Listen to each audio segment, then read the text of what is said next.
Okay. Good morning. I declare open this public hearing of the Standing Committee on Communications and the Arts for the inquiry into the challenges and opportunities within the Australian live music industry. I would like to acknowledge the Jagera and Turrbal peoples as the traditional custodians of Meanjin, Brisbane, and their continuing cultural and spiritual connections to this land, sea and waters. I pay my respects to Jagera and Turrbal ancestors and elders past, present and future, and I extend that respect to Aboriginal and Torres Strait Islander peoples who may be with us here today. By way of introduction, I am Brian Mitchell, Chair of the Committee, and I'll just quickly ask my other members to introduce themselves. To my left. Bridget Archer, I'm the member for Bass in Tasmania. And Deputy Chair. And to my Zoe right. Mackenzie, member for Flinders in Victoria. Thank you, members. We have nobody on telephone or anything else. No, thank you. Thanks, Sharon. I now call representative of Q Music. For the Hansard record, would you please state your full name and the capacity in which you appear before the committee? My name is Chris Stewart. I'm the Chief Executive Officer of Q Music, our state's peak body for the music industry. Thank you, Mr Stewart. As these proceedings are public, they are being broadcast and recorded by Hansard. If you wish to have evidence heard in private, please let the committee know and we will consider your request. Although the committee does not require you to give evidence under oath, I wish to advise you this hearing is a formal proceeding of the Parliament and giving false or misleading evidence is a serious matter and may be regarded as a contempt of Parliament. If you object to answering a question, please state the reasons for your objection and the committee will consider the matter. I now invite you to make an opening statement if you wish. Thank you very much. I'd like to begin by thanking everyone for the opportunity to speak. I rarely get a chance to sit at a witness desk, so this is hopefully one of the more pleasant opportunities. Q Music represents musicians, music businesses and music venues across our entire state, so we feel we're in a very good position to see the ebbs and flows of what's currently happening in our industry. The music industry tends to go through generational change, whether it's the rise of Napster, whether it's the rise of streaming, payola. There are a number of things that happen, and quite often when they do, there are those that benefit from change and those that don't. One of the things we're trying to sort of navigate at the moment is what at the moment is situational and what at the moment is potentially a perfect storm of things that we would need to get ahead of if we want to have an Australian music industry in a decade's time. There has been a number of situational challenges recently. We can all remember the month of Taylor Swift, Pink, Blink 182. You could call that, from one perspective, one of the most successful months of live music in Australian history, except not one of those tickets was sold for an Australian artist, and all of that money left our shores. At a similar time, we are seeing many Australian audiences potentially feeling fatigued. Coming out of COVID, there was an opportunity to potentially see artists of your local community, but very few beyond that. There's been, you could argue, some questions around audience trust with events being cancelled, audiences wanting to buy later, which flows on from issues around trust. And obviously, and probably the most situational, we are an industry that relies on discretionary income, and arguably that's a very challenging moment in that space for our audiences. But even acknowledging that, we want to acknowledge that there are some things that we feel are canaries in the coal mine at the moment that genuinely need ongoing attention. Our consideration of a number of the reasons why festivals weren't going ahead over the last 6 to 12 months were often very different. They could range from the Caloundra Music Festival, which had been wrestling with its role within its local community, to cost and Australian dollar challenges faced by events such as Splendour, to some regional events having their own weather issues, viability issues, a number of things affecting those. However, when we go out and reach out and speak to our venues in Queensland, we were hearing almost the same challenges being repeated time and time again. And this is the most important thing for us to realise, I think. If we want an Australian industry in 10 years now, we need to acknowledge that our small music venues, they are the soil from which our artists grow. If that soil dies, no seeds can come from that. If you lose the foundations, you lose the entire structure, and our small music venues are our foundations. One of the main things they're facing is obvious income challenges in people buying later, as we've all heard, challenges around audiences that drink less, which frankly is arguably a good thing, but means the model that many of the smaller venues have been built on is not sustainable and something that you don't see elsewhere in the arts. You don't see the Queensland Symphony Orchestra going to QPAC and saying, can you throw us the concert hall, you guys can keep the bar. It's not a viable scenario, but it's something we have lived with over 30 or 40 years because it worked for Powderfinger, it worked for Cold Chisel, but it won't work for our artists going forward and it won't work for these venues to sustain. So there is problems around income, there is problems around yield, there is problems around what they can charge. There is problems around emerging and new audiences coming in. And I'll circle back to that because I think that's our most existential challenge we face. But there is a generational challenge about how we bring new audiences in, many of whom came of age during COVID, many of whom have grown up in a time where the act of being social was something different. It wasn't necessarily something we did face to face. So we had a whole generation of people that didn't have that first triggering experience of, for me, sneaking out when my parents didn't know about it, getting picked up at the corner and going to a pub that I was obviously underage for to see a band at. Now, I don't know if I'm really encouraging children to do that, but you need that inciting incident. You need your first moment. If that doesn't happen, nothing follows. The other classic things we are seeing, and these are things that I do think needs potential intervention, is for our smaller venues, we are seeing expenses grow at a rate that is completely unviable. We most recently had the operator at the zoo here in Brisbane, and the zoo is probably one of our most historically significant venues. There is a version of that in every state. And many, the great Queensland bands have played the zoo. That is a statement we can say.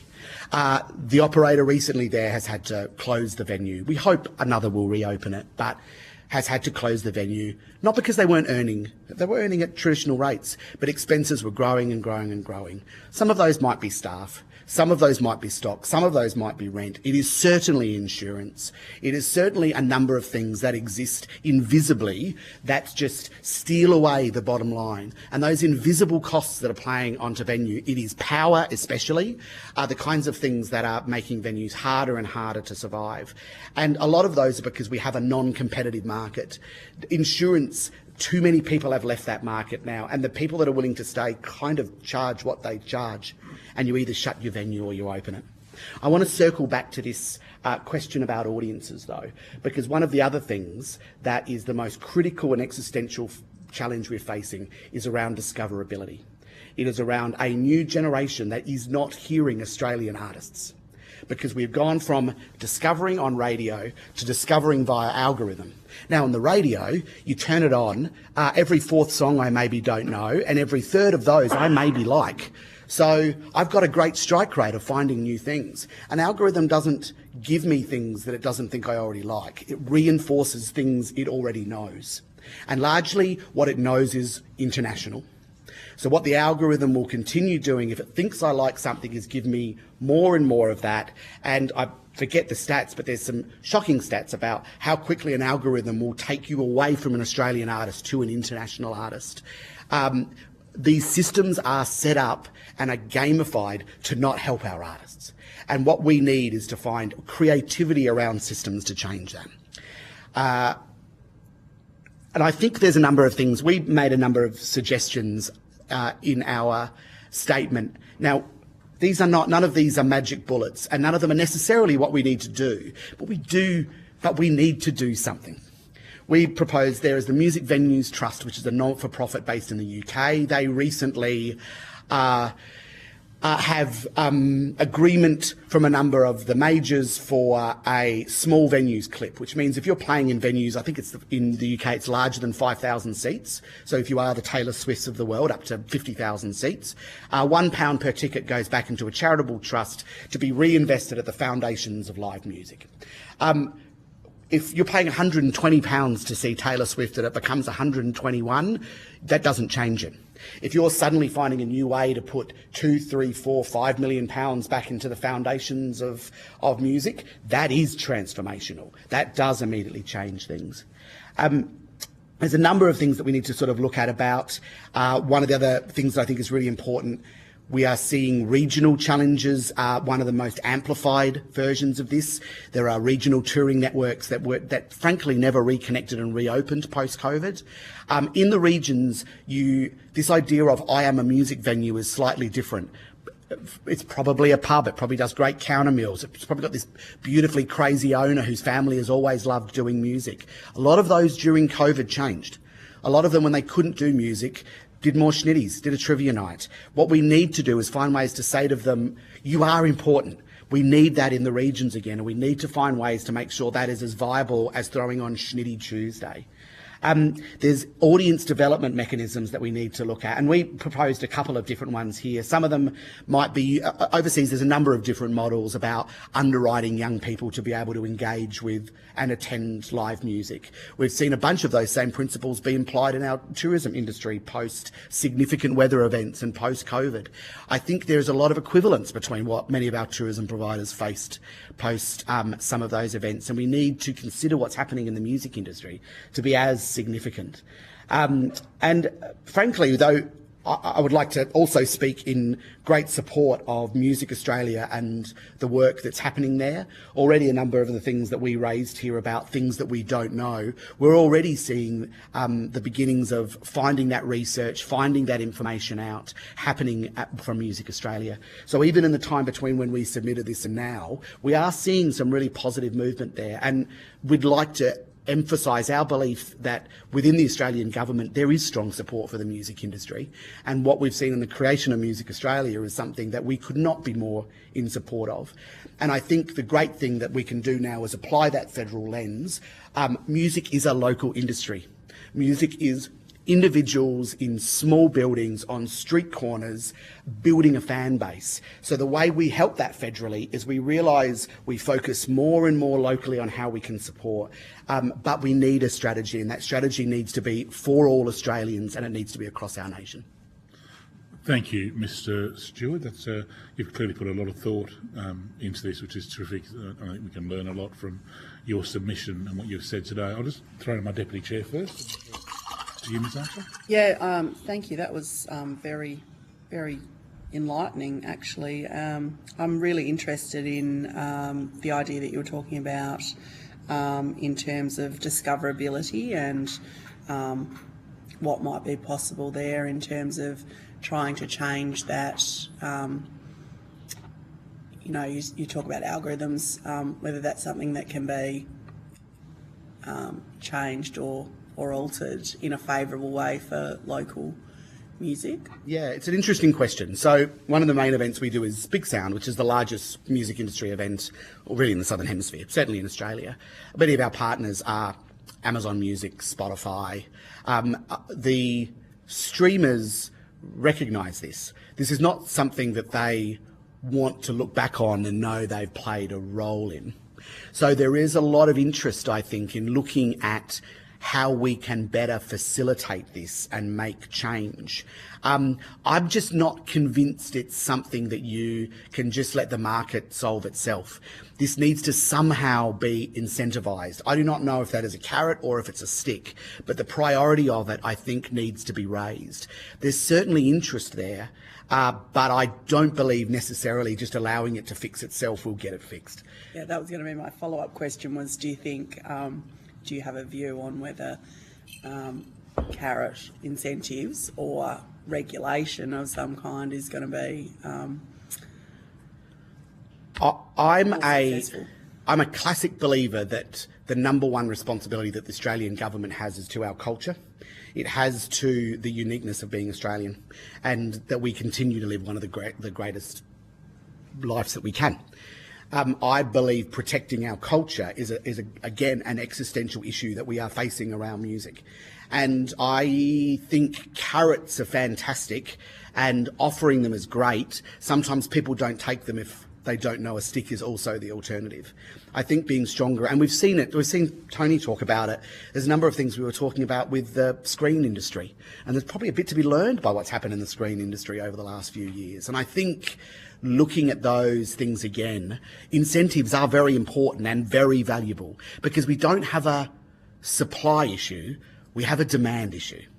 There are great Australian artists making great Australian music. When I go overseas to South by Southwest and the Great Escape and these important international showcases, the representation of Australians is higher than ever. But the demand from Australians for Australian music is potentially at its lowest it's been. Great. I'll just chuck in there. Please. In terms of the algorithms and the discoverability, are you aware of any other jurisdictions that are operating in this space? And you've used the example of the video streamers, and there's obviously a lot of talk about how to best regulate that for cultural reasons. And some of the European jurisdictions have got certain regulations there.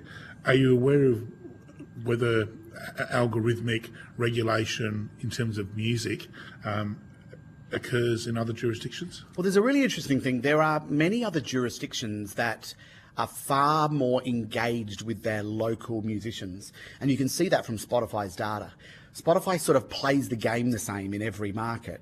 But if you look into Mexico, even though it's a Spanish language music and there's a number of different places it could come from, you're still seeing a much higher percentage of local artists cut through there. I think the video streamers, it was more visible to us, and many, especially in Europe, markets were more proactive in it. I think we are seeing this same discussion we are having here, we are seeing in the UK, we are frankly seeing in some parts of the US, we are certainly seeing it in Western Europe, where there is a strong now understanding of things are being funneled to the top.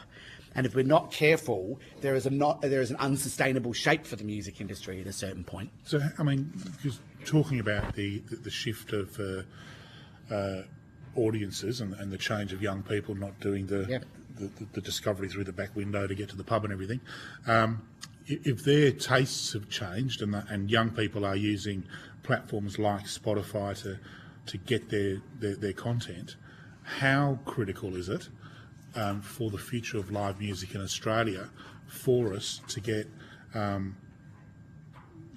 platforms like Spotify and others to be more involved in ensuring that Australian music is showcased better? How critical is that? Oh, incredibly. And I do think the fact that we have TikTok especially, but Spotify and others as having strong local presences here, and they are platforms that are in continual change. So there is opportunities there, I think, for us to come in and work in a private-public partnership, because it is in all of our self-interest to make sure that these artists are discovered. And platforms like TikTok are a little bit agnostic in that space. They don't really mind who gets discovered as long as you're still on the platform and you're still finding things. So I think there are ways we can step in and work with those guys. And I think you've hit on something really interesting that actually, this is why I think this is, my personal opinion, is this is Halley's Comet, not the end of the dinosaurs.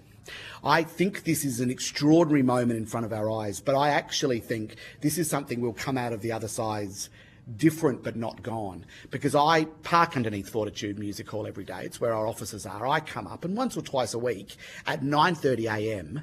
there will be 150 19-year-olds lined up outside. And the first time I saw that, I spoke to them and said, "Are you lining up for tickets?" "No, we've got our tickets." "Is it like an early show?" "No, it's a 7 p.m. show." And I sort of stopped myself from saying, why possibly are you here at 9:30? Well, they're here at 9:30 because music is part of a holistic social experience. They've come here, they've experienced these artists digitally, but they don't want that digital experience is now not enough. Now they want the social experience again. They want the live experience. Humans want a live experience. But what they didn't want is this to be a 9 p.m. show. What they didn't want is something where they were going to smash $5 jugs until 3 a.m. in the morning, or whatever a different music experience was. They wanted a social experience shared with friends that culminated in music. They just wanted something different. That is why I genuinely think this is an audience that still wants music, that is still wanting to discover things. There's something that is stopping that happening at the level we'd like at the moment, but there is still great opportunity and potential there. This is a moment of change, I hope, not destruction. What we need to do, though, is work out there are ways we can incentivise and maximise for Australia what this change looks like for us, because none of those people are lining up, sadly, for Australian artists. Ms. McKenzie?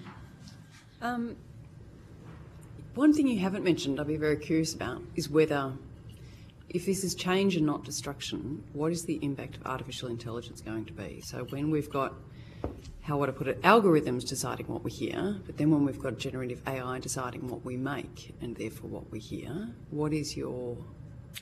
Oh, look, if you are talking about, there is a version of that genuinely is a comet hitting the Earth, because there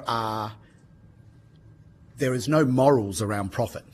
And AI is certainly going to be able to... And if you look at actually a lot of the music that is genuinely created for profit, that is sync, that's the background of TV advertisements and film, that are beats and loops that people use, that are, frankly, the music a lot of us play in the background in our offices because it's calming or to go to sleep.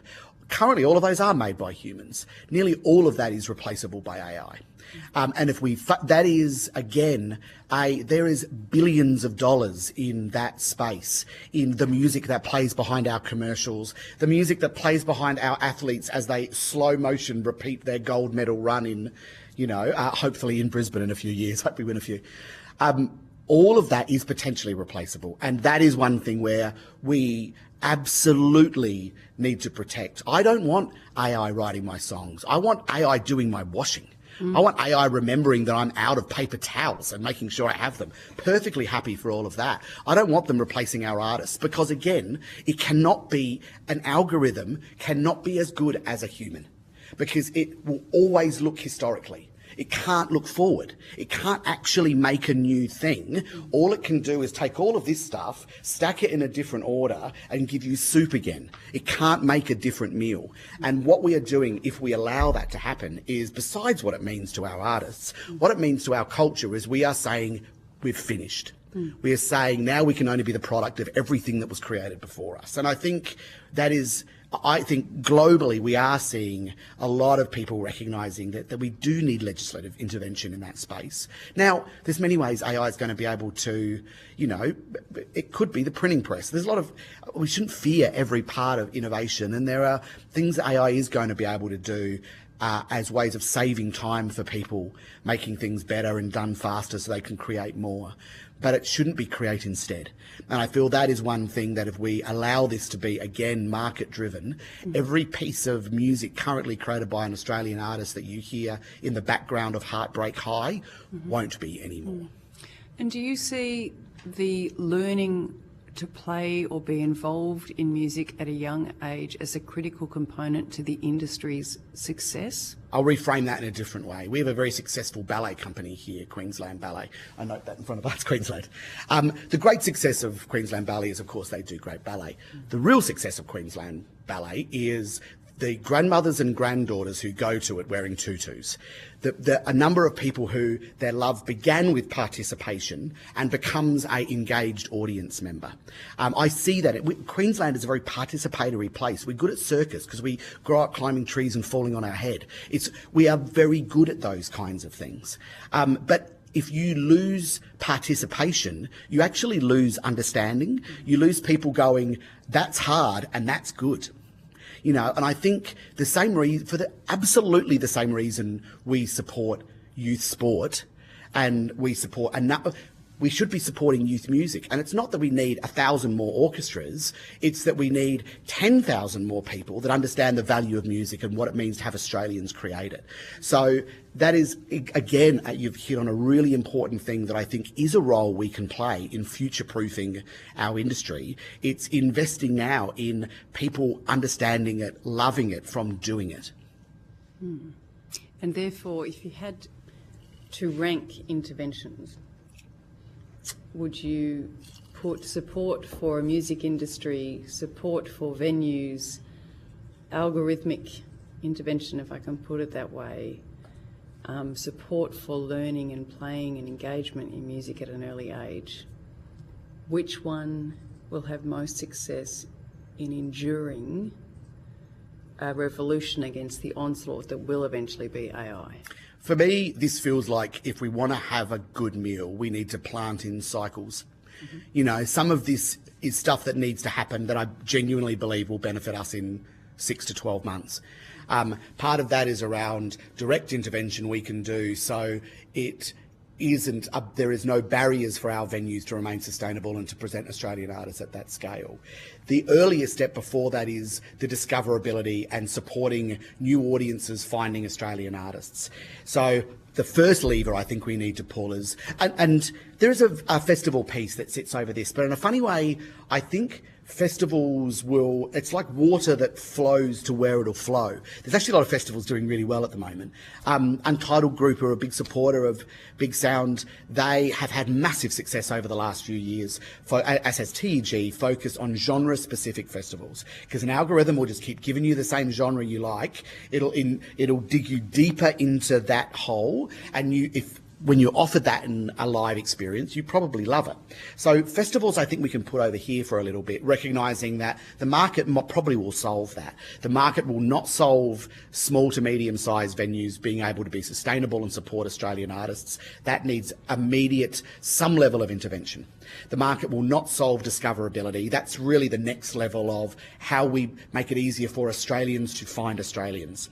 The final piece, which is I think the bit, if you want 10 years from now, Zoe, to have great artists being discovered, if you want quadruple J, whatever we may have in 10, 20 years from now to be thriving, that is going to come from investments in 4-year-olds, in 6-year-olds, in 10-year-olds. It's the same thing. If we want a gold medal in 2032, we hear the runway to the Olympics here. I can't believe, I feel like every conversation I have in Brisbane, we get paid $1 every time we raise the Olympics. But if you want to win a gold medal in 2032, you do it by investing at that level now. If we want Australians leading the Australian charts in 2032, the same rule applies. Archer. Yeah, you touched early on about Music Australia and the role of research, I guess, and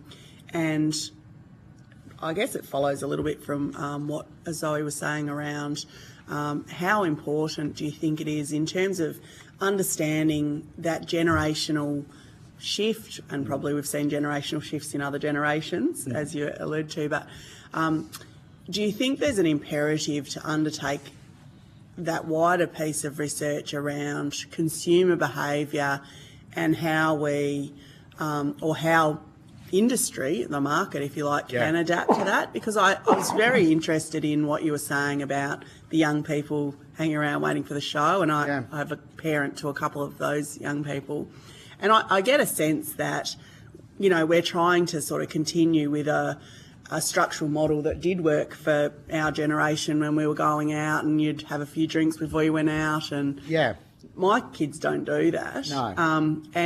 But the system still is trying to force them that way. So do we need to understand more about the consumer psychology, if you like, so that we've got a better chance of designing a system for them? I think there's two big, what we hear speaking to Million Music Australia is there's a couple of big bits of understanding they're hoping to have. One is something I think everyone agrees with, but we just don't have a flat line, which is the size and value of what this industry means to Australia. I've never heard someone say music doesn't matter. One of the great things I say working in a state music body is I can go to people on both sides of the aisle and talk about contemporary music. They might be thinking different musicians, but no one actually says to me, "No, I don't like it, don't think it's got any value, don't believe in destinational events, don't believe in nighttime economy, hate the radio." Everyone understands the value. One thing we don't know, though, scale, size, importance, return, what is really at stake if it's lost.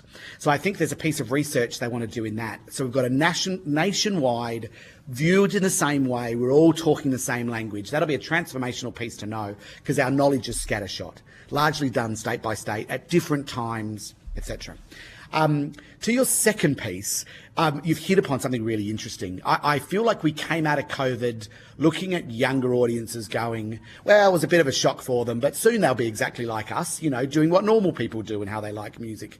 Probably the last thing your kids would want to self-identify is, I like things the same as my mum. It is just not what, well, who knows?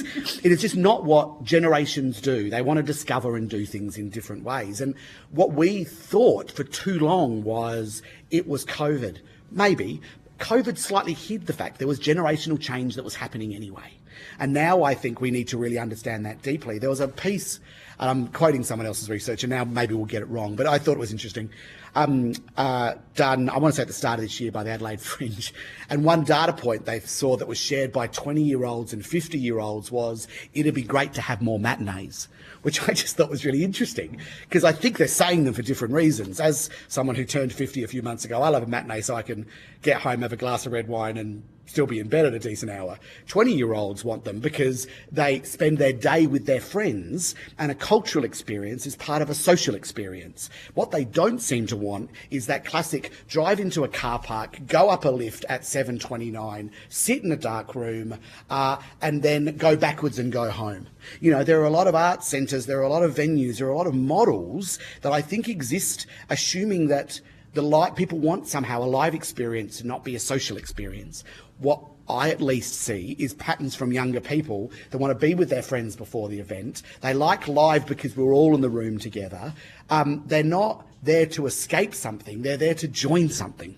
And I think, but I'm saying that as a dude that I'm 50. What do I know? I only know conversations I have and things I see. There is so much we could learn in that space, but I don't think we're asking enough. There was a great piece of research done recently by the University of the Sunshine Coast around nighttime economies, and really worth reading. And what I thought was fascinating in that is there was so many assumptions made about Gen Z that didn't want to go out, wanted to stay on their phones, wanted to do this, wanted to do that. No, Gen Z said that.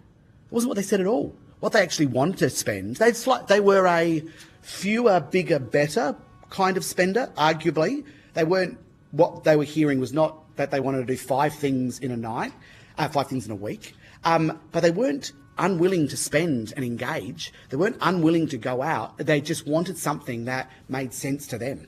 And I think what we need to know is more about that. And the more we can share that knowledge, then I think someone is going to come out of this making a fortune, because at every moment of crisis, someone has. What I want that to be is as many people, and I want them to be Australian. I want what we learn out of this to set businesses up in this space for the future.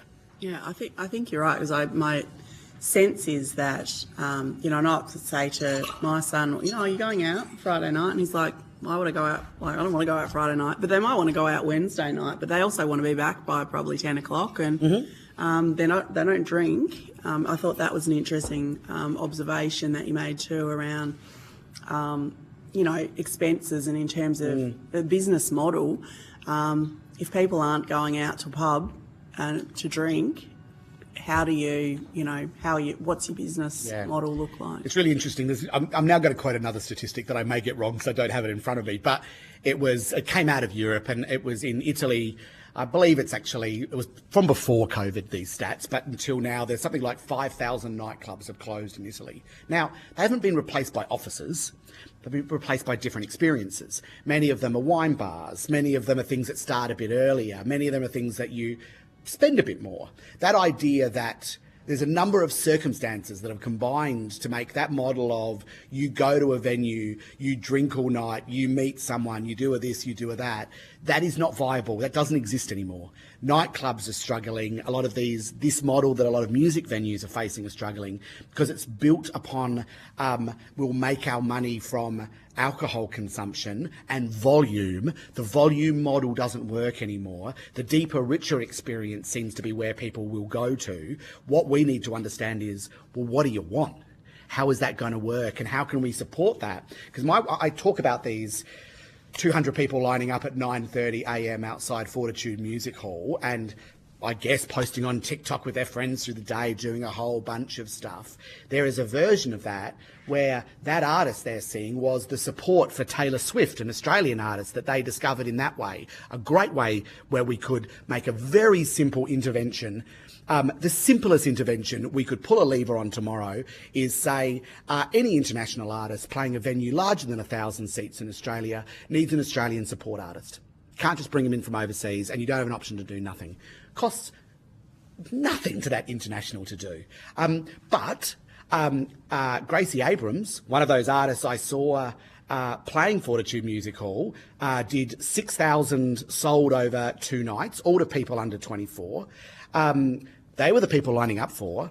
Gracie Abrams supports Taylor Swift. Gracie Abrams turns up on Taylor Swift's TikTok or whatever. Great. Why does it have to be her? Why can't we step into that and say, if you're here, do something with us? We don't want to be, this is a phrase I'm uncomfortable using. I don't want to be colonised. As a white person, I feel very uncomfortable saying that. But I don't want Americans everywhere. You know, I don't want us to incentivise that. My understanding is there was a convention in the past that occurred, that international acts would put on local acts, but that convention sort of breaking down because they've got these big global tours. You know, it's a package deal. Yeah. They take everything. They take the roadies, they take equipment, and they just move from city to city. Yeah. So, but I mean, I guess there's no reason why they can't do that, but just bolt on a local support act wherever they go. Yeah, and I think that's the reason that's happened is because for a lot of those massive tours, if you're someone like even local promoters bringing people in, they are at a much more, I don't want to say junior, but smaller level in nearly all of those massive tours to one of the international majors. So if you're Live Nation are great supporters of ours, and I actually think can be a partner on improving this. I don't actually think the Live Nations and TGs are necessarily the enemy, but they need to be brought inside the tent and they need to be asked, how are you going to help solve this? You know, because I do believe they think it's a problem as well. But if you are Live Nation at the moment, if you don't have to do that, you're not going to. You're going to just do the same thing from Des Moines to Darwin. Probably the same act isn't playing those 2 cities. But whatever, this big tour doesn't change because there's no incentive for them. Being simple is easier. We need to stop that. Just to quickly come to a couple of points in your submission. You've mentioned that you've cited an example of Spain and Germany giving young people culture credits, vouchers and passes. Can you just tease that out a little bit and just, is it working? Is there evidence on the ground that is having an impact? Certainly. I think one of the things, in a lot of those markets, it leans into, it's actually quite broad. So it allows young people to sort of find their cultural interests. So I certainly think the one in Germany allows you, there's a number of different ways as a young person you can use those cultural credits. Your interest might be dance, your interest might be music. What a cultural credit is. Normally it's like €100 pass that has certain places where it can be credited and used. So honestly, in our model, we've seen tourism credits do the same thing. I got a great $200 credit to go to Adelaide. Wouldn't have done it otherwise. Okay. You know, so I think we have some simple models we've used for these things. In those areas, what they've done is they'll have organisations that are partners in it that will acknowledge those credits and will have a system in order to be able to get revenue back for them. And there is a way that young people can access them, like they may access financial support to be part of their local football team here in Australia, or there are other programs we have to support that.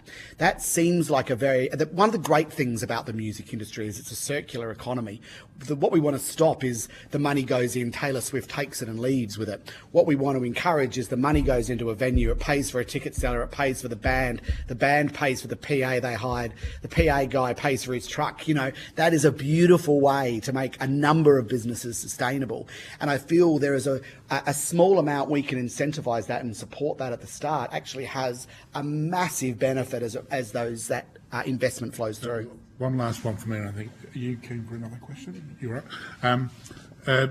One last one from me, Mr. Stewart, is in insurance. We've heard a lot about how it's just really hurting a lot of players, and you've mentioned considering changes to insurance industry laws. which could include Commonwealth and state partnerships offering options for small businesses until or unless appropriate commercial insurance is available. Does that happen? Essentially, you're talking government underwriting. Does that happen elsewhere that you're aware of? Interestingly, there's the Music Venues Trust who we mentioned. We're bringing them over for Big Sound because they're ahead in a couple of innovative ways that they've spoken into government to try and make change. The one I mentioned before was the £1 per ticket. They recently bought a wind power farm in Europe, and they're selling power to music venues, you know, which I think is an extraordinarily innovative, doesn't necessarily apply here. The UK is a small place, etc., etc. They're also acting as an insurance underwriter. And one of the reasons they're doing that, why this is broken in Australia, is the risks are now misunderstood. Music venues are becoming increasingly safer, not less safe. If you speak to the Fortitude Valley Police, they anecdotally will say the more music that's happening in Fortitude Valley on a Friday night, the less there will be unsafe behaviour that happens in the community, because people arrive with a purpose. They're actually not arriving to cause trouble. They're certainly not arriving anymore to smash 15 beers and go home at 3 a.m.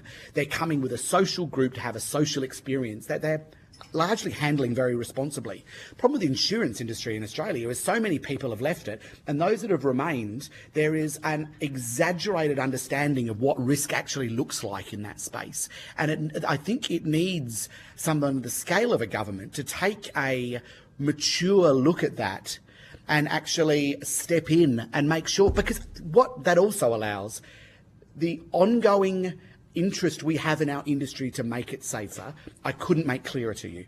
We want to have a safe industry. We want it to be diverse and supported. We want our venues to be safe.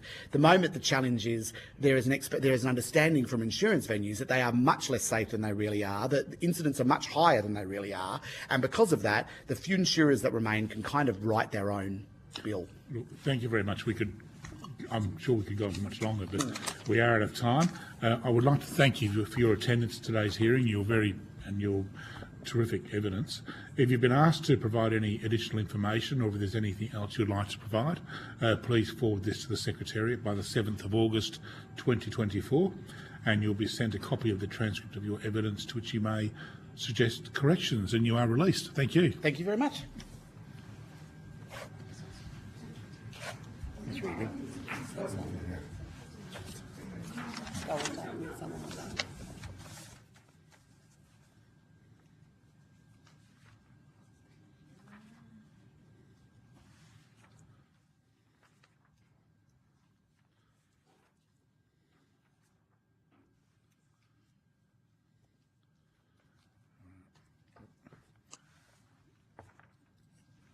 Good morning. I now call representatives of Arts Queensland. For the Hansard record, would you please state your full name and the capacity in which you appear before the committee? Good morning, Chair. My name is Kirsten Herring. I'm the Deputy Director General of Arts Queensland. Thank you, Ms Herring. As these proceedings are public, they are being broadcast and recorded by Hansard. If you wish to have evidence heard in private, please let the committee know and we will consider your request. Although the committee does not require you to give evidence under oath, I wish to advise you this hearing is a formal proceeding of the Parliament.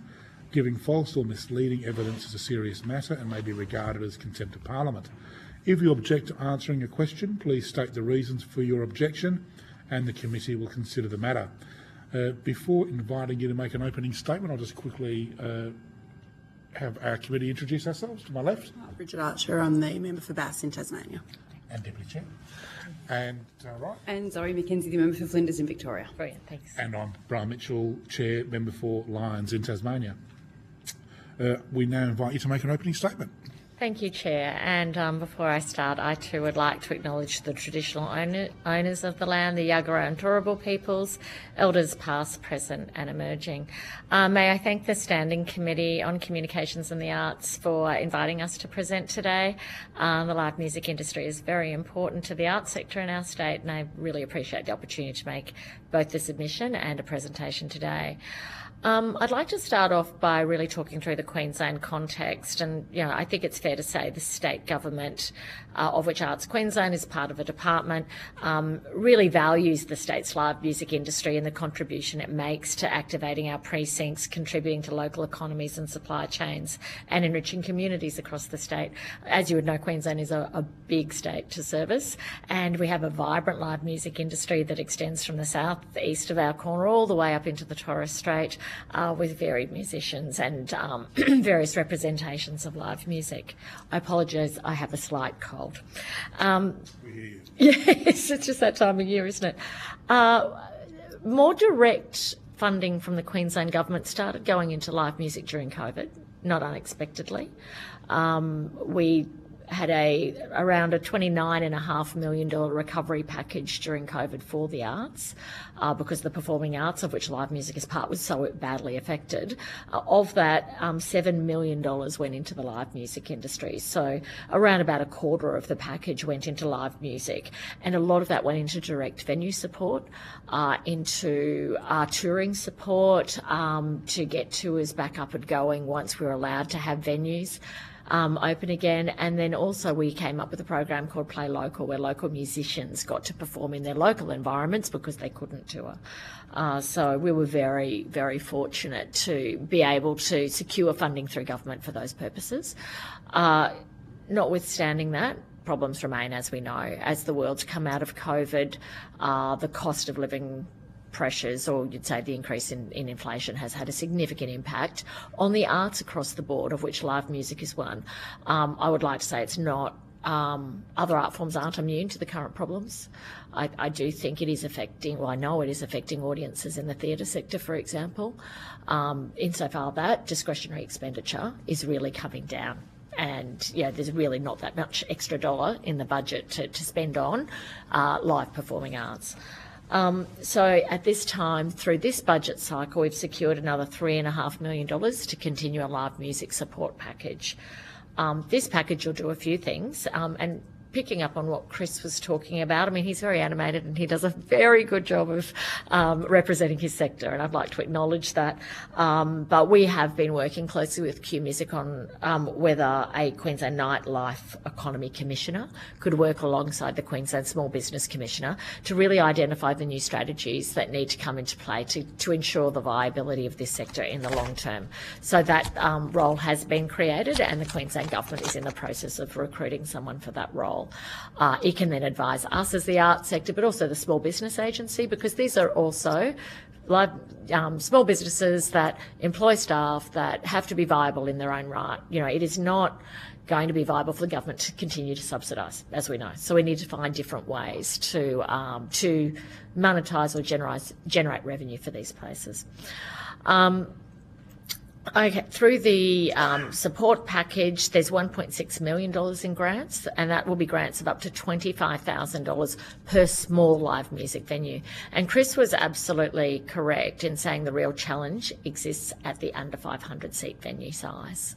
The incubator, the first launch pad for live musicians, that is where the challenge lies.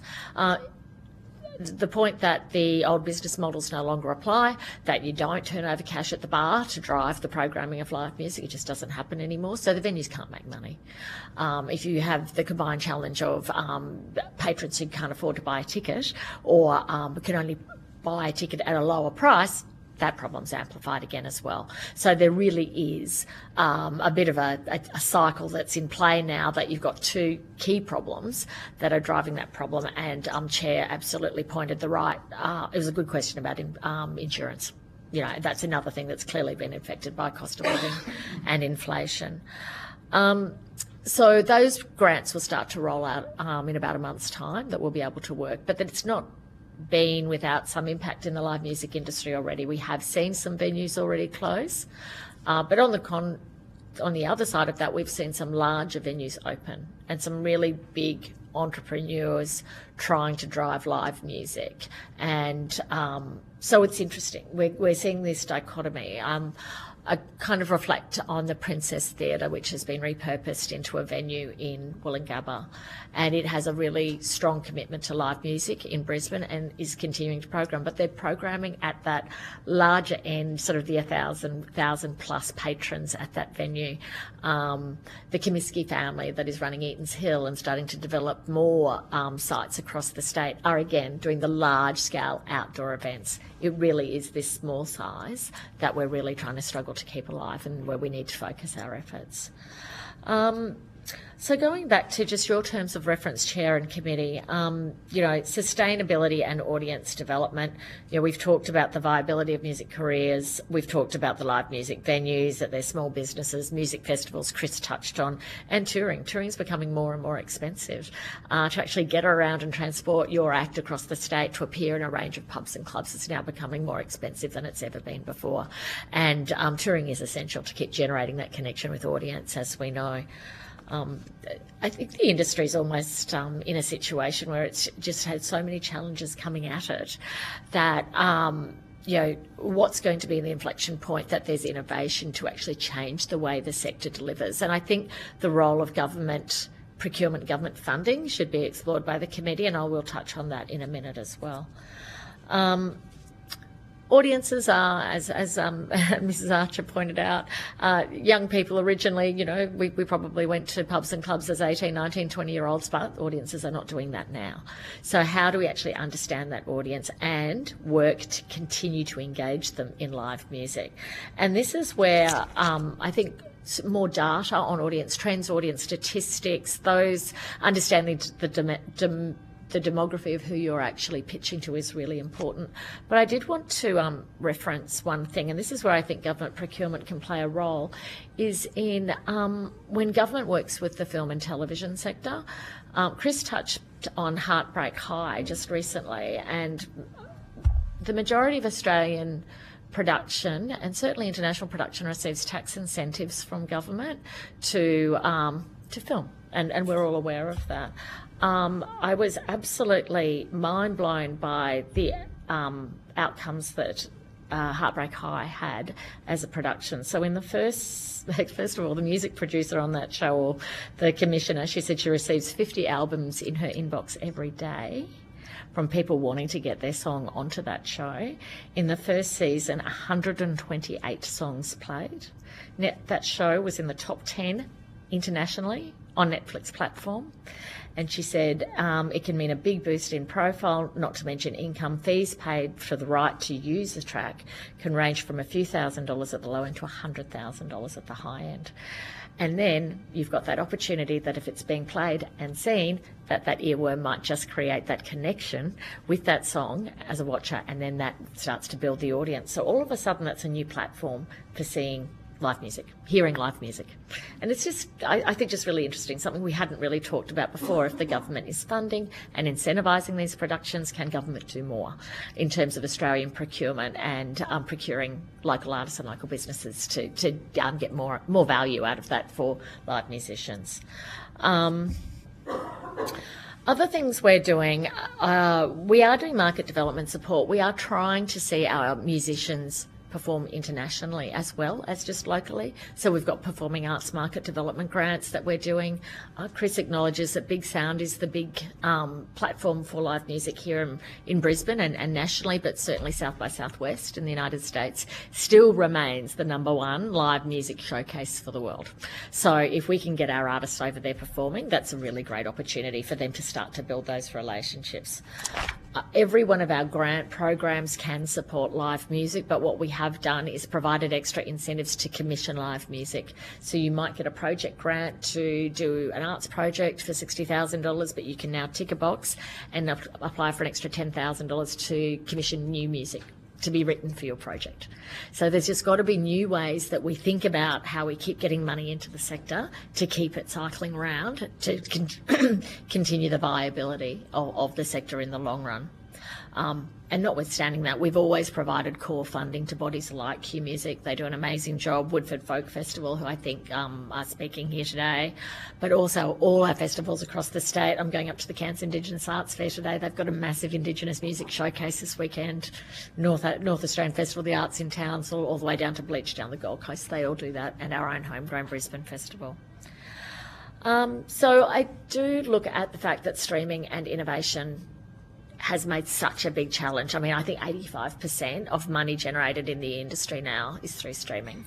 So it really has fundamentally changed the platform. So what is the innovation that is required by artists and the sector to respond to those challenges to get more money in the long term? Sorry, I might need to have a quick drink of water. No, you.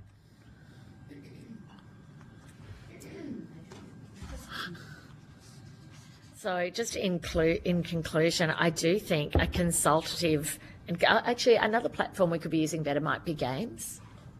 So we're just going to think of every platform when we live sporting events. Yeah, if in major events, if any event is receiving government funding to be doing something, it should be having a commitment back to the local industry to grow the local industry. And I think it's very easy for sport to think about the sport pipeline and the pipeline of artists coming through the AFL and so forth. But what are we doing at those major events, at stadiums, in front of 60,000 people to showcase live music? For me, it seems like a fairly logical way to keep making sure live music is visible to all audiences in every form. But in closing, really a consultative and collaborative approach has to occur. Some of these ideas that I've mentioned today are ones that we're actively taking up with our own screen body and our own major events body and our own tourism body to start to understand how we can actually contract live music into more things that we do on a daily basis even. Thank you. Thank you, Ms Herring, for that introduction. I really appreciate that. I'll let you take a glass of water before we proceed with questions. Deputy Chair. Thank you. I'm really interested in that what you were saying about Heartbreak High and the artists wanting to get their music into that show. And going back to what Mr Stewart was saying about discoverability and where I suppose once, people may have been exposed to new music that they wouldn't ordinarily have sought out by, say, the radio or something like that, and then think, I hear that song and go and look it up. That doesn't seem to be the behaviour that we're seeing from consumers now. They're not listening to the radio, they're listening to streaming services and things on demand. So do you think that there is a role for governments in certainly in kind of incentivising or regulating to utilise those platforms to drive discoverability for Australian music for a live market? It's an interesting challenge, isn't it? Because we now live in a global world. Effectively, it always has been a global world, but there are no barriers to entry anywhere anymore because you can find something from Austria as quickly as you can find something from Australia.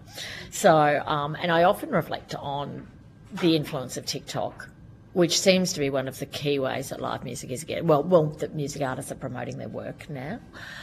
So I do think there is a role for government in ensuring that, as I said, its procurement practices and where it's spending money, and this could even be as diverse as in the health sector where music therapy is used, as I said, on theatre stages, on film. I was trying not to use the words Taylor Swift, but I will. The Taylor Swift effect where you get the live music artists performing before the big band. I do think government has a role to play, but I am not quite sure how it would do that. Just thinking from a legislative point of view, it's kind of a difficult area to regulate. Yeah. Which is why it's grown and proliferated without regulation, effectively, hasn't it? Yeah. I'm pretty sure if you do one of those bubble diagrams of the most used words in this inquiry, I think Taylor Swift is tried not near the to. top. So, Ms Mackenzie. Just excuse my ignorance. Do any musicians make money out of TikTok? Is it just how they're found? I don't believe they make money out of it. I think it's how they are found, and then that creates that, as I was saying, that earworm that then goes, it's discoverable and it keeps moving. So really the only way I understand to make money out of TikTok is if you can get advertising, commercialise, you are promoting product and so forth. So But that would be the creator of the clip rather than the musician. That's right. That's exactly right. So then they should be driven off to a streaming platform from which they don't make a whole lot of money anyway. There's not a lot of money to be made out of streaming anymore, and this is the innovation that we kind of... Live performance is the only real methodology of making income. At this stage, I do think I am very hopeful there's an entrepreneurial or innovative model that we could come up with in time that could make music more easily discoverable, that may generate more awareness and more viable careers. But yes, the streaming model is very harmful to artists' careers from a revenue income perspective. But I do reflect that in my experience, I know if I want to find a piece of music to use, say I'm doing an opening of an event or something, and say I'd really like to get a piece of First Nations music to play here, it's not easy to find. So are there aggregators or other ways that you can find artists to make it easier for people to use Australian live music? Because at the moment the industry is fragmented. There's many operators because they're either the artists, the agents, the streamers. So how do you actually go to find, if you don't know the artist that you want? Yeah, that's something that puzzles me a little, that I'm still trying to work my way through. And I think there has to be an easier way. And this actually ties into the Olympics discussion. Bingo Olympics.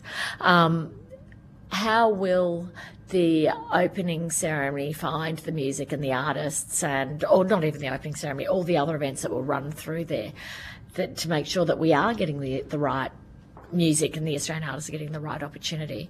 You know, will it be through an aggregated platform? Will it be through agents? Will it be through other bodies? Like Q Music doesn't do that work. I can't ring up Q Music and say, can you find me someone who can do this? That's not their job either. So I think there has to be something to make things more easily found. But I'm not sure what that is. And so in terms of, I'm just trying to think of the entire supply chain. And so if we've got less people learning to play music, we've got less revenue coming from listening to music, we've got less revenue in the venues because people aren't drinking. We can't end up in a situation where the only music that gets produced is music funded by you or Creative Australia or somebody else. Because in the same way that you don't always want to listen to your grandparents' music, you probably don't want to listen to government-funded music either. So I'm trying to work out which part of the supply chain is going to have best bang for buck if you invest in it or accelerate it. I think that's exactly right. I think how do you find that best policy intervention that makes the difference? Is anyone doing a big study on future generations' appetite to pay for stuff? Because at the end of the day, it's got to be money somewhere in the chain.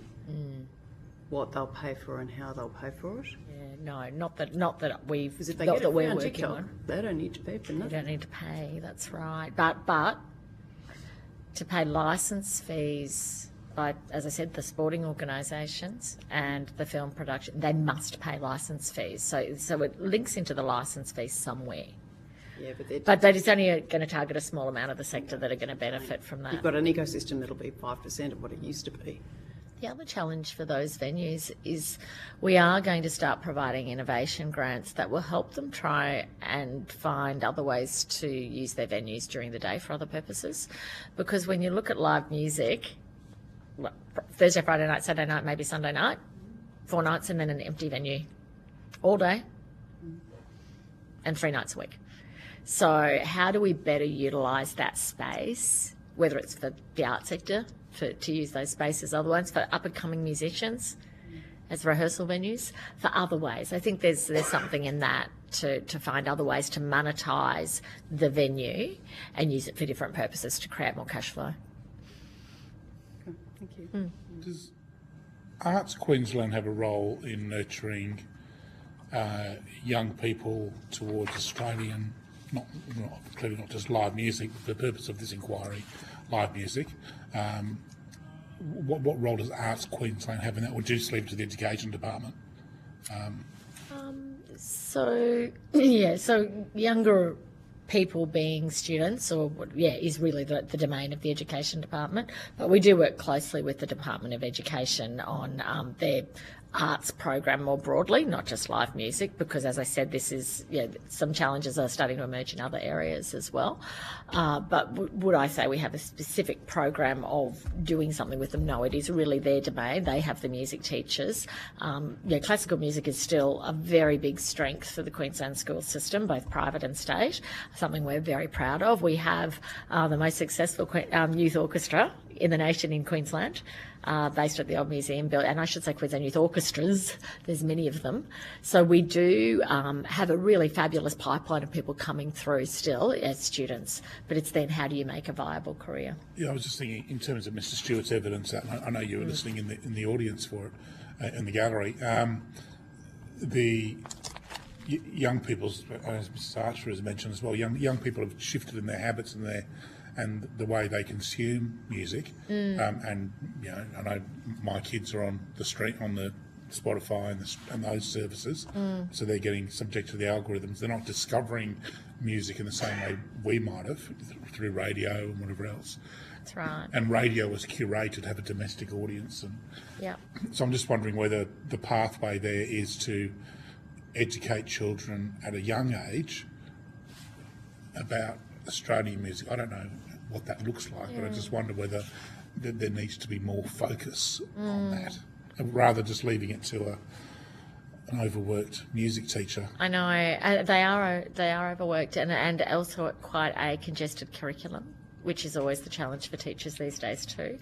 But I do wonder that you study poetry, you study Shakespeare.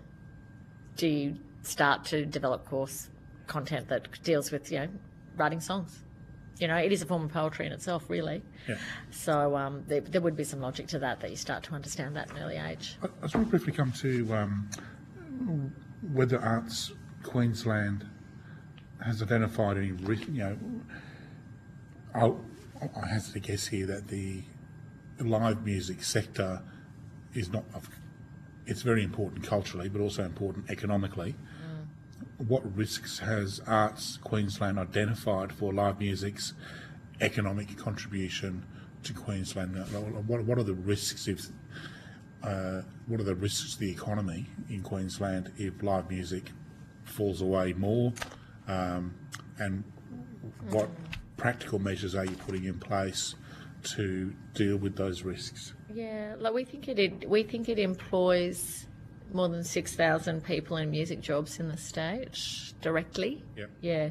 So we are very conscious of that. So I think we have to look at the three tiers of where music can be funded, which is clearly the festival world, and Chris touched on that as well. And a lot of our core funding goes into festivals, and they will continue to be great platforms for people to see live music, which is great.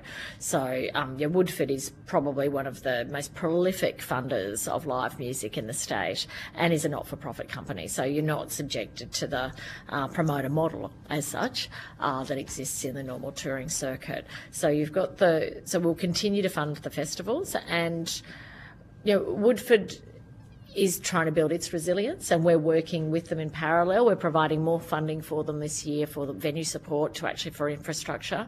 We'll provide some more funding for them on artist attraction to get some key acts that will bring audiences in, because they will have the long-term challenge that they need to keep putting on the live music to bring the audiences in. And it's getting more and more expensive. So you've got that level. We've got the venue level, which we don't typically fund venues directly other than through these emergency support packages, which is what we're currently doing. But Ms McKenzie was right. There is a limit to how long that can keep playing out, because you're effectively covering the costs of something to operate in the small business sector that at some point, the cost of supporting that is going to be at the expense of something else. And so Government is an allocation of scarce resources at the best of time. We all know that. The money is not endless. So I am fearful that you've got that small end of the market. We might need to find different ways, as I said, for them to innovate and to fund their businesses so that they can still be music venues at night but different things during the day. So yes, we are doing that. And then we are funding the artists actually directly. So we are very conscious of the sector and how it's structured. The job loss that could occur. It would have a big effect on cultural tourism as well. Many people travel for a lot of these festival events and live music events too. So it is something we are absolutely, it's forefront of our mind for sure. Can I just come to the point that you just raised then, and which touched on was Mackenzie's question about how long can we subsidise these things before they become self-sustaining, which is an absolute legitimate point of view.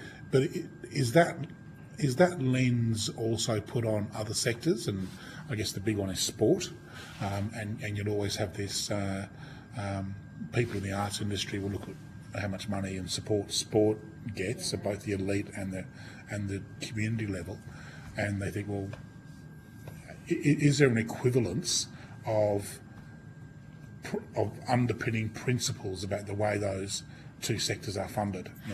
Is there a view that sport should be self-sustaining? Yeah, well, sport lives in the very competitive commercial world where live broadcast is still driving its revenues right at the top end. It still gets a heap of government money as well. I can't comment on that. But what I would say is that it attracts really large-scale corporate sponsors. So if you look at AFL and their National Australia Bank partnership, that's a great idea. Yeah, that's fantastic. So how do we get and this goes back to the aggregator model, how do we find ways to continue to fund a very fragmented sector and bring money into it that could then be dispersed? And I was most interested in the Olympics, that Coca-Cola is a major Olympic sponsor, of course. It is funding 5 or 6 large-scale, huge live music events in the lead up. So clearly it has an interest in that audience because that's the audience for its products, as well as that's going to benefit the live musicians that then get the work. So you've got to look at it at every point, how you get the right partners on board that can then fund it. For a period of time, Virgin Australia was a great partner, and it might still be, I don't know of Big Sound, where they would support the artists' extra luggage costs, because it costs a lot to take your guitar and to take your drum kit and take everything else. So, and that was a fabulous partnership that Q Music had negotiated. So I think there is a role for corporates to play in this. Philanthropists are strong in live music, and one of our great philanthropists in Queensland is a gentleman by the name of Scott Hutchinson of Hutchinson Builders, and he's an incredible live music fan and champion for live music in our state, but he's probably the most visible and vocal. A lot of other philanthropists, as you would know, go into other art forms. Ballet gets a huge amount of philanthropic support, so does opera, so does classical music, but it doesn't really, live music. How much are you going to need? Because you didn't need it before. So because people will turn up and pay $80, $150 for a gig, or even $25 for a gig, these guys have had to look at how they get more money because, public funding only goes so far with classical, jazz, some of those less popular. Yeah, so maybe they're ahead of the curve that they've had to do that. So what I'm trying to make the point is is there an aggregator model where we can work with philanthropists and corporates to get more money into it? Is it through national bodies like live music bodies nationally, or APRA, or some of these other ones that are also very responsible for the survival of this sector and have a lot to lose if it doesn't survive? What's their role in really trying to generate these revenue opportunities as well? That's probably what I'm trying to say. Yes, those expensive art forms had to do it at an earlier stage and probably started doing it in the 80s and 90s. Yeah.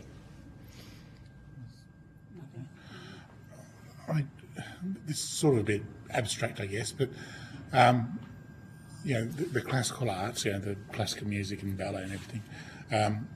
There's an expectation, I think, of philanthropy and government support for those because they're not popular in the commercial sense. Whereas popular music, pop music, has been its underpinnings has been popularity, and so it's always it's stood on its own 2 feet commercially.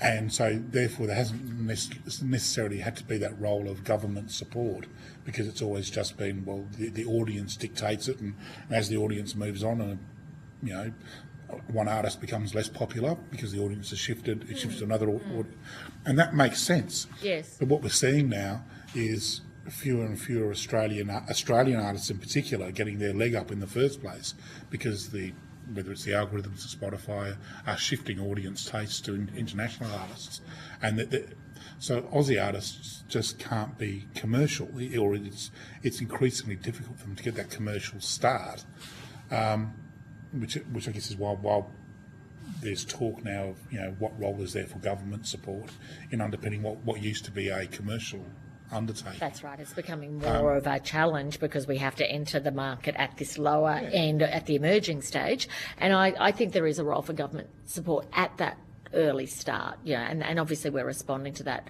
but it can't be there forever. Yeah, and I'm taking Ms Mackenzie's point there that we don't want it to be on the drip forever, but we want to nurture it at the start. That goes to my point about whether it's education. How do we get young? How do we, I don't want to say use the word manipulate, but how do we massage or guide tastes of audiences at an early age to appreciate what's there in the Australian arts? Because there's some incredible Australian acts. Yeah, of course.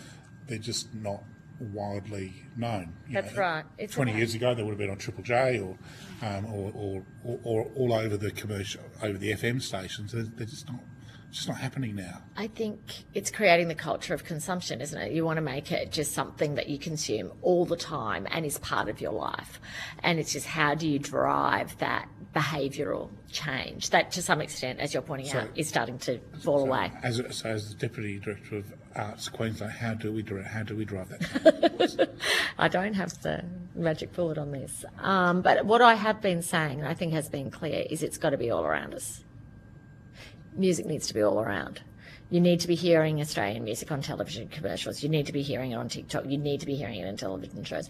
You need to be seeing that artists are performing. It's got to be all pervasive and everywhere for people to know that this is an amazing part of our life, our culture, our storytelling, and to really respect it and want to engage and participate in it.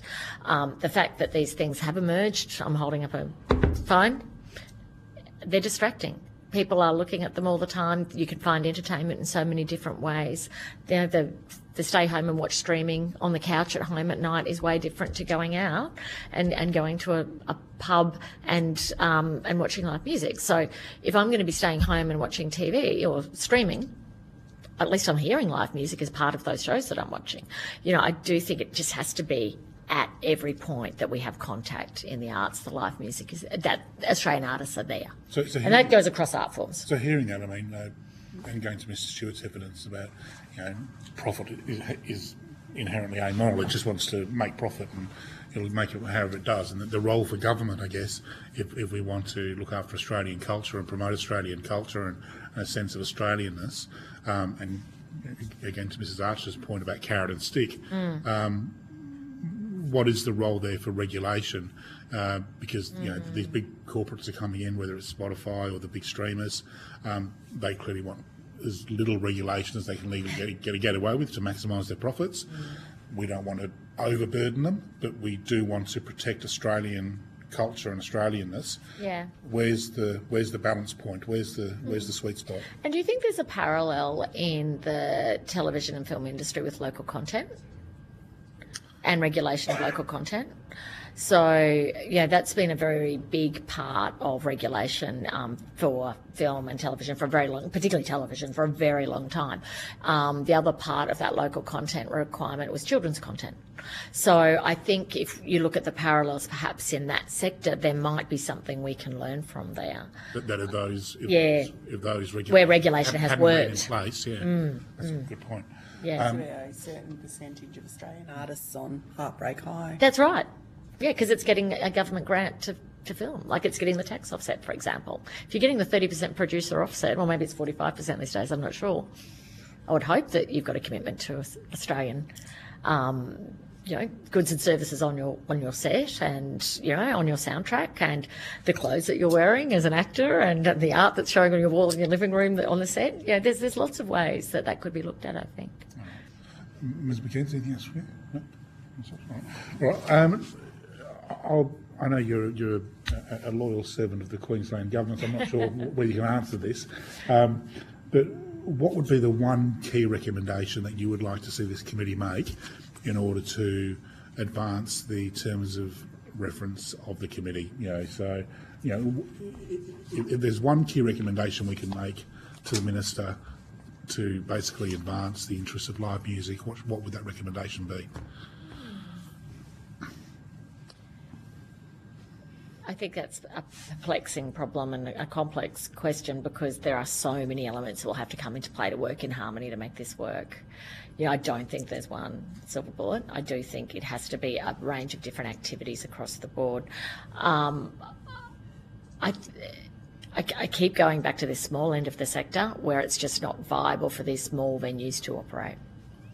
So what is a turning point that could happen there? So you talked about the aggregated insurance model. Is there a better way to do insurance for those venues? It's not just insurance, it's consumption, and the general public is not funding the model that used to exist. So there needs to be innovation in the model.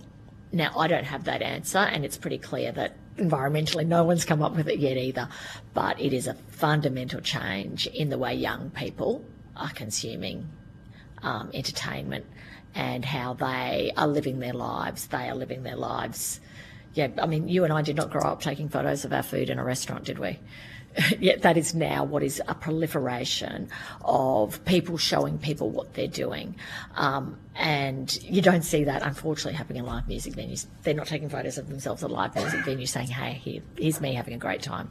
They're changing the way they're consuming. You might, but I think you've got to look at some of the 20-somethings out there that might not be. And it's got to be... and I'm interested to understand from the panel's point of view, how are you going to hear from young people? And how do you get to dig down deep to what they want? Because it's pretty hard for people our age to say what they should do. So I really am really interested. And will you be talking to young people? Are they coming? It's a very good point. I was thinking, it's not often you have 20-year-olds wanting to front before a parliamentary committee, so we'd certainly welcome them. Yeah, because Mrs. Archer was saying your children will probably say something. I would guarantee my children would say something too. We have young people appearing before us on Thursday, I believe, so... Yeah, I'd get your own kids in front of the panel and see what they say. All right. Very good. Look, thank you so much for your testimony, I think it's called, or evidence. Evidence. Statements. It's good. Thank you for your time. I really appreciate that you've come to Queensland too. It's wonderful. Thank you. And if you've been asked to provide any additional information, or if there is anything else you'd like to provide, please forward it to the Secretariat by 7 August 2024, and you'll be sent a copy of the transcript of your evidence to which you may suggest corrections. Thank you, Ms. Herring, and you are now released. Brilliant. Thank you so much. Have a good day. And I think we're going into a short break, and we will resume at 11:20.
I now call, so we're back from our suspension.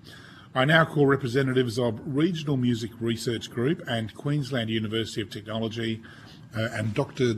Diana Tolmie. Yep, thank you. And Dr. Jeff Crabtree is here. Thank you. For the Hansard record, would you each please state your full name and the capacity in which you appear before the committee? I'm Dr. Jeffrey Robert Crabtree. I appear as an independent academic and researcher in the field. My name is Dr. Diana Tolmie. I'm Senior Lecturer of Professional Practice at the Queensland Conservatorium, Griffith University. I'm Dr. Lachlan Gould. I'm a lecturer in contemporary music at the University of the Sunshine Coast, also representative of the Regional Music Research Group, but I am also a practitioner within the field. I'm known in music production as Magoo, but we can talk about that later. Man of many hats. All right. Yes. I'm Dr. Benjamin Green. I'm a research fellow at Griffith University and I'm a representative of the Regional Music Research Group. Thank you. I'm Dr. Yunto Browning and I'm a lecturer in music at the Queensland University of Technology. Wonderful. Thank you all for being here. As these proceedings are public, they are being broadcast and recorded by Hansard. If you wish to have evidence heard in private, please let the committee know and we will consider your request. Although the committee does not require you to give evidence under oath, I wish to advise you this hearing is a formal proceeding of the Parliament. Giving false or misleading evidence is a serious matter and may be regarded as contempt of Parliament. If you object to answering a question, please state the reasons for your objection and the committee will consider the matter. I'll invite you to make opening statements in a second. I'll just introduce ourselves. To my left. Bridget Archer, I'm the Deputy Chair of the Committee and the Member for Bass in Tasmania. And Zoe McKenzie, the member for Flinders and the Mornington Peninsula. And I'm Brian Mitchell, the Chair and Member for Lions in Tasmania. I'm very happy to invite you to make opening statements, but I'm just aware of we've got a big round table and not a lot of time, so if you wouldn't mind keeping any statements relatively brief, so we've got a bit of time for questions. Does anybody want to put their hand up for go first? All right, over to you, Dr. Tolmie. I got told I had 2 minutes, so thank you for the opportunity to speak today. I'll take my written submission as read, but the key points I would like to highlight for the committee today are that in addition to today's concerns, tertiary music performance and teacher education is experiencing funding cuts from parent universities. School music programs are being reduced or made redundant. Parents are making tough economic decisions to discontinue their children's instrumental lessons, and the STEM rhetoric is discouraging students from aspiring for music careers. My very recent research data also acknowledges that increasingly musicians are exiting the profession owing to unsustainable financial and workplace experiences. This age group is becoming exponentially younger and is 2/3 female. The good news is that these musicians, who are more educated than the population average, have a plethora of well-honed transferable soft skills that benefit their non-music workplaces by increasing productivity, professional standards and morale. The same can be stated for those who have engaged in music education at any level, yet not pursued a music career. This translates to considerable cost savings across the Australian economy. The decline of Australian music education and public lack of respect for the music profession has a broad and direct correlation to potential diminishing cultural identity, de-skilling our future workers and therefore negatively impacting our economy. There is opportunity to fund and promote music learning at all levels of education, as well as raise the profile of the music profession, for example, by working with the Australian HR Institute to gain deep understanding of musicians' training, experiences and skills and how these transfer effectively to other workplaces. The current macro-environmental stresses experienced by the live music industry are not helping to inspire nor support our future musicians to follow a career in music. Without targeted support of emerging, particularly female artists, attrition will continue to increase. This is not ideal in an AI future where authentic experiences such as live music performance will be increasingly desired. Thank you, Dr. Tolmie. That's a fairly grim assessment, but hopefully we'll get to some of the meat on some of that soon. Who wants to go next? Dr. Crabtree. Thank you. I'd like to thank the panel for the invitation to appear. Like Dr. Tolmie, I made comments in my written submission about the stratification of the live music industry, and I'd like to just add some additional thoughts. The live music industry, like other parts of the music industry, is marked by large imbalances of power which give rise to workplace and sexual harassment. Further, it's also a heterogeneous economic landscape of thousands of small business, with subgroups, scenes and professional networks that often have their own rules, all operating in the shadow of a triopoly, in a way very similar to the airlines, the supermarkets and the record labels. Thus, much of an artist or a musician's professional life is a struggle to gain more power, even if that only comes in the form of a reputation for playing well. Those who work on the bottom levels in the live music industry, the small live music venues, pubs and bars and so on, experience constant economic uncertainty and high levels of stress and anxiety. Frequently, supply exceeds demand and there are no practical industrial protections available to them. The rules of the game change the higher up you go through the stratas of the live music industry, and if a musician or artist can rise to the higher levels, their businesses can become sustainable. The unprecedented multiple closures of music festivals, particularly independent ones and in the regions, is a serious development in an already difficult operating environment. Now, I'd like to make a note about the recorded music industry, and I do understand that this is an inquiry into the live music industry, and so this may seem beyond the purview of this investigation. However, I would argue that emerging artists, the ones that Dr. Tolmie just referred to, particularly female emerging artists, those seeking to create a sustainable artistic career, normally have a close association with a record label that markets and promotes their music. I wish to draw the panel's attention to an important piece of research by Tim Kelly to be published in October that shows that the percentage of Australian artists in the ARIA Top 100 charts has declined over the past 24 years and is at an all-time low. This decline was exacerbated by and is associated with the introduction into Australia of foreign-owned music streaming services who, despite claims to the contrary, do not support local artists. These findings, coupled with the closure of the music festivals, show that it is becoming increasingly more difficult for new artists to build a sustainable career in Australia, and unless there is significant and sustained government intervention from all levels of government that provide protections for artists in live music and recorded music streaming, Australia will not have an organic contemporary music industry in the future. Thank you, Dr. Crabtree. Who's next? I'm happy to go. I maybe don't. Yes, yeah. I maybe don't have such a structured opening statement, but as I said, I'm a practicing music producer, and I'm known in the Australian music industry as Magoo. I've had a long career, and I actually started in live sound. I imagine we're all practicing musicians on the panel. But I started in live sound in 1990 in the Valley, in the sort of burgeoning era, the post-Joe era. But probably what's more related to this panel is I was involved in evaluating the lockout laws for the Queensland State Government that was published in 2019.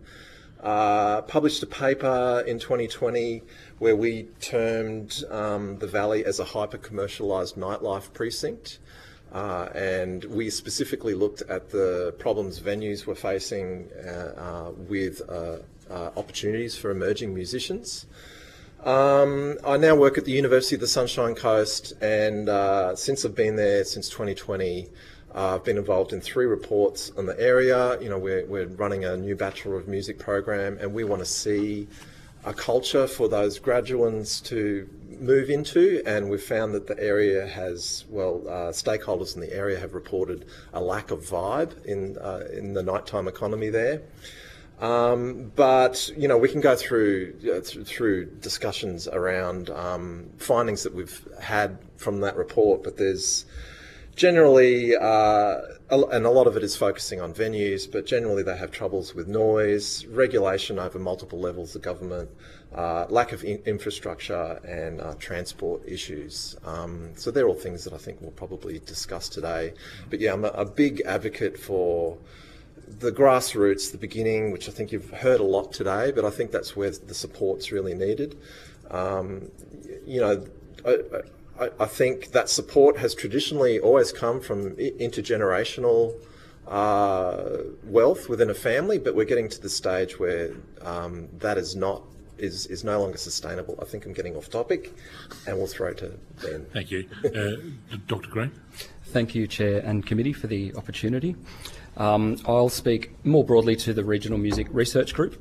I also contributed to 2 other submissions to the inquiry, one with my colleague, Associate Professor Catherine Strong from RMIT about climate adaptation in live music, and one with my colleague, Dr. Sam Whiting of University of South Australia, going to the terms of reference more broadly.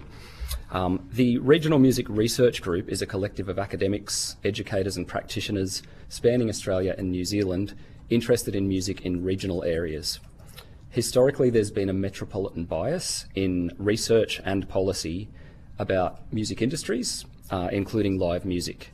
Consequently, there's a need to know more about the existing and potential state of live music in regional Australia in all its diversity. Our submission includes a recommendation that such research be prioritised. But we do know a few important things. First, that non-metropolitan Australia has the same number of musicians per capita as capital cities, and the same proportion of residents who say they would like to attend more live music, with both counts much higher in remote areas taken alone. There's evidence that the benefits of live music, economic, cultural and social, including for health and well-being, can be significant and keenly felt in regional and remote Australia. However, despite the demand and the benefits, regional Australia has lower rates of participation in cultural events, including live music. And while I would stress the diversity of regional Australia, we see cost and availability, including distance, commonly cited as barriers. As detailed in our written submission, we advocate for specific attention to supporting live music in regional Australia, working with local communities in several respects. As part of tourism strategies to attract people to regional Australia, as part of arts touring so musicians can connect with audiences throughout regional Australia, but also, importantly, to support and develop year-round local capacities and opportunities in keeping with the objectives of the National Cultural Policy. Thank you. Thank you, Dr. Green. And Dr. Browning? Dr. Browning. Yep, sorry. I don't have an opening statement. I'm happy to move straight to the conversation, except I would like to echo Jeff's comments about the importance of considering the recorded music industry and its links to the live music industry. I think it is very useful to not have a singular music industry, because we do have separate businesses, separate industries, people doing different things.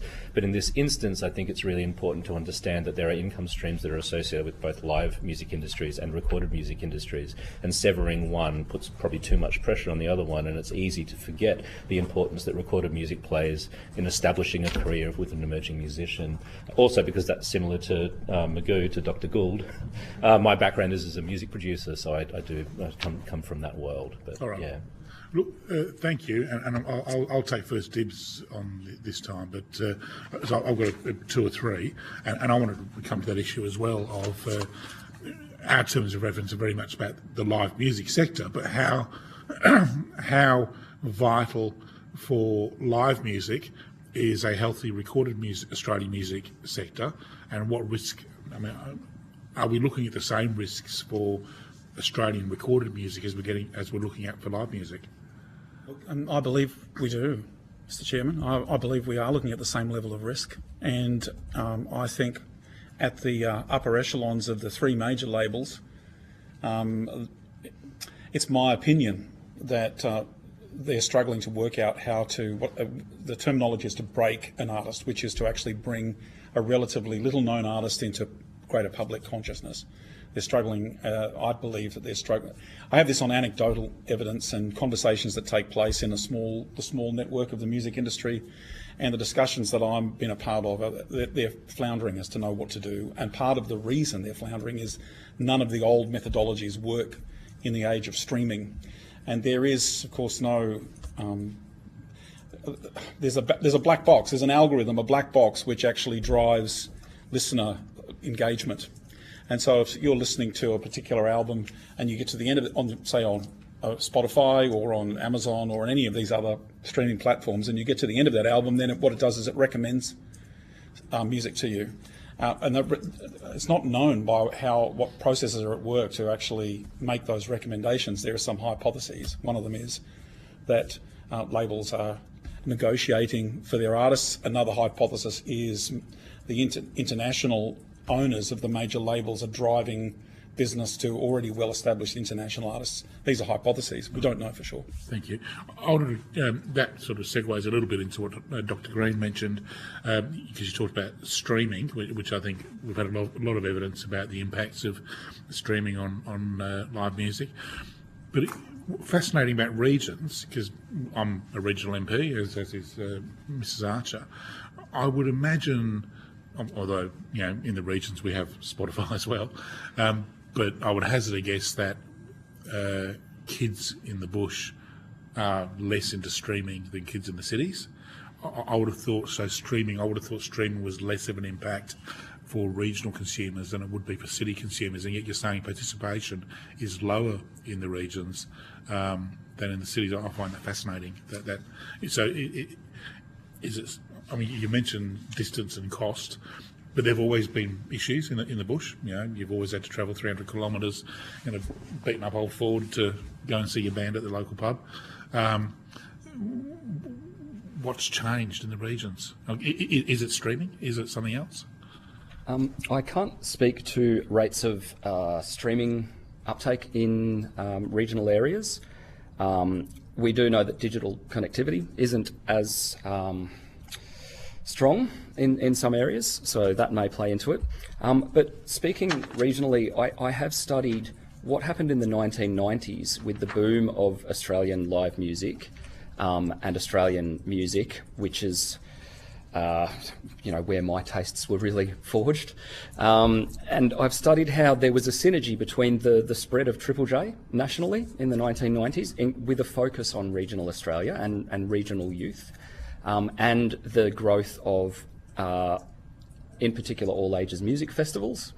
And together, that infrastructure not only reflected but created an audience and what we call a translocal scene, but a national musical identity that a number of prominent artists came from. And Triple J had its own self-set quota of, I think, 40% of Australian artists that they've been found to consistently exceed. It's a part of their brand. Now, we do know that a lot fewer people are listening to the radio and listening to Triple J, although radio is still significant. I know that's been found nationally. Radio is still significant in studies. But I suppose the question comes to how can you impose quotas on streaming services?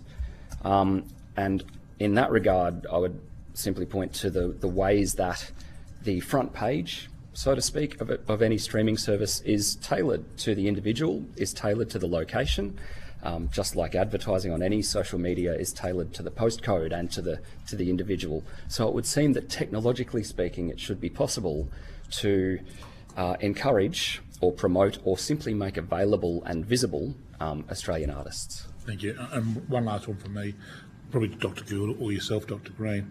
We've heard a lot of evidence about how young people's tastes are changing. Post-COVID, the way they consume music is different to how we may have consumed. I'm in my late 50s. What has your research found out about?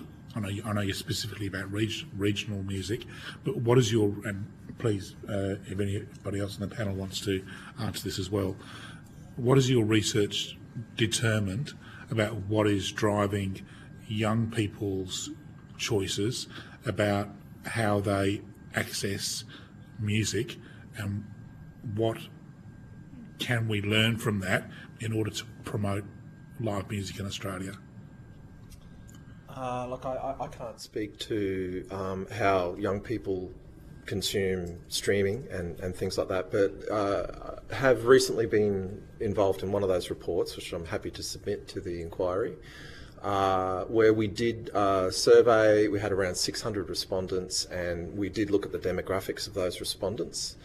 And we were specifically looking at the nighttime economy, and there was the younger audience, Generation Z, Generation Alpha. They showed that they were eager to participate in the nighttime economy, to see live music, but the current cost of living and the transport issues, specifically on the Sunshine Coast, was too much of inhibited their ability to participate in live music.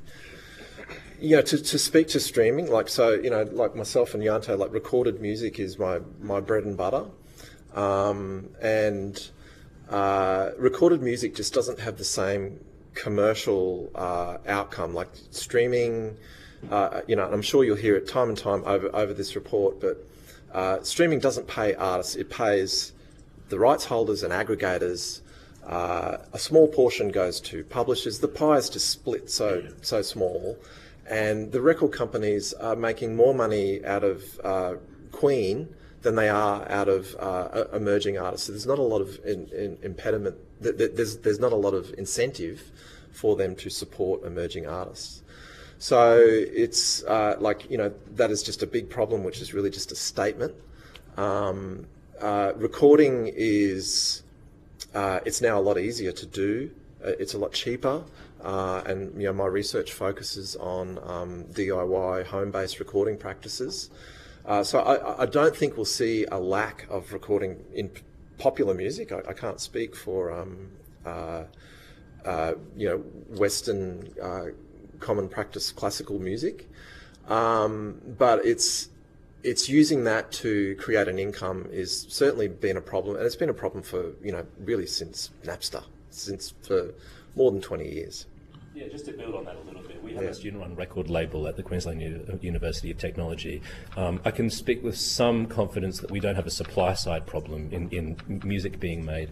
It's more that the whole model has shifted so quickly, and it has an impact both on the recorded and the live music sector. Just as a brief thought experiment, when we were making records 10, 15, 20 years ago, you might be able to make an EP, like a 4 or 5 song recorded output for a band. Maybe, let's say, $5,000 to record it and press it to CD, because that was the way that you would distribute your music. You could then sell those CDs at $10 profit. You could do a launch show where the only way people could get your music is to go there and purchase the CD, so more people come to your live show. And if you can sell 500 of them at $10 profit, you've paid the process off. Then anything you get from ticketing is profit on top of that. This is very much at the independent level, which is more a focus for me than with respect to Jeff, the trials of the major record labels, which is a completely separate tier. That model's gone. So now streaming means that you don't have that exclusivity associated with the physical product. And as well as that, it's got to the point where Spotify no longer monetize fewer than if you get fewer than 1,000 streams in a year, they don't pay you anything for that upload. So at an independent level, that's problematic. And without that model, I think you can find that you're not going to have as many people moving up to the point, to the level where they're of interest to the major label record companies who are facing their own.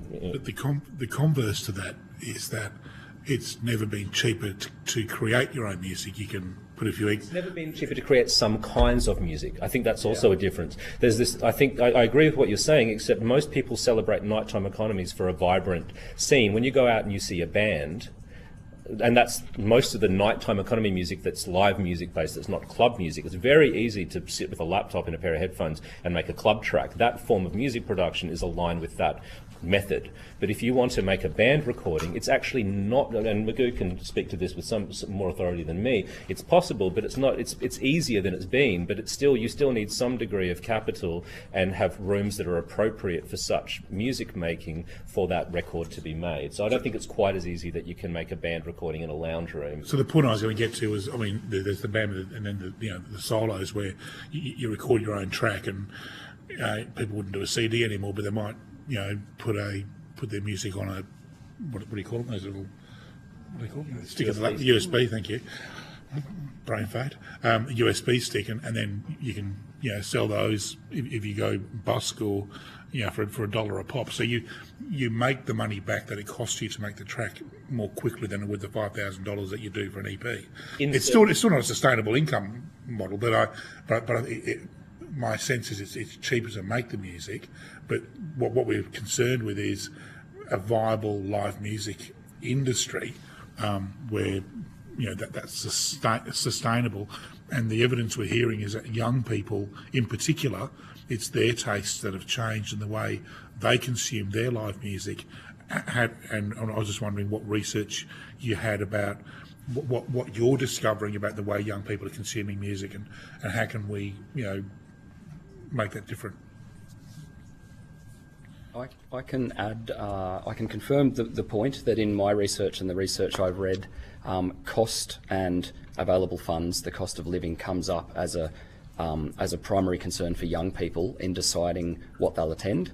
And when they decide to attend, we've heard of the phenomenon of buying tickets late, and also spending while at an event. And these things have been tracked by research, and young people have reined in those forms of spending, and they cite cost and available funds as a concern for them. And there is some reference to that in my submission with Dr. Sam Whiting.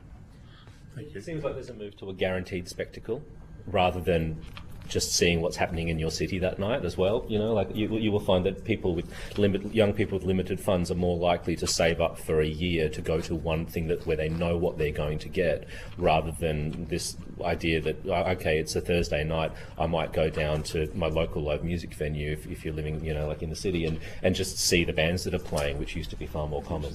Which is how we found clients. Yes. Thank you. Mrs. Usher? So we heard some evidence earlier this morning around that sort of idea of cost of living pressures and discretionary spending being a barrier, and this sort of idea that perhaps it could be incentivised by the voucher sort of systems that I think was Spain, was the example, Spain and Germany, France had done France as well. From your research, how likely do you think it would be that if such a mechanism was kind of provided to young people in the regions, would that disrupt that sort of idea of, okay, I'm going to go and try some local acts that are going on tonight, rather than that saving up for a year, or as well as saving up for a year to go and see that big act? Would they be? Is there evidence to suggest that the barrier is only the cost, or is the consumption behaviour different as well, if that makes sense? Yes, I can confirm based on I have ongoing research in partnership with the Live Music Office, who I understand the committee will also hear from, and they run a program called Live and Local, including in regional areas. It's in partnership with local governments around the country. And I've seen again and again that when an event is staged that's free to access, people come out for it, and it's well attended, and people give fantastic feedback about how much they enjoy that event.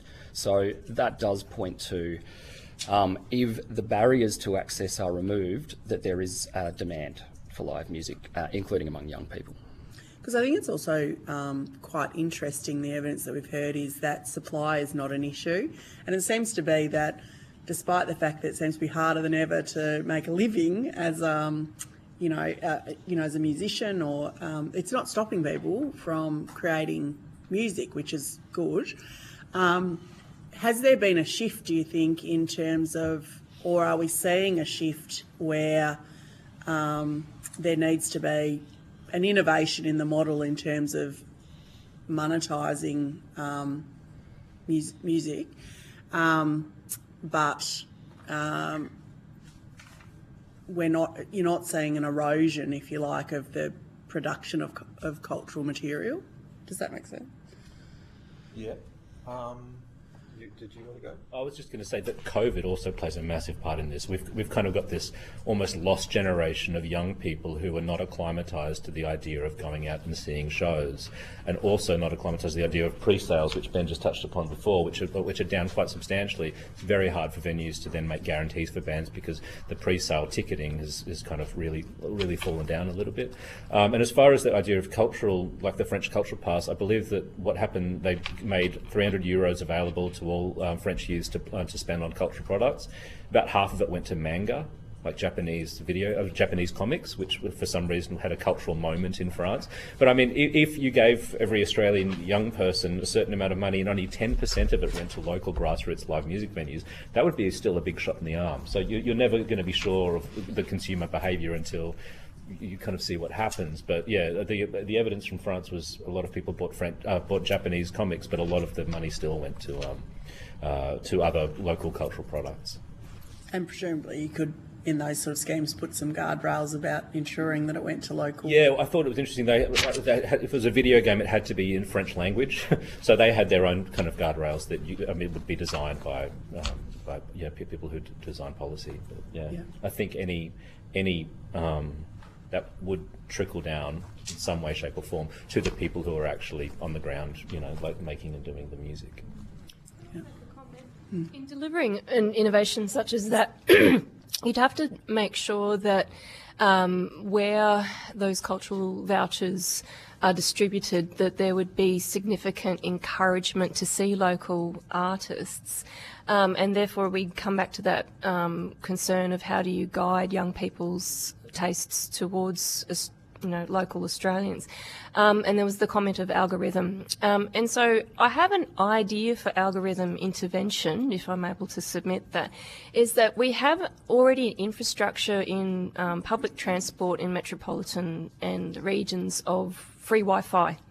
And so if you have something where you log into that free Wi-Fi with your phone, which is, a prosthetic, that the landing page is actually feel free to listen to local artists. And so we have actually contacted local artists in the area and saying submit your music on a playlist, and so that they can actually stream for free, but the artist actually gets paid like a grant from the government to have their work submitted. And so you're actually allowing these children, which they're the ones using public transport, and also their parents, etc., to actually tap in and listen to this music. So that's one intervention, and algorithmically as well, because all that information is also being downloaded onto their phone, which captures everything. There's no more secrets anymore. And so that's one way to guide that.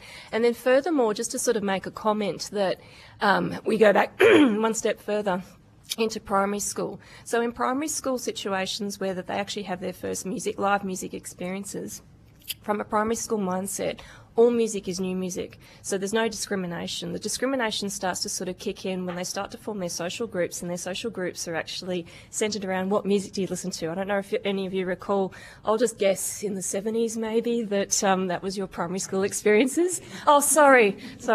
Oh, you're looking so young. Anyway, so that would be one of the conversations, particularly once you hit your teenage years, is what music you're listening to. And so you would actually have, these little tribes that also actually sort of developed around sort of social norms that actually included music as part of your culture in there as well. One point really quickly. When I say there's not a supply side problem, and there isn't, we know that from the intakes that we get, at universities studying popular music. I should really make clear that it's not a supply side problem for emerging artists. But without some of those pathways that we've discussed, it's people. Yeah, exactly. People will not pursue it long enough to get to the point where.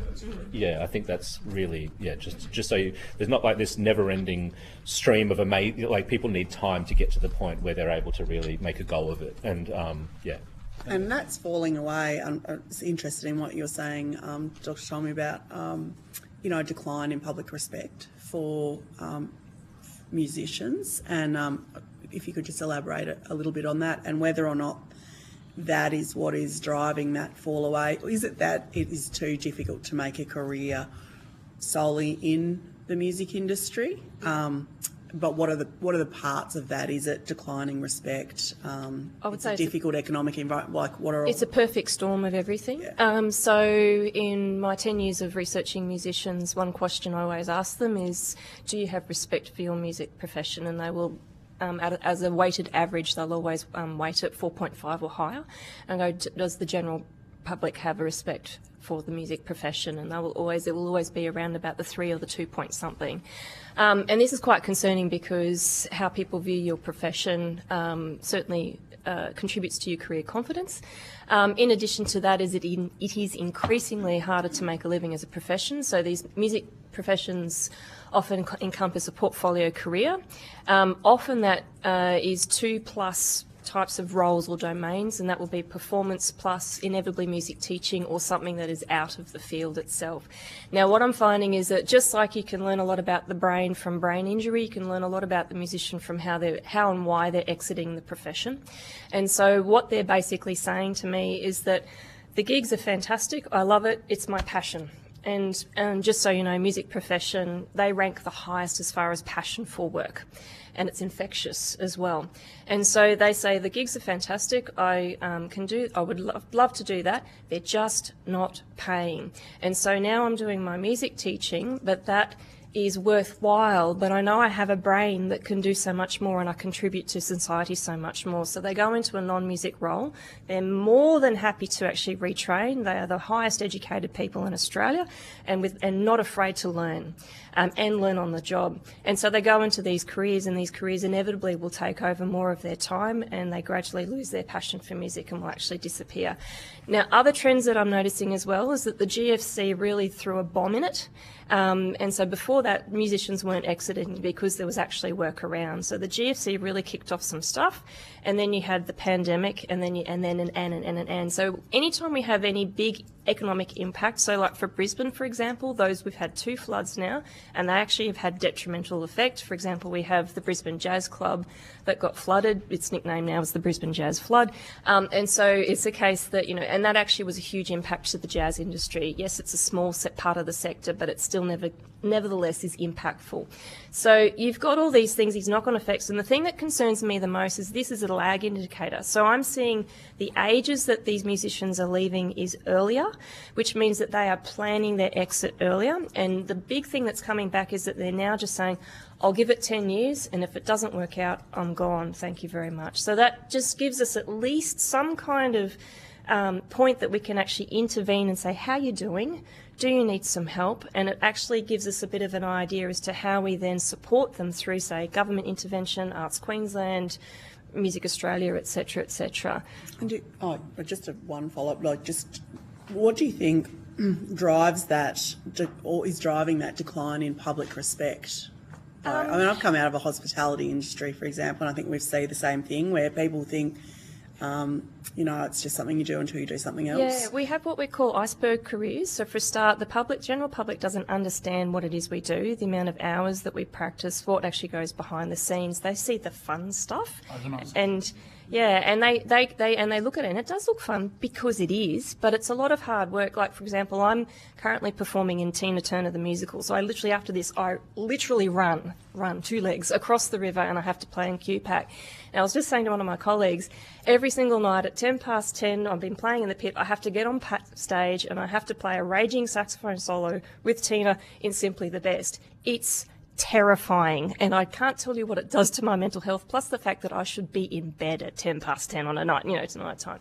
It's also exhilarating, and the audience just think it's amazing, but they don't see literally the decades of trial and error, the literally decades of study that I've had to do, the investment and trust of others. So that's one part of it. They just don't see it. Business. They don't understand it. They don't understand the skills, knowledges and investment that's involved. And the other thing is that because there are no barriers to entry, you have doctors, lawyers, accountants will get absolutely sued if you haven't got the right qualifications and upgrade and upskill every single year, whereas anyone can pick up a guitar, go on the corner of the street, put out a can and get some money, or just these days tap and go.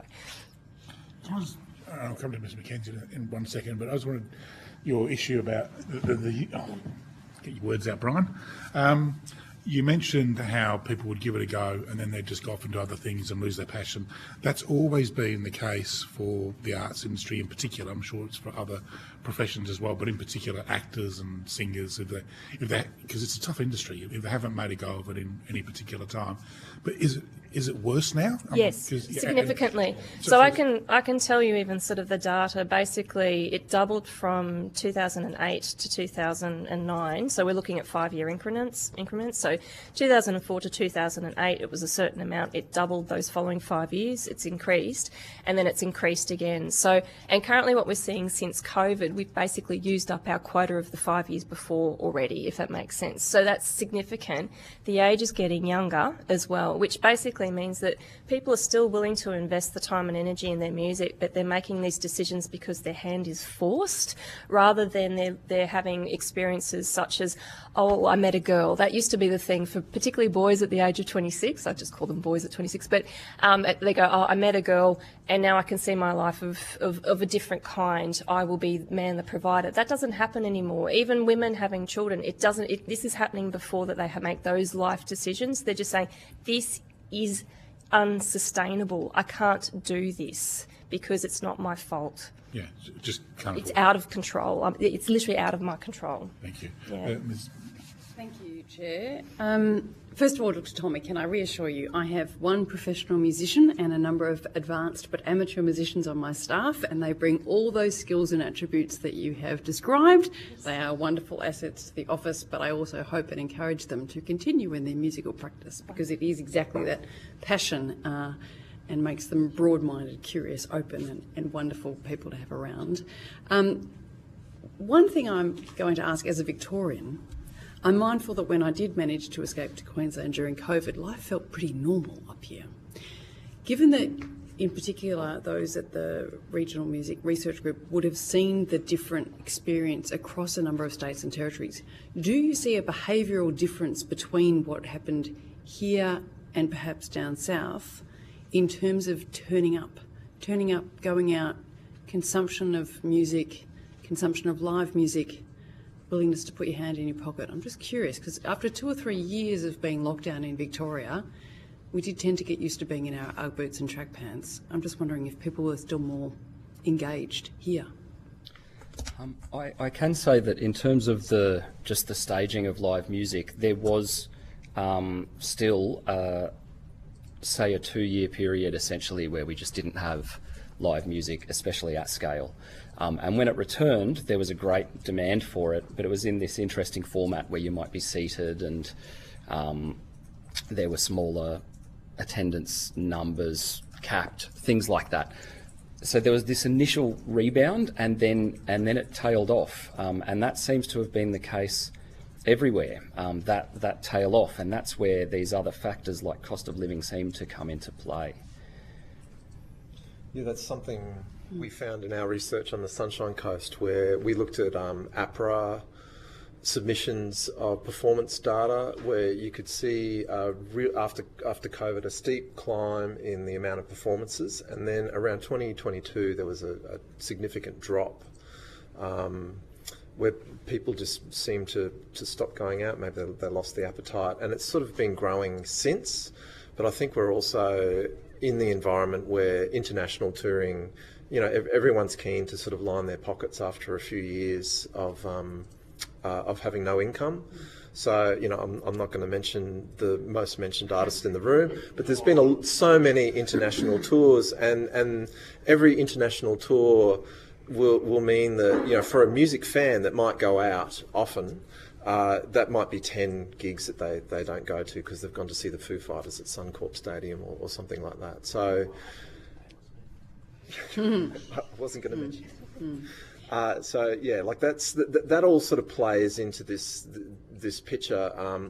Additionally, concert fees have gone up exponentially in recent times. And the costs, which I'm sure you've heard a lot about, but things like ticketing costs added on top, and people are willing to fork out money to see a large international act. That there's no longer local supports, and it just means little to the local industry, where the industry used to be have local promoters. Now, like Live Nation has taken over a lot of the promotion in the country. And any profits that the promoter makes goes overseas. It goes to the shareholders. It doesn't go to a local promoter that will then sort of look in investing and getting some other new act out. So, yeah, it's a very difficult. Perhaps also I can say that the propensity, the rise in ticket sales, concert ticket sales, and the propensity for large international acts to tour more is also as a consequence of the advent of streaming and the post-Napster landscape, because prior to that, the physical product made significant revenue source for all musicians, all artists everywhere. And so now we just basically see that, large international acts who might not have toured the way they're touring right now, simply because they need to, for their own reasons, are looking to keep their revenue streams the way they were prior to the loss of physical product. Mm-hmm. So again, there is this interconnectedness between the advent of streaming services, and that sort of, as we refer to it, digital disruption of the music industry. The advent of streaming services also also coincided with a number of other options for entertainment. So it's always hard to attribute exactly what's what. But whereas before in the 90s, you may have only had so many options if you're a young person looking like to engage in culture. Now there are so many options that are online, and all of that digital technology kind of coincides with when that like Napster to streaming all happened. So it's hard to attribute exactly what's. I was jumping quickly before Ms Mackenzie continues, just because before I forget, because Dr Green and Dr Crabtree both touched on this, and we've heard from previous testimony about the idea of a dollar levy on the big international acts, that $120 ticket for she who shall remain unnamed, making that $121. Will will anybody notice? I think Dr Green, you've suggested something similar. Can you perhaps tease that out for us, how that might work? Sure. Well, live music, the word ecosystem was used before, and that's the framework that I bring to looking at live music. And there are ways to support ailing parts of that ecosystem for the good of to maintain the diversity that is necessary for a resilient ecosystem. And part of that diversity is your smaller and medium-sized venues, and it's been mentioned in these hearings before that they're in particular need at the moment. And so, and we also know that there are, as mentioned, extremely successful parts of the music industries at the moment. So another reason I like the ecosystem concept is it recognises that it's a diverse sector with many interests, sometimes competing interests, at different sizes and scales. And so there are events in competition with each other, there are large and small in competition with each other, and there is a recognised level of concentration in the music business. And so on all those counts, the general concept of that form of levy does seem a reasonable way of drawing on the successful and strong parts of the sector to support the ailing parts, which are nevertheless necessary for the long-term health of the overall ecosystem. It's a matter of imbalances of power, ultimately. So a levy like that then wisely distributed to the lower strata of the live music industry would have the effect, I think, I mean, there will obviously need to be guardrails, etc., but would have the effect of it restoring some small balance to a largely out of balance power structures in the music industry, live music industry. The Live Nation monopoly is problematic to the Australian live music industry in some ways. I think that's, like Magoo was just saying, it pushes out local... What's the solution to that? They're trying to monopolise all levels. Yeah. Like by buying venues and, perhaps I won't say that here. Venues, ticketing agencies. I think a levy would definitely help the sector. But they're a large multinational global company. There's nothing I think that Australian legislation can do apart from something like that, like adding an extra $1 or $2 on, which Ticketek have no problem doing every time there's another big touring artist. We have an Australian Consumer and Competition Commission, don't we? What Live Nation are currently being they're in court with the Department of Justice in America over monopolisation. Monopolisation. So, but I think they'll get through that because they've got their We ways. won't speculate on foreign jurisdictions. To speak to to bring it back to the concept of the voucher earlier, and we spoke about supply and demand. There's a lot of artists who are itching to get out there and play, but I do think there is that, particularly in regional areas. There's issues with the infrastructure and venues. The regulation for a venue to put on live music is quite onerous, and a lot of them, it's just easier to either have pokey machines or just put on light music rather than have someone playing acoustic guitar, at a dinner time. So I think there's lots that the government can do to help sort of relieve some of that regulatory environment for live music, and maybe if there was a voucher, system that that it be locally based, and that there'd be an ecosystem for it to go into using. Can I just support Dr. Gould's remarks there? I'm from New South Wales, actually. I teach at UTS. I'm a music business subject coordinator of music business in that university, and then what I've noticed is so many young artists coming into my subject who, in the end, practicing artists are not opting to run. I run a record label in the same way that Yanto does. They're not opting to actually perform as artists. They are performing as artists as much as they can in their life outside university, but they're opting to work out how to get jobs in the music industry, to get jobs in places like Live Nation, because that's where they can earn a decent living. So a lot of the really smart undergraduates have really sort of parsed what the system looks like. And can I speak to the gambling issue? And this is a state regulatory issue, clearly, not a federal. Only so much as it pertains to live music. Yeah, as it pertains to live music. So I was a live music performer in New South Wales when the New South Wales government introduced poker machines to pubs, and it killed the live music industry. It killed my ability to perform. I had to, and that was in the 80s, and that never really returned. And then it was known amongst my colleagues that the places to go to, you either had to move to Melbourne or you had to move to southeast Queensland, because that's where the live scene was healthy. Thank you. Mr. McKenzie. Yeah. And just one more. Chris Stewart this morning said, every time there's a crisis, somebody works out how to fix it, and usually it makes a ton of money out of it. And he hoped that whatever that solution was going to be had particularly Australian benefits, whether our musicians involved in it or at least our ecosystem benefiting financially. Based on what I've heard you say, just tell me if I got this right, it's almost like a departure tax, right? So a big international show comes in, because let's face it, they're the ones making the ton of money. We put a $5 or a $2 impost on every ticket sold. If you were to do that, where would you send that money? To artists? To Australian venues? Where do you think that buck is best spent to protect our ecosystem? Yeah, I would say music education, first and foremost. I like you very much. Good. Yeah. Yes.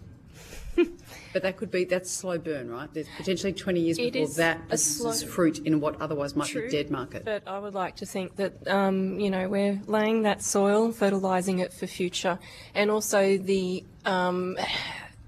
benefit is actually national and is more equitable. So currently at the moment we have a CARA that designs curriculum, and then they basically give it to all the state education departments and go, off you go, enjoy that. But then it's down to the actual principals of all the schools, the PNF funding committees, etc., as to how that music curriculum is actually put in. There's too many gaps at the moment in the music curriculum where they just say, we want music in primary schools, for example, to be ongoing throughout the curriculum. But ongoing can mean one term per year, or it can mean consistently through year by year by year, or it can mean absolutely embedded in a full arts kind of subject, which means you only get 4 weeks of it per year. Okay, and so at the moment we've got some disparities, inequities from regional, rural, remote, metropolitan, etc., etc. However, if you reinvigorated that landscape, embedded music education right from the start, we have actual documented understanding that music education right from the beginning is best for your brain development, for your for how you learn. So if you actually have good rhythm, you are more likely to be a good reader. If you're not a good reader, start learning the drums, you'll become a good reader. There's actually those correlations to see. So your brain development will be better. You increase your soft skill development, your hard skill development, your social development, and that literally correlates all the way through school. And then you don't have to be a musician, but then you have these people who are exposed to really excellent music. You can embed into the curriculum what time. We can start basically guiding these young people with what they're actually listening to, and then that has an ongoing benefit. You have incursions, you have excursions, etc., that's musically oriented. I think, again, we'd be then fertilising the soil for our future of live music industry. Can I just jump in there because, and to not quite devil's advocate perhaps, but we've had evidence that there's not a supply side issue. There's plenty of people picking up a guitar or playing keyboards or getting a mix deck or whatever it is who want to make music. So we've got plenty of interest in people wanting to create music, and I don't doubt all the benefits of music education. They're well established for all those soft skills you're talking about and all the brain development. But that would seem to generate even more people wanting to create music, but I'm not sure how that helps us then create a sustainable live music sector.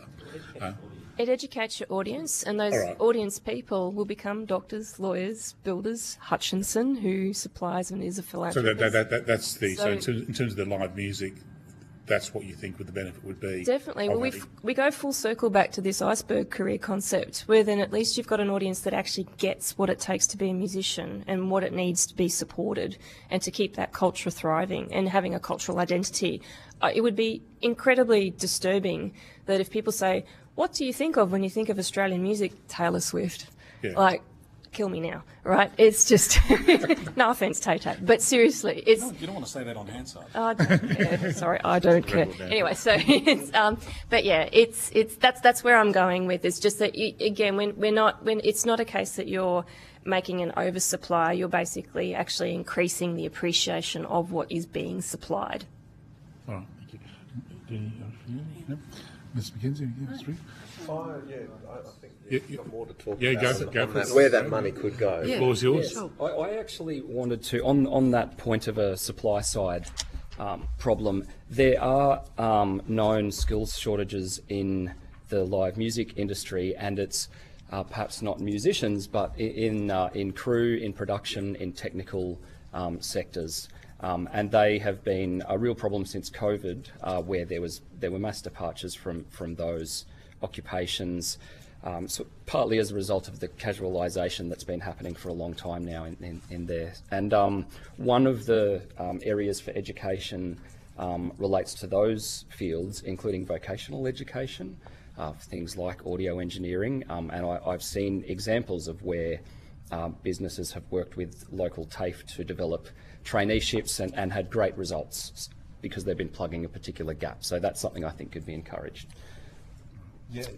It's a side point about the supply point. Thank you. I agree wholeheartedly. There was a massive drop-off in live sound technicians, lighting, sound engineering, monitor engineering, all of that post-COVID, because all of the work dried up. It was casual work to begin with, and these people weren't part of the companies that were able to then access the job keeper or whatever it was called, so they had to leave and try and find something else to do. So. Yeah, there's great organisations like Crew Care who run programs, and the benefit of programs like that is that they can kind of increase the equity and diversity within the people that they're training, so that it's not just all white males like myself who are involved in that sector. But as far as speaking about where such a levy on the large international touring, where that could go, like definitely it's the grassroots of music. That's what we're in danger of losing. The artists that often feel the need to change careers because they've had a good go at it, they've had minor success, but they're just not making enough money to live. Mum and dad are sick of them living at home. And even in saying that, like, they're lucky enough to be living at home with mum and dad, supporting them while they're, like I've done a lot of work with Powderfinger over the years, and I worked with them through the period where they weren't earning an income. They were all living at home. A lot of them were living at home and had that support from their parents. And it's, again, sorry, I'm going off track, but I think it's in that grassroots area. I think it's in infrastructure, like reducing impediments for venues. There's just so many costs for them now. It's not worth it for them to put on live music. So, I mean, we all know the costs themselves have increased. So insurance is up, power's up, all those sorts of things have increased anyway. But are there other costs that have been introduced that weren't there previously? There's maybe just difficulties working across the different levels of government. So yeah, apart from insurance, which has gone up really high, if you're a new venue looking to operate within this state, you need to apply for a license through the OLGR, which I know we're not focusing on that, but. You need to be either a hotel or a nightclub, and if you've got someone playing acoustic guitar or just piano and vocals in a restaurant, you need to be a hotel or a nightclub. And that seems to be an issue. And if you are not if you are in an area where your development application does not allow for a hotel or a nightclub, you need to apply for a material change of use with the local government. Even though you're a restaurant wanting to put on a singer. Yes, or a cafe, which are great environments for grassroots musicians to start earning some money, building their profile, looking towards the bigger small venues and things like that. And that gets even harder when it's different state by state and you're trying to tour an artist nationally at a kind of like lower tier level, or if you're trying to put a festival on that you can then move between different states, it becomes really problematic. Another thing just quickly on that point would be to do, Ben was just saying how much people like coming to free things, so you could quite easily subsidise smaller local festivals or regional acts to tour under a federally supported fund that comes off the back of the levy on the larger acts as well. So that would get people out to see live music, hopefully in regional areas and in urban areas. By making it free, you give some emerging artists a paycheck that otherwise they'd be missing out on. It all works at that grassroots level. So further, sorry, I saw you leaning in. Thanks. Further, look, I support Dr. Tolmy's, and I support all of these notions, but I also feel that there is and I also feel that there is a target group that we're missing, which is the emerging artists, those who are trying to take they're taking their career, trying to jump up from one level of the stratified industry to another, to a point of sustainability. And I'm of the view that targeted grants would be appropriate there, that an emerging artist, that most of them who have management, most of them who have artist management that are, in this category of emerging artists, because artist managers are believing in them and are investing in them, quite accustomed to doing the grant, the grant thing, but a specialised set of grants where the artist would have to demonstrate that they actually are seriously an emerging artist and are developing their artist career, supply evidence Dr. of that. Tommy, last word to you, because I'm going to wrap it up. Great. There used to be an Art Start grant through what was then the Australia Council, and that quite some number of years ago went away. I actually used to teach students how to apply for that, and so that went. There also used to be an Arts Queensland Individuals Fund that was actually targeted to emerging artists as well, and that also got eradicated. So the reinstation of that would be fantastic. But if I could also include that what will actually help a great deal is if you include payment of mentors in this, so that way that these people can actually sort of get the leg up into the industry as well. So that's something that's quite significantly lacking in the conversations that we've been having, and just from public hearings that I've been reading before, is just that mentorship is actually incredibly valuable. We have older musicians helping young musicians, so if they're actually paid for that service, that would be fantastic and would be best placed in those Art Start grants. Thank you all for your attendance at today's hearing. I sort of apologise for cutting you off, but we've got to stick to the deadline. If you have been asked to provide any additional information, or if there's anything else you'd like to provide, please forward this to the Secretariat by 7th of August 2024, and you'll be sent a copy of the transcript of your evidence, to which you may suggest corrections, and you're now released, and the committee is suspended for lunch and will resume at 1:20 p.m. And best of luck with your saxophoning tonight.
Good afternoon. I'll get to all the formalities, so we're ready to go, Roy. Thank you. Thumbs up. She's there. I now call representatives of CAST, Centre for the Arts, Sports and Technology, formerly known as the Usual Company, I believe. Is that right? Yes. For the Hansard record, would you please state your full name and the capacity in which you appeared before the committee?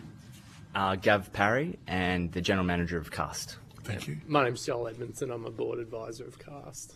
Thank you, gents. As these proceedings are public, they are being broadcast and recorded by Hansard. If you wish to have evidence heard in private, please let the committee know and we will consider your request. Although the committee does not require you to give evidence under oath, I wish to advise you this hearing is a formal proceeding of the Parliament. Giving false or misleading evidence is a serious matter and may be regarded as contempt of Parliament. If you object to answering a question, please state the reasons for your objection and the committee will consider the matter.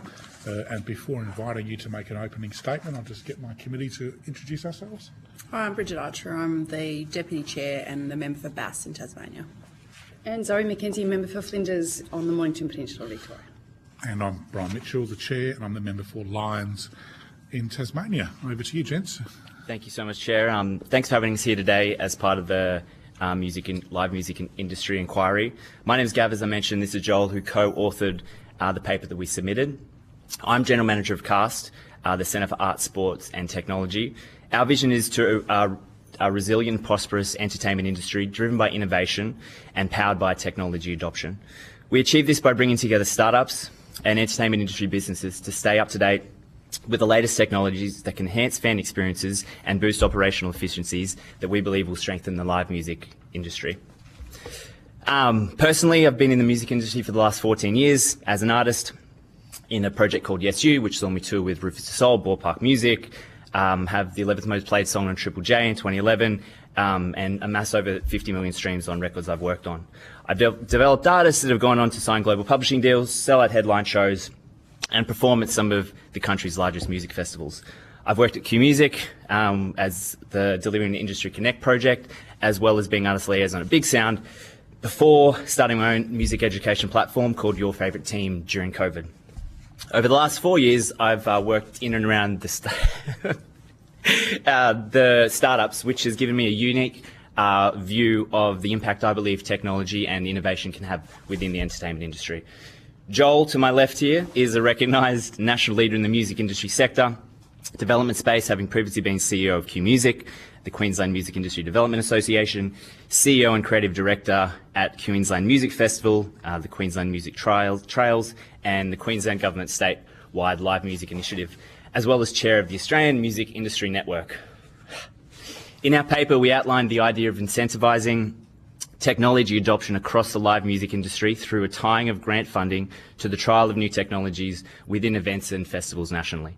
Being able to incentivise the trial of technology at each event will mean together as an industry we can develop a new model for what it looks like to develop for festivals and events now and into the future.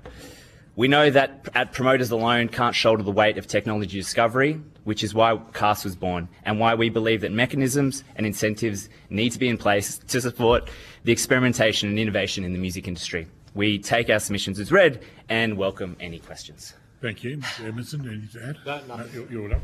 All right. Look, thank you both for being here. And before I throw to Mrs. Archer, I've got a couple. Thank you.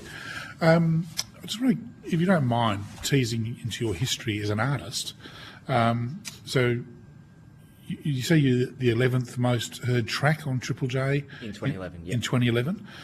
That would make you a somewhat successful artist in terms of, I mean, you got heard and you're clearly a popular track. But I don't imagine you made much of a living out of that track. Can you talk to me as an artist? Yes. The difficulties of making a living as an artist, particularly in the live music space, and what you would like to see happen there? I think at the time it happened very quick. So it was the first song we released. It just got picked up on Triple J Unearthed, and we thought our world was going to change pretty quickly. We were hit up by labels, managers. It was an exciting time, but one that we weren't really prepared for. So I guess that first year we thought anything was possible, but then the reality hit where, even with a song in that year that was 11 months played, we only made I think it ended up being about $4,500 over the next couple of years Profit from or that just song. net income? That was just from iTunes. That was when people could buy MP3s and it wasn't to streaming. So that's our experience before streaming came in. And I guess an example I use regularly is that we released a song in 2015. We didn't get any support on Triple J, and that song has made us $25,000 from streaming.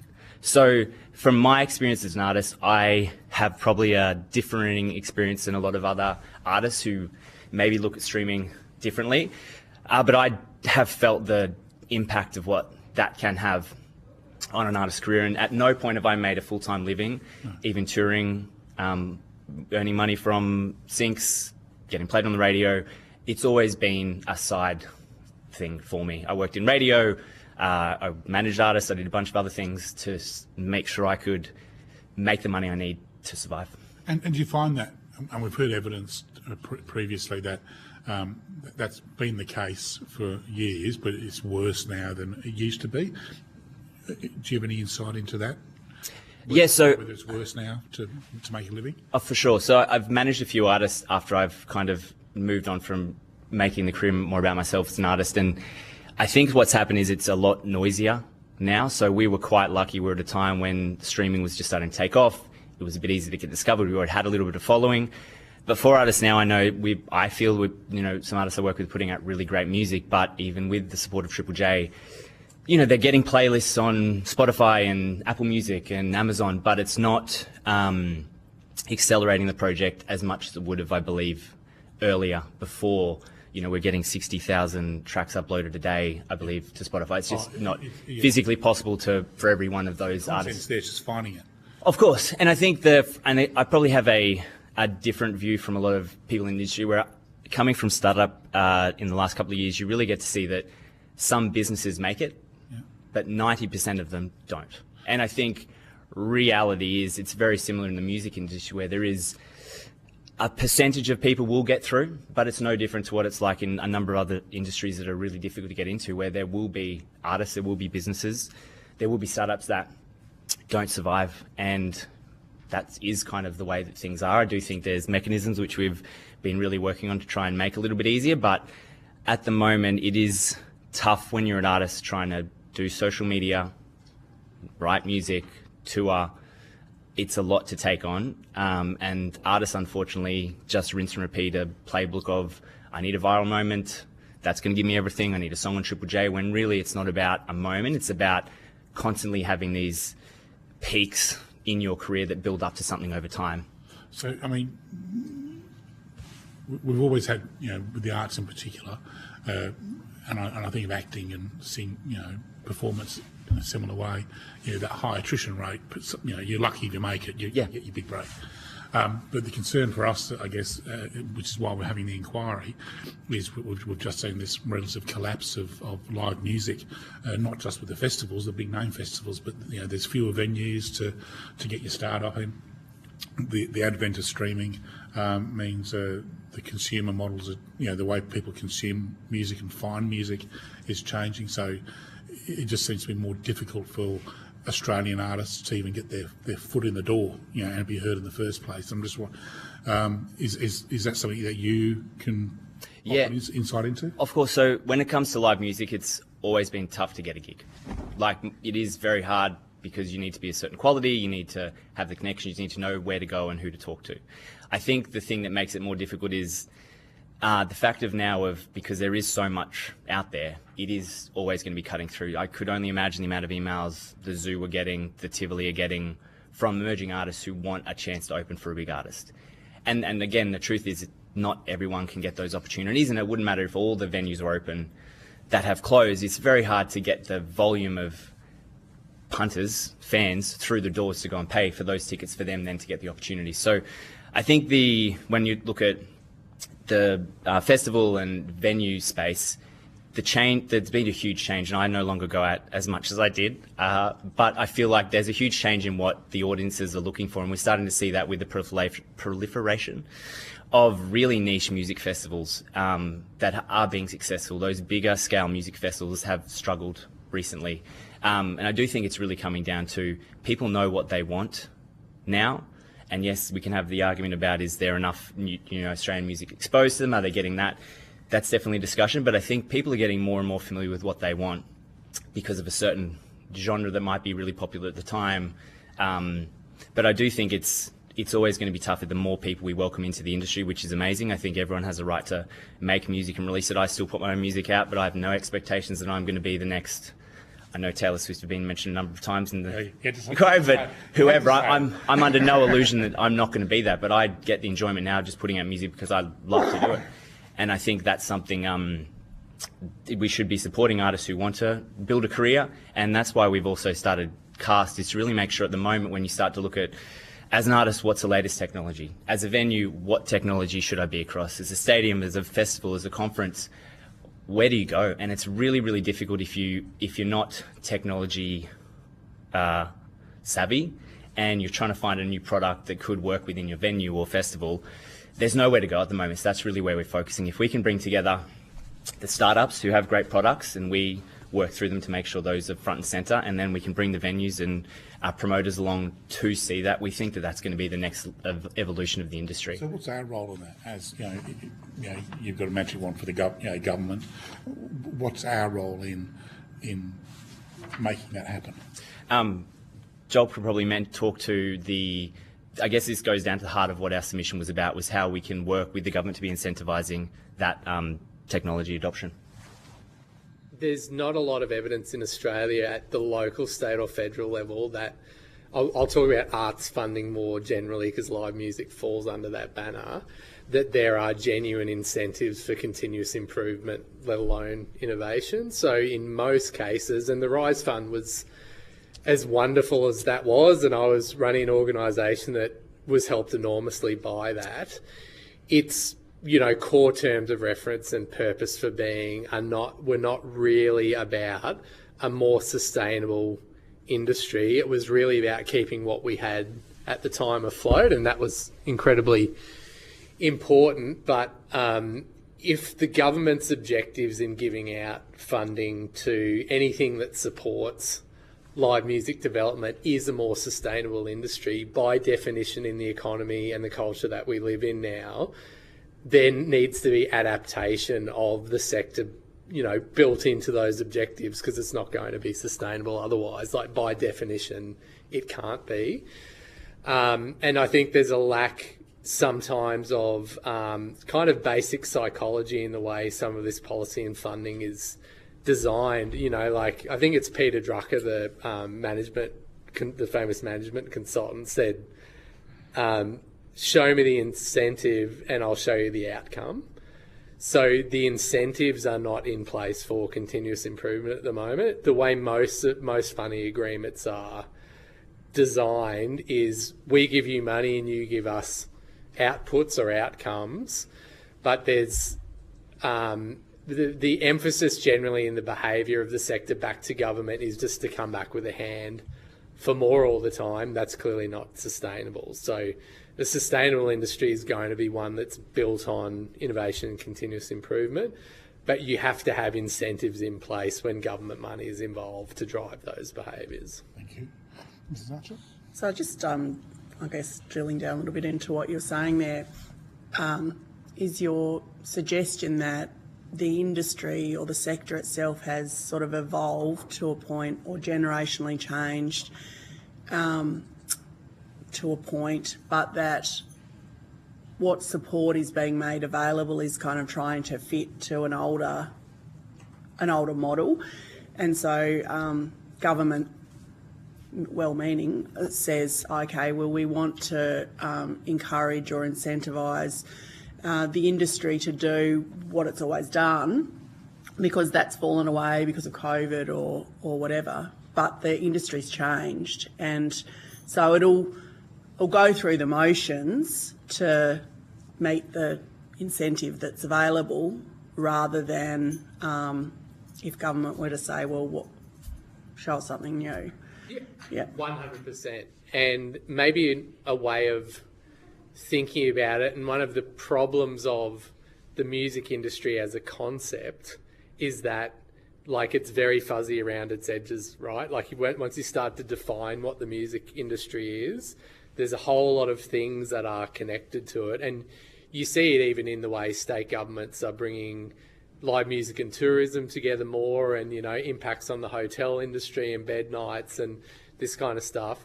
The same is applied to technology. So prior to MP3s and iTunes and then Spotify, we would never have thought of like the software sector as being intrinsic to the disruption of the music industry. And in a lot of ways, the dialogue that we still have about the music industry considers streaming companies as interlopers. Like, oh, you know, we are the music industry here and they're kind of like coming in and stealing value from us. And look, you can argue about that all day, but the reality is they are the industry now from a sort of publishing and recorded music experience context. So the reality is that technology is bleeding into the sector. The sector historically resisted that. So when, you know, Napster came out and digital music was a thing, the whole recording and publishing industry resisted that and resisted it, and in the end that they lost. In a sense, as an industry, we haven't learned anything from that experience, because there is still not that dynamic interconnectivity between technology and, you know, the day-to-day business of the sector. So government has a role in saying we want to incentivise that. Obviously, an organisation like ours, which is ostensibly not-for-profit, is looking for government partnerships to be able to do this kind of work with the sector, because it costs money to do and there's no one doing it at the moment. But essentially, your paraphrasing of it is correct. So do you think government then needs to be more intentional about what's the outcome that they're trying to achieve? Is the outcome, you know, to support artists? Is the outcome to support like a consumer experience? Because I think sometimes it's not like, what are we trying to support?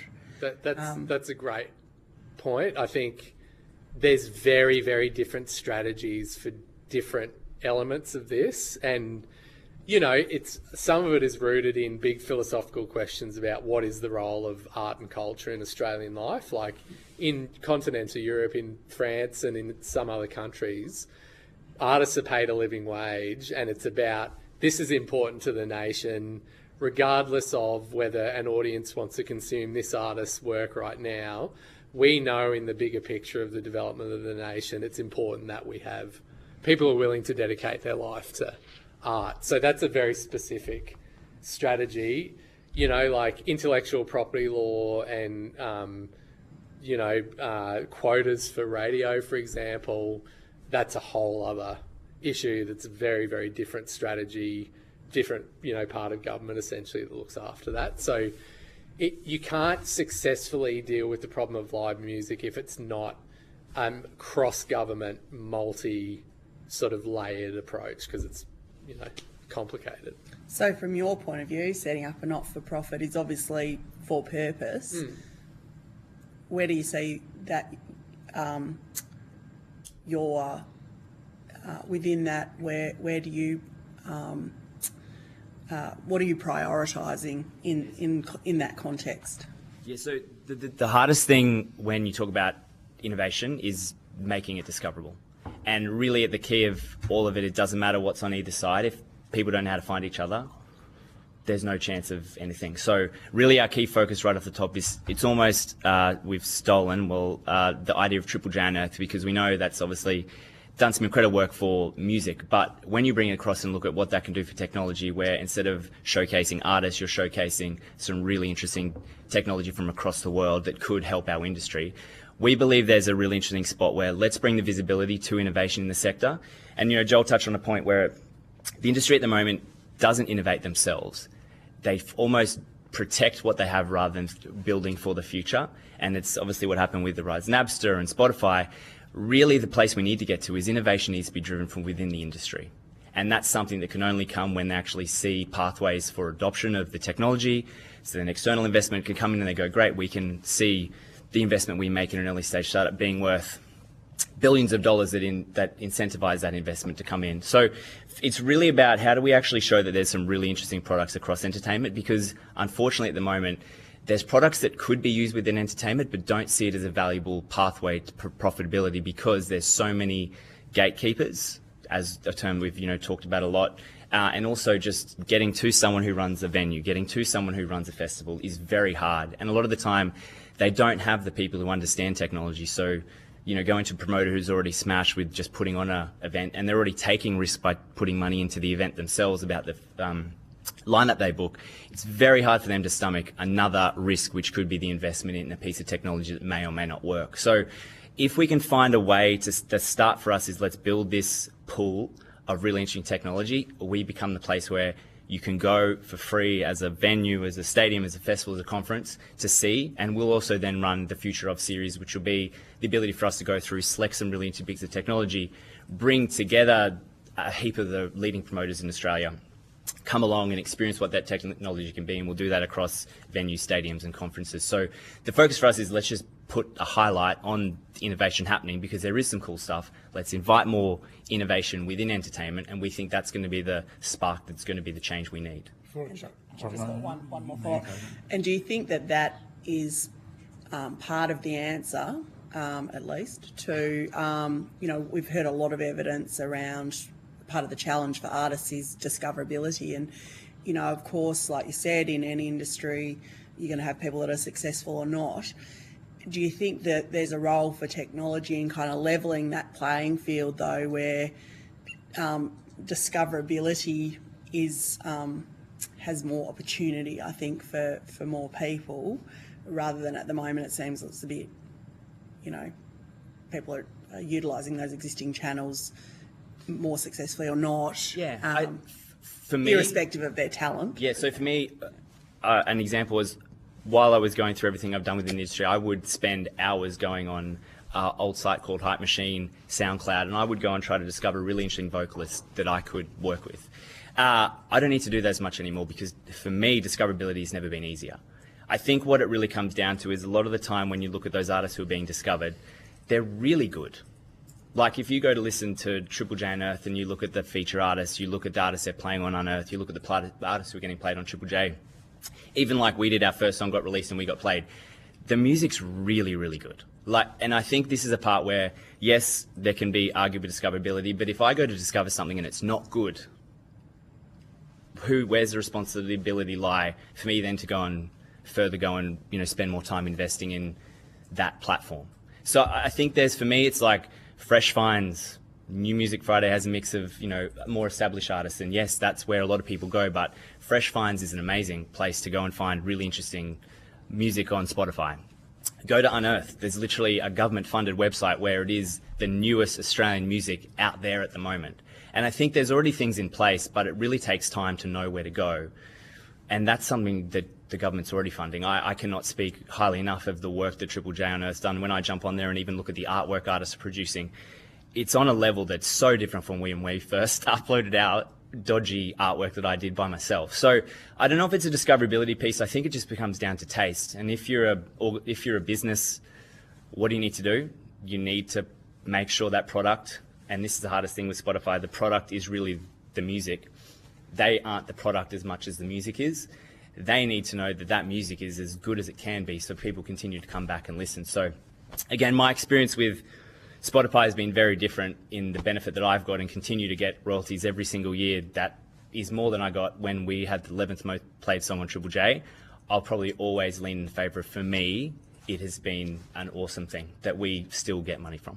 Great, thanks. Thank you. Ms McKenzie? So I think what I'm hearing you say is that the industry is currently formulated as Kodak and holding on to being Kodak really, really tightly. Yeah. My question then, is its next evolution to success a minor change or a major change? 5-10 years ago we thought galleries were dead. The NGV in Victoria is now one of the most visited galleries in the world, but part of that visitation is now digital. Right? They have learnt how to be a very popular place for eyeballs on social media, and that in itself drives patronage. That wasn't a massive change to who they are and what they do. Are you saying this needs to be a massive change, or is there a step change or a toggle that will see a bridge for the current industry through to its future industry? I can jump in. You and then go first, Yeah, mate. thanks, man.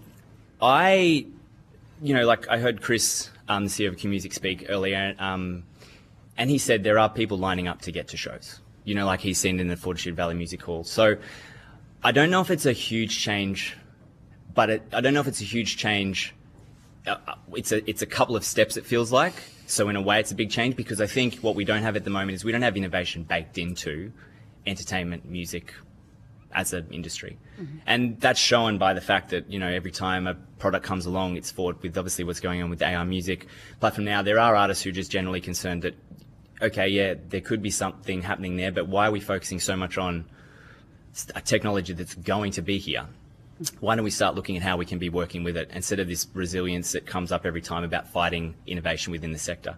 I think if there was one thing, again, I only have my experience in the conversations I've had, but if we look at every part of society now that has benefited greatly from something, it has been technology. And yes, there's always going to be downsides to it, but I think as an industry, for the venues, it's very hard. A lot of the time they're strapped with hours in the day trying to manage and do everything they need to do. They need support to understand what technology they can be using. The same goes for promoters, the same goes for stadiums, the same goes for anywhere fans experience entertainment. We really need to start putting the fans at the centre of it. And yes, we can talk about what it takes to get a music festival off the ground and all these things, but all this comes back, if there's no fans coming in the door for whatever reason, that's got to be the focus. How do we make that experience better? And I do believe that's going to come from, exactly like NGV have done, making better experiences for the fans. And it would be the same with musical theatre that I thought and for some time hoped would die out after the 80s. But it's huge in Melbourne. It's huge. You'll have 3 or 4 different musical theatres going on any night of the week. And here, the one of your former witnesses was running off to the Tina Turner show. So traditional entertainment is thriving. It's just that there's something missing in this one. I think I'm hearing from you just it's resistance. It's very hard as well because it's very spread out. Yeah. Like, Chris spoke about it, and it covers a lot of ground, and like Joel said, it gets fluffy on the edges. Unfortunately, with music and I guess entertainment, change comes from the top. It's very hard even Does it? From my experiences, if for a piece of technology to get off the ground, it needs to be, it almost says, look, as a record label or an industry, we'll go and check Triple J and Earth, and that gives Triple J and Earth validity. Yeah. Triple J and Earth has thrived because labels have found the next big artist, whether it's Tones, whether it's Flume. The amount of the G-Flip, the amount of artists who have come from that has been given validity by the industry. And I think at the moment it's very difficult because it is hard to chat to the people you need to chat with, to have a conversation about what challenges are you dealing with, what challenges can we help with, and that's got to be the conversation, because at the moment those conversations aren't happening as an industry more broadly. As John mentioned, a lot of the time it's just coming back for more support. But I think the change needs to be more conversations, and that's a big part of the events we run. It's like, let's bring promoters in and say, what challenges are you facing? What support do you think you need? We bring in the innovators, we bring in the founders who want to build products that change the world and say, what do you think your solution to this could be? And if we talk about end goal, it would be great to have a position where we could be known as a place you come to try new technology within the entertainment industry. And I think, obviously, the Gold Coast is the entertainment capital of the world. So I feel like, there's ability where, in Brisbane, and especially in the lead up to the fantastic word you've heard a number of times, the Olympics, is I do think we can actually be the heart of changing the entertainment industry more broadly. And I think that's what has got us so excited about the work we're doing at CAST, because it is time for a change. It does take new thinking, and it takes a different approach, which is very hard for an industry when they're in the day-to-day. Thank you. I'm going to wrap you up Also. there. And I just want to warn you that giving false or misleading evidence is a serious matter. How dare you? Thank you for your attendance at today's hearing. If you've been asked to provide any additional information, or if there's anything else you would like to provide, please forward this to the Secretariat by 7th of August 2024, and you'll be sent a copy of the transcript of your evidence, to which you may suggest corrections in your release. Thanks, gentlemen. Thank you Thank you so much. Appreciate that. Cheers. Very interesting perspective. Yeah, very fresh perspective.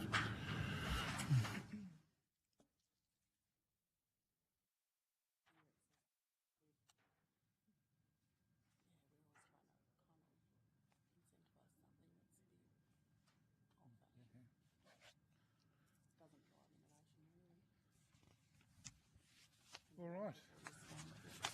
I now call representative from the music press.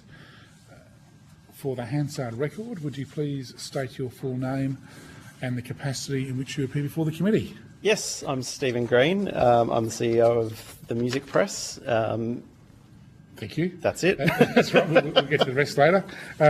As these proceedings are public, they are being broadcast and recorded by Hansard. If you wish to have evidence heard in private, please let the committee know and we will consider your request. Although the committee does not require you to give evidence under oath, I wish to advise you this hearing is a formal proceeding of the Parliament, and giving false or misleading evidence about the Gold Coast being the centre of the universe is a serious matter and may be regarded as a contempt of Parliament. If you object to answering a question, please state the reasons for your objection and the committee will consider the matter. Before inviting you to make an opening statement, to my left. Hello, Bridget Archer. I'm the member for Bass in Tasmania. And my Deputy Chair. And Zoe McKenzie, the member for Flinders in Victoria. Thanks. And I'm Brian Mitchell, the Chair. I'm from Lions in Tasmania, which The actual centre. centre of the universe. And we now invite you to make an opening statement. Thank you. Thank you, Chair, and thanks for travelling to Australia's music capital, Brisbane. I'm grateful to be able to speak to you all today. As the publisher of leading music publications, an Australian music marketer of 25 years standing, and the Australian rep for Radio Monitor, which collects data on what radio stations play, I can speak to what Australians search for, read and listen to from a unique position. While this committee is focused on live music and there will be important issues raised by others, I believe we're in the midst of a much larger cultural problem. I bought themusic.com.au 2 years ago because I could see Australian music stories disappearing and decided to put my money where my mouth was. Once things disappear, they're very hard to get back. Australian recorded music domestically is at an all-time low. Whether it's charts, radio streaming or news platforms, Australian music is being elbowed out of the way by commerce, favouring cheaper global scale, and I can see news media grappling with exactly the same global algorithmic forces.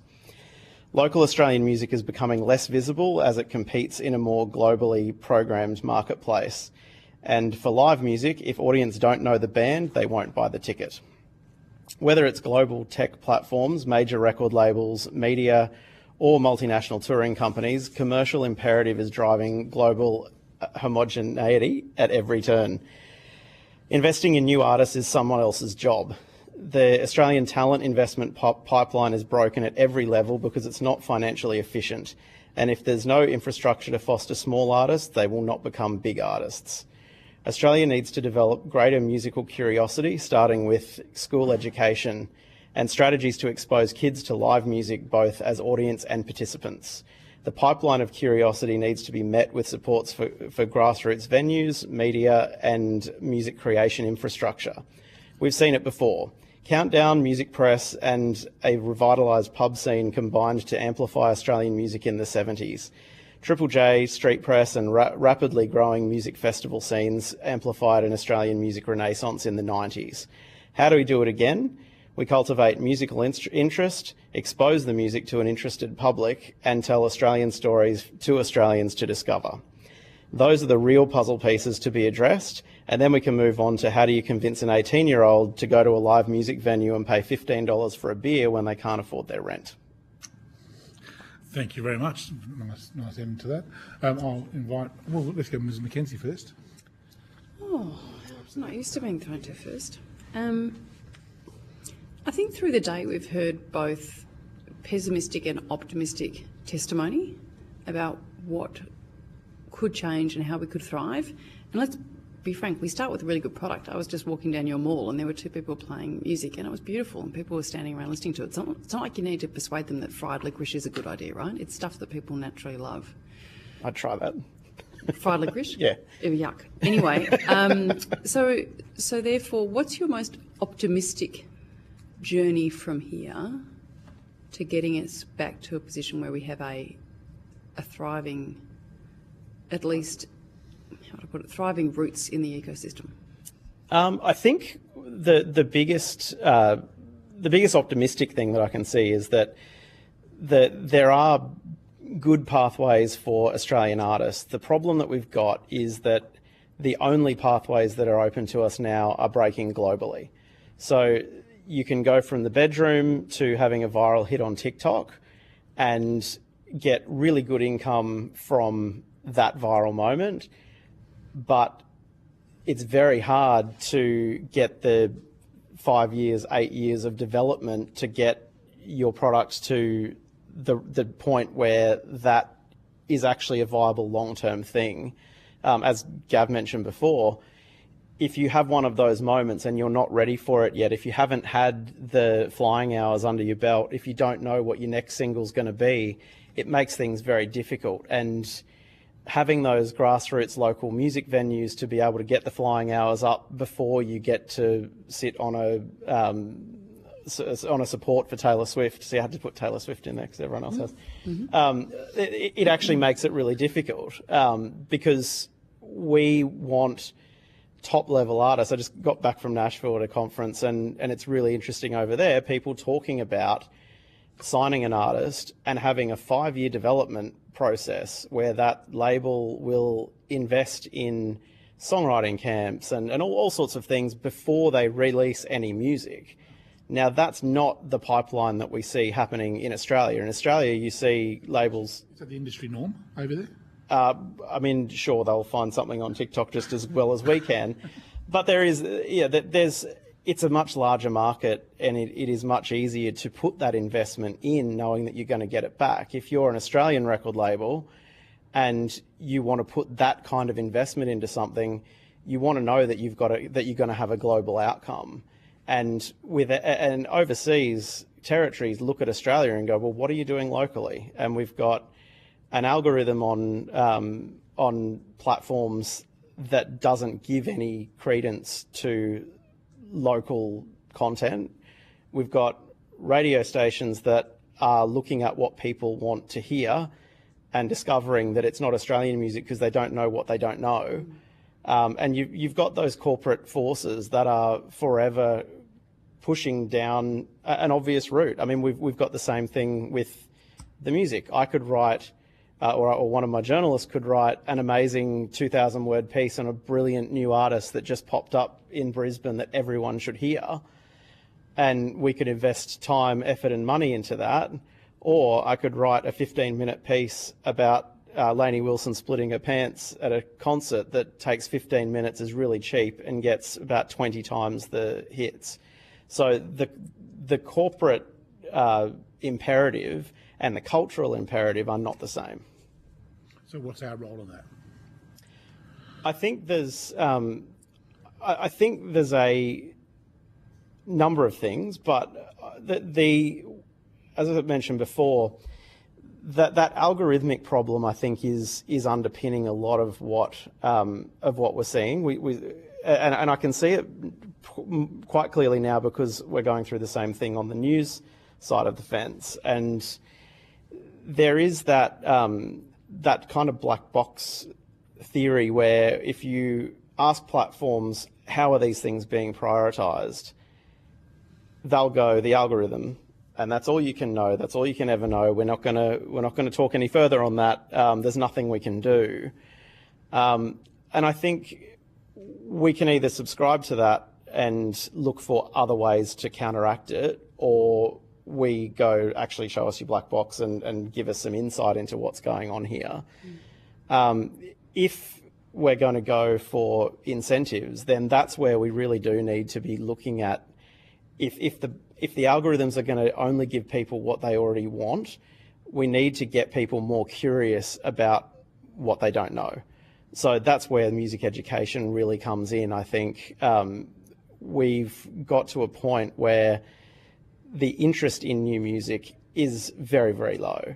And some of that's because the discoverability of it is so easy now that the idea of having to find a new artist is not something on the list of 4 billion things that you've got to do when you're dropping the kids at school or whatever. Finding a new artist is pretty low on that priority stack. Whereas go back in record store days, you had to know what you were going to look for when you went into that record store. So there had to be a little bit more work on the consumer's part put in to be able to engage with music. And music is something that most people do want to engage with. But it's almost like there's it can easily be outsourced now. And if that outsourcing goes to an algorithm, it doesn't actually matter. You don't care what the song is that you're bopping along to on the way to work that Kyle Sandilands decides to play on the breakfast show. That's something that you can outsource. And I think teaching people the beauty of discovering new music and going down rabbit holes and finding the stories and all of those things that are what makes music so special, that's the bit that we can reteach. And I'm not suggesting that you do that by having lessons on those things specifically, but when you are exposed to music, when you play music, they're the things that get you interested in a self-directed journey of wanting to know more. Zoe? And so therefore, when you talk about music education, do you mean of the popular genre, or do you mean at its absolute fundamentals, like for young people, so that they are thinking and curious and enlivened to what music means? I think it's fundamental, and then you let things go. I mean, that's the great thing about music, and probably one of the things that industrially is harder now is that when there was a record store and a chart wall and you had to pick a CD off and that was your choice, it's very easy for an industry to push people in certain directions. And in some ways, that's what we're grappling with now. Now you've got, you can listen to anything in the entire world. How do you show locally relevant content when you're not in control of that CD wall? That's a follow-on from that. I think. Do you think that, and this has probably been true at other points in time as well, but that we've sort of reached a point where there's been a level of disruption, like people's choices are being driven by things other than just the music itself too. Like when you had to go, like you'd hear the song on the radio, that like you hear the song and then you'd, maybe go to the record shop and find the album or whatever. There was not a kind of whole lot of extraneous things around it. That might have changed at some point in history with like music videos, for example, that suddenly you're introducing another element that's driving consumer behaviour or choice. I think, do you think we've kind of really reached a sort of saturation, if you like, of that point where it's not just about the music now, and so people's choices are being driven by other things as well, whether it's, other forms of media? Yeah, I think the idea that it was ever just about the music is probably wrong. I think if you look at why the pub scene thrived in the 80s and 90s, it would be remiss of anyone to note that we've got Tinder now. So why did people go to the pub? Did they go to the pub because they really loved music, or did they need to hook up? I can't believe I read that into Hansard. But that is legitimately, culturally, those sort of things are things that you need to look at. There's always been, in some ways, the fact you had to go to a CD shop was a crutch on people's musical taste. And in a lot of ways, I think what has happened is not that we've, music's actually been freed up. And that's the problem that we're having in a cultural sense, is that, well, and certainly commercial sense. I mean, to be fair though, in a commercial sense, music doesn't have an issue. Australian music has an issue. That record labels have never been more profitable. Touring companies that are touring Taylor Swift, they're doing just fine. There's music as a form doesn't have an issue. But it's condensed those. I mean, you've got a tiny handful of ridiculously successful artists who are backed up by the machinery of the system. But the vast, the vast underclass of musicians are worse off than they used to be. Is that fair enough? I think that's arguable. I think that's always been the case, and I think it's always hard when you're struggling to figure that there's always been people struggling. But the benefit of being slightly older, doing local band PR for us 20, 25 years ago, an artist that wanted to get a record out needed to press up CDs. They needed to get those CDs into shops. They needed to get those CDs to the radio stations. We used to send 300 CDs out to every radio station in Australia because every single one of them had a music director that was making their own decisions. And I mean, it's a whole other thing. But it was actually really difficult. Even to get your video played on Rage, you had to send it in on a Betacam that cost $120. And then you had to post it, and you'd have the costs there were astronomical. And by the time you work out what they made versus what they spent, they were probably making the same loss that artists today are making. So we've seen a huge shift in the power. So the power used to be in the hands of the radio stations and the powerful DJs and the record stores, I guess, or the record store owners who decided what to put on their shelves and what artists to promote, and what genres to promote and which genres hip hop to not promote for many years. But now what we're hearing is that power has shifted in a big way to essentially Spotify. And Amazon and a couple of others. But in seeing that power shift that way, the choice is there. I mean, the content's all there. I mean, you go on Spotify, you'll find artists from Mongolia, or it's everybody's uploaded to Spotify every single hour of the day. There's so much choice, but if you're an average Australian wanting to find out who the local bands are in the back of Brisbane, it's such a labyrinth. So in terms of peeling all that back to our terms of reference for our inquiry, because I think it's fair to say there's clearly an intersection where the strength of the recorded music industry is very important for the success of the live music industry, but what we want to do is protect and enhance live music.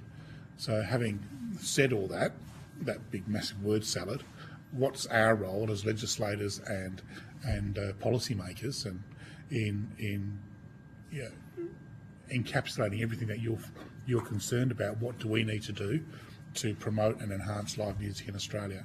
What's our role? I think there's a large, obviously there's stuff that I've already mentioned with education, but also that pipeline of, obviously I'm going to say media because we are one, but that infrastructure that industry needs to thrive, even to the production level. If we were in America right now, we could have any number of world-class studios, producers, all of those sort of things that a healthy music industry needs to be able to create world-class product. And Music Australia, I think, has been an amazing step forward, and the kinds of things that they are looking at, I think, are very much in that vein. And I think it'll be really interesting to see over the next few years what tangible differences those investments are going to make. But I think the government should do government-y things, and a lot of that stuff, aside from funding, is going to be looking at where the intersection of what we do and what other portfolios do. It's the red tape for venues. It's police regulation. It's the number of security guards that you need on. All of those things that can be looked at to see whether they're not that's not music, but those things and where music actually intersects with other policy is probably where government needs to look. There's going to be much smarter people than I that I'm sure will be and probably have already advocated along those lines. But I think the same thing. I mean, from a news media perspective, one of the biggest frustrations for me has been the ACMA register for news media for the bargaining code. Music journalism is not seen as core news. Therefore, should Facebook decide to cut news off, should they decide to even come to the bargaining table, music journalism is left aside.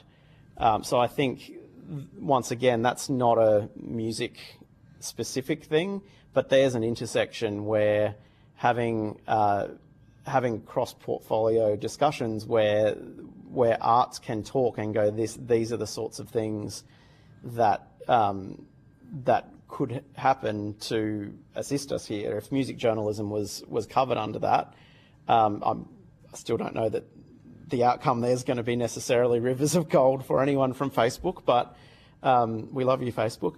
But they're the sort of things where taking music seriously, taking music, giving music its rightful place in business portfolios and in media portfolios, in things that impacted in a small way. They're the kind of things that I think, and I think we've got a great advocate in Music Australia for those sorts of discussions. But that's where I think the best outcomes can probably be. I don't think we need another 30 grand for an artist to record an album as a one-off. Those sort of things are great, but it's that structural change that can, 2 or 3 things that can mean the butterfly effect in 5, 10, 20 years' time that are going to be the real things that make a difference. Thank you. You're right. All right. I've got more on the same sort of theme. You talked earlier about how the cultural imperatives and the commercial imperatives don't necessarily match together nicely, and I think I came in and said, "Oh well, so what's our role?" And I'm going to press that point because I think that's a really important point. Is that we've got a cultural aim of wanting to promote and enhance Australian culture in Australian music. It's where the Australian story is told in many different ways. But when that doesn't marry up with the commercial objectives of, I don't mean to promote them the supervillain and all this, but Spotify, it's very easy for them just to. And I think we have heard evidence earlier that the label makes more money from Queen, old back catalogues of Queen, than they do off emerging artists. So it's not in somebody's profit motivation to support new artists. It's their profit motivation just to keep churning out, this Beatles and Queen and whoever else. So what's our role in this? Because I guess there will be a body of opinion out there that says government should get the hell out of the way and just let the cultural and market forces rip and see what emerges at the end of it, and that's the will of the people type thing. I don't subscribe to that personally, but I think that there would be some people who think that. Where is our role in driving and guiding people towards Australian content, making sure that they know it's there, make sure that it's appreciated, and I just want to tease that out a bit more. Sure. I mean, I think if there are a lot of things that are already there in place to try to push Australian content. I mean, you said before about Spotify being the villain. I mean, Spotify doing a lot of stuff that are that's really positive. Their playlists that they curate are full of Australian artists. There's lots of positives there. But the flip side of that is that we're talking about a very small amount of the listening that happens. And I think we do need to just look in general at what the overall listening patterns are like, and whether the things that are being pushed for Australian music are the right levers and the right buttons that are available to us there. So can I just quickly jump in there then? So what you're saying is, so the playlists are already there on Spotify, so they're already curating if you want Aussie content, here it's there. The issue is that Australians just don't want it. Well, I think that the issue, well, yes, to some extent. I think as the platforms have been around for longer, people are creating their own playlists. I mean, every time I jump in the car, I'm listening to Greenie's Bangers, and it's full of the 1,200 songs that I love and that I've added to over the 8 years or whatever that we've had streaming. And I'd hazard a guess, and I think this figures bear it out, that a lot of people are listening in that way. There are mood-based playlists, and a lot of these playlists are algorithmically based as well, where you're listening to dinner music and at the end of that playlist it spins you off into other stuff that you might like. Those are the sorts of things that that could be looked at and probably should be looked at. But there's also, it's not just Spotify, and certainly it's not just Spotify. I mean, we're talking, there's a lot of other streaming platforms as well. I think Spotify probably get a bit of a bum rap because Amazon, Apple, but also Swift of the streamers. yeah. I mean, you've still got radio as well. Radio just put out listening figures recently that that say that it's still the place that most people are doing their listening. And you've seen once again, this is an example of staggering that the industry would say they're the most listened to. But go on. Well, yeah, that's but you sort of look at that and go, well, what's happened in radio over the last 20 or 30 years, and it's a homogenisation of what's going on there as well. I mean, as I said, we used to send out 300 CDs because there were 300 music directors. We go to Launceston and and there'd be a music director choosing what was right for Launceston. There's now 3 or 4 music directors in the whole country programming every radio station in the whole country, give or take, the licence on that. But essentially, that's kind of where we're at. I mean, when I grew up, I found out about new local music because I'd listened to Stewie and Zoe on the Hot 30 because it was local on B105 in Brisbane. And those things just don't happen anymore. There's a National Nights program that goes to every single place on the whole planet. Therefore, how does a local person growing up that wants to know where they might go to see live music or what local bands might be happening, that's just something that's not open to us now. And that's not a criticism of radio. It's just one of those things that we have to grapple with as a culture and go, well, what's replaced that? And I don't think anything's replaced that. And that's one of the things that, that is a reason why things are not as they possibly should be. I mean, Triple J was an amazing thing because it connected the whole country. But we don't have that same local stuff. There's community radio, but the listenership numbers on that are not at a level that you're going to be able to drive, real cultural change. Although maybe with some more funding for community radio, you could do that too. I'm sure they can advocate for that. We're going to have to wrap it up, yeah. Right, Mr. Green. But thank you. Look, thank you for your attendance at today's hearing. If you have been asked to provide any additional information, or if there's anything else you would like to provide, please forward this to the Secretariat by 7th of August 2024, and you will be sent a copy of the transcript of your evidence, to which you may suggest corrections. You are released. Thank you so much. Thank you.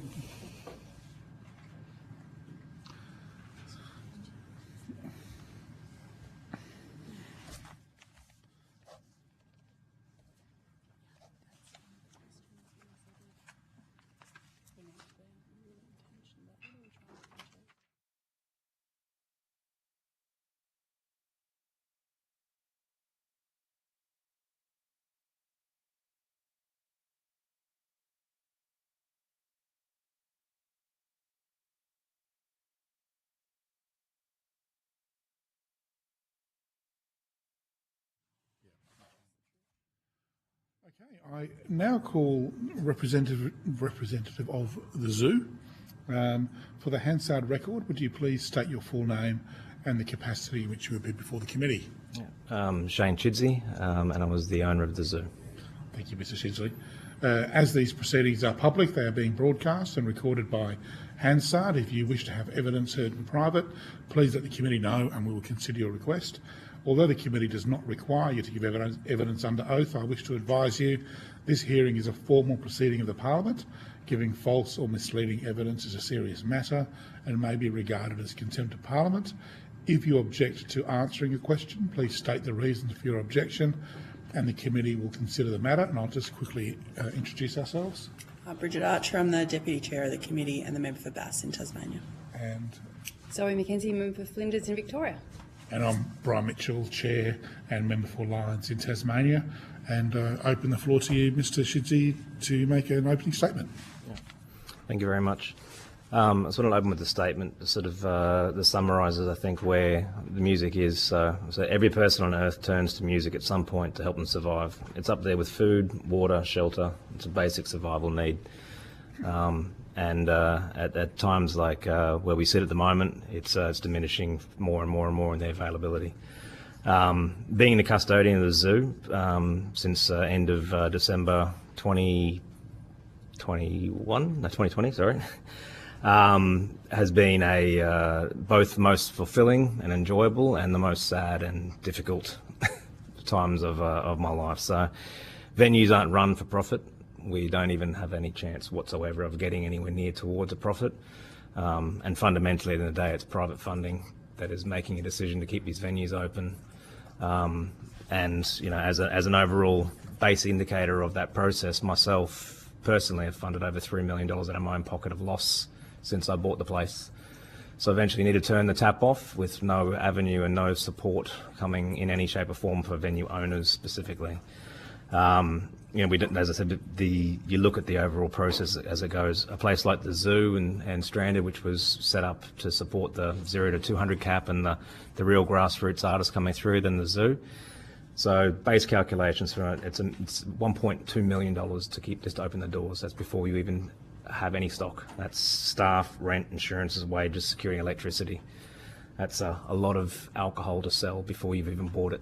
And that's based on trading 3 days a week for shows.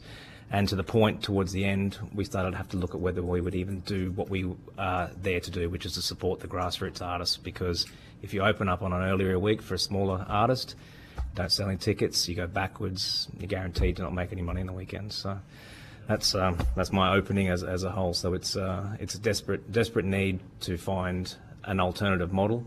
The food and beverage model for venues doesn't work, hasn't worked for a long time, and there has to be some other level of support that's provided. Otherwise, these places will disappear because, as I said, it's personal money.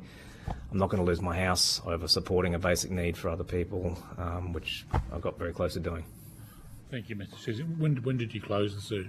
So the last show was the 7th of July, and I closed Stranded on the 31st of May. Prior to that. Very recent. Well, certainly my thoughts go out to you and your staff, and would have been a very difficult decision for you, no doubt.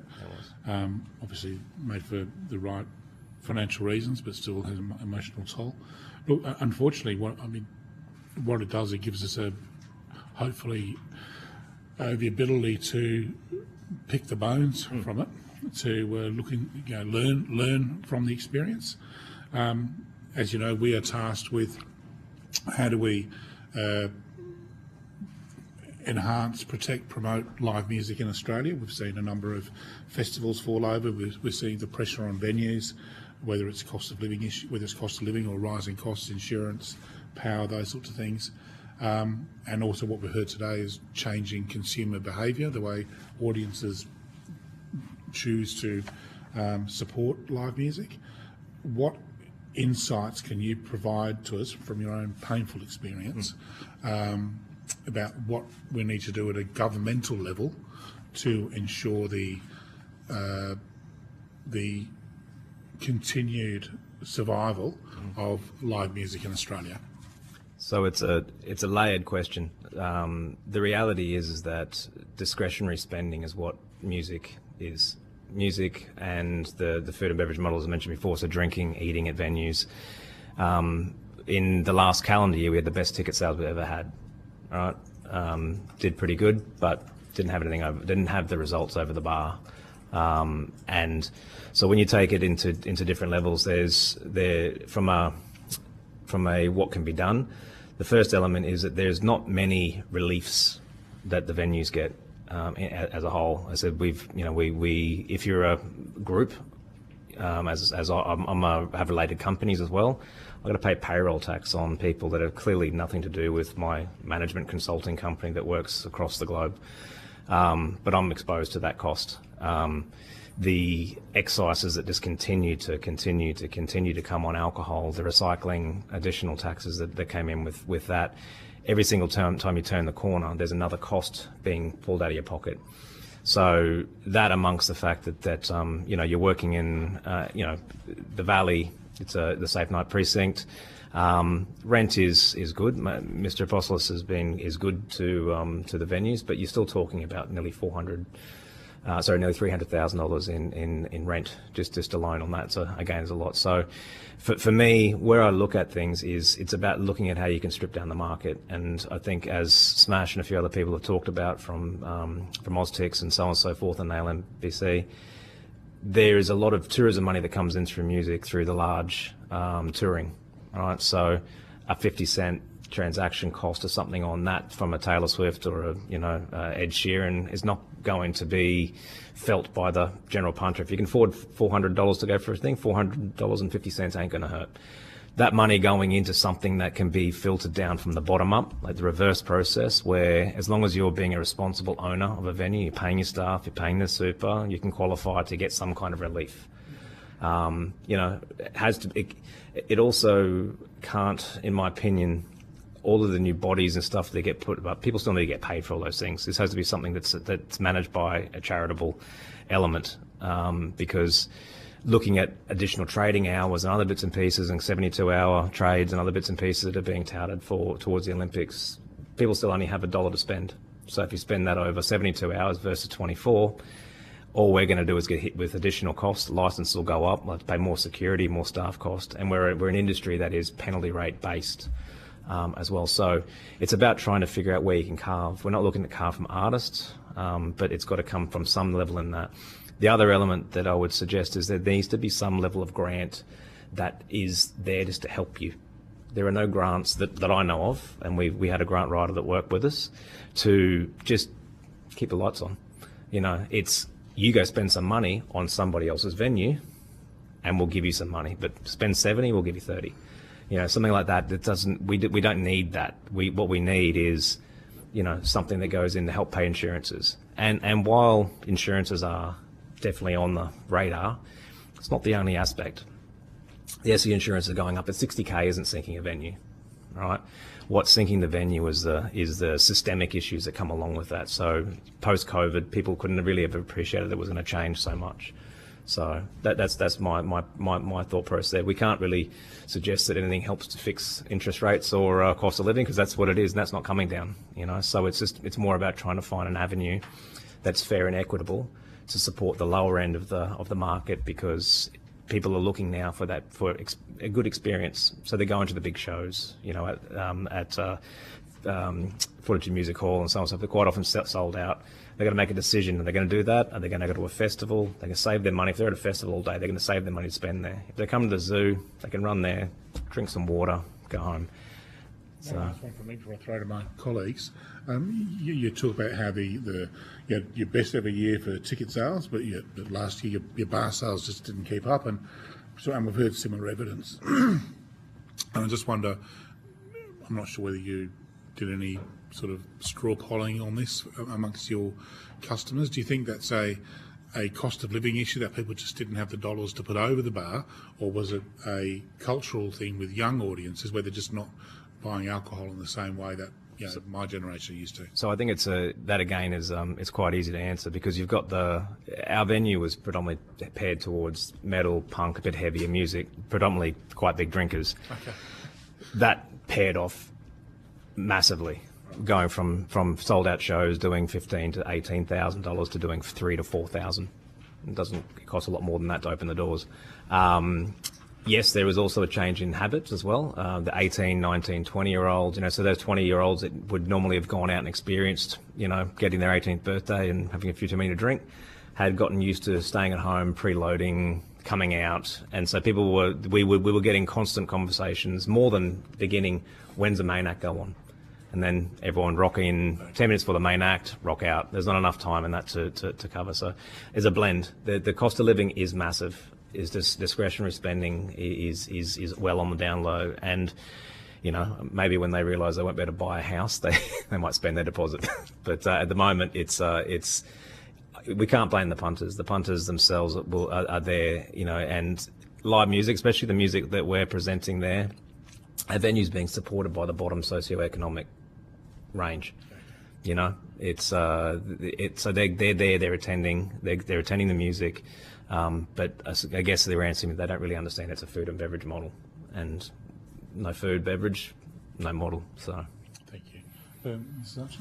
Not at the moment. Well, no, Yep. Mr. McKenzie. Thank you. Right. I've got a couple. I just think you can give us some really valuable insight into the venues, because we've heard a fair bit of evidence today as well about how the need to support small and medium venues, and obviously you're right on the bill there. So could you just, and I'm sure this was in your submission but how many staff did you have on an ongoing basis? So ranging all casual staff. So we had about, at peak with Stranded and the zoo running, we had about 14 staff on.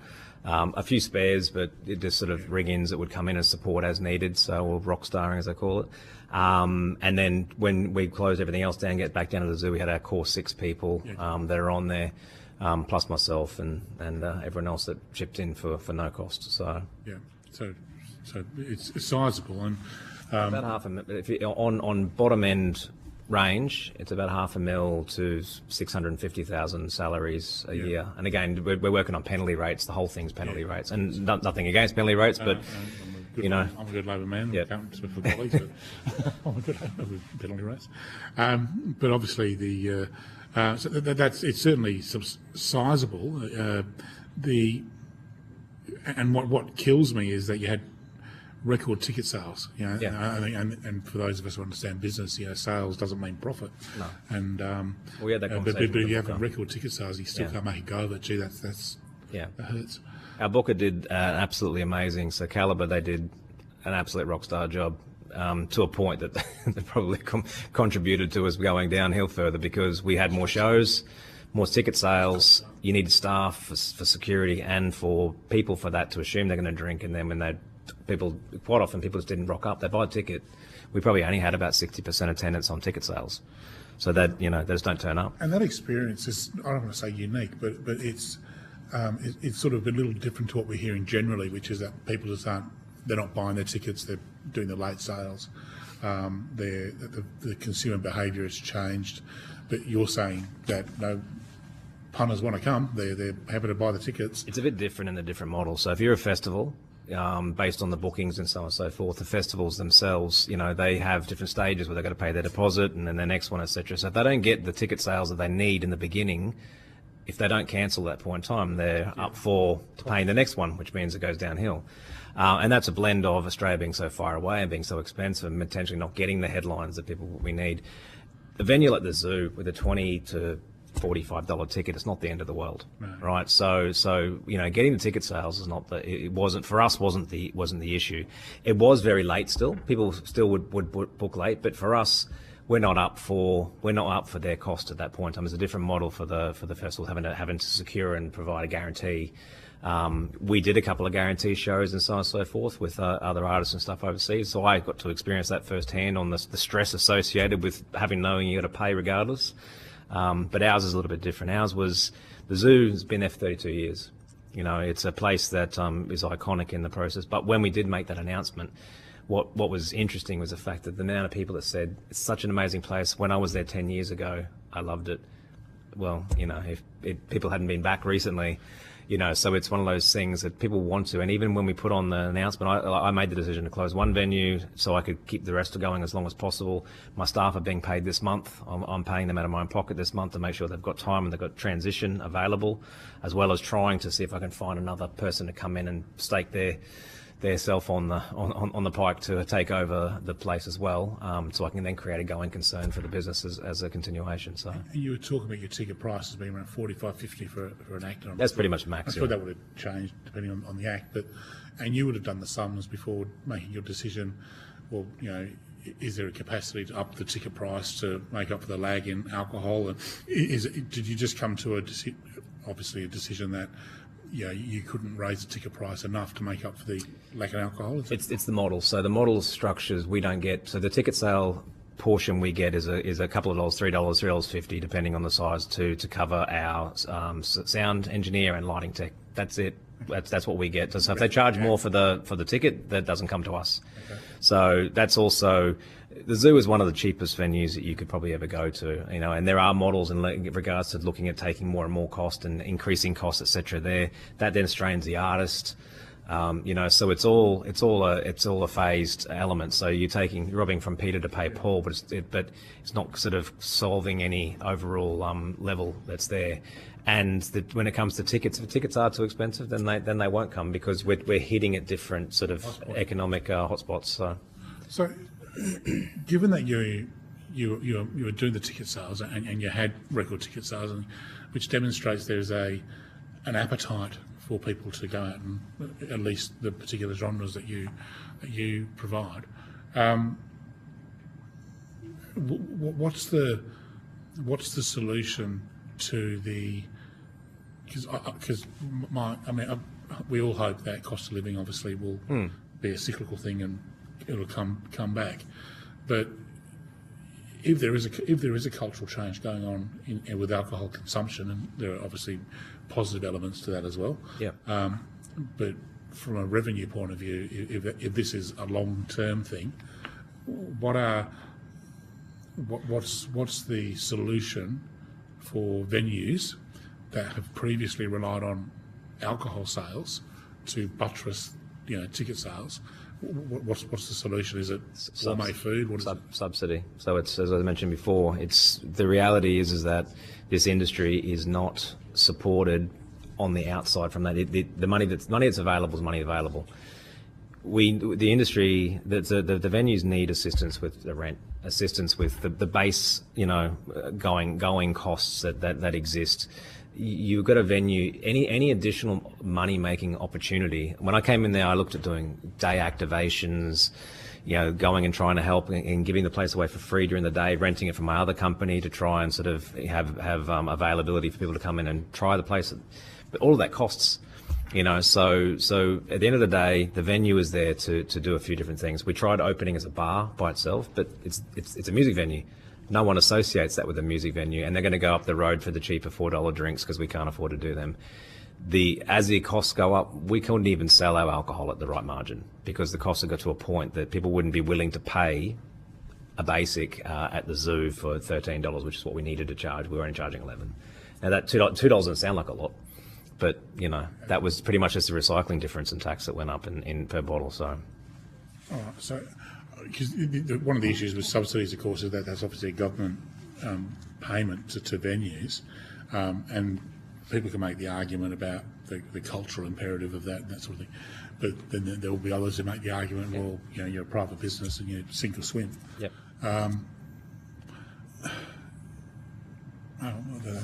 Sustainability is always going to be hard. It's going to be hard from a government perspective. Like, so I work in lots of different areas, including government infrastructure projects and other bits and pieces.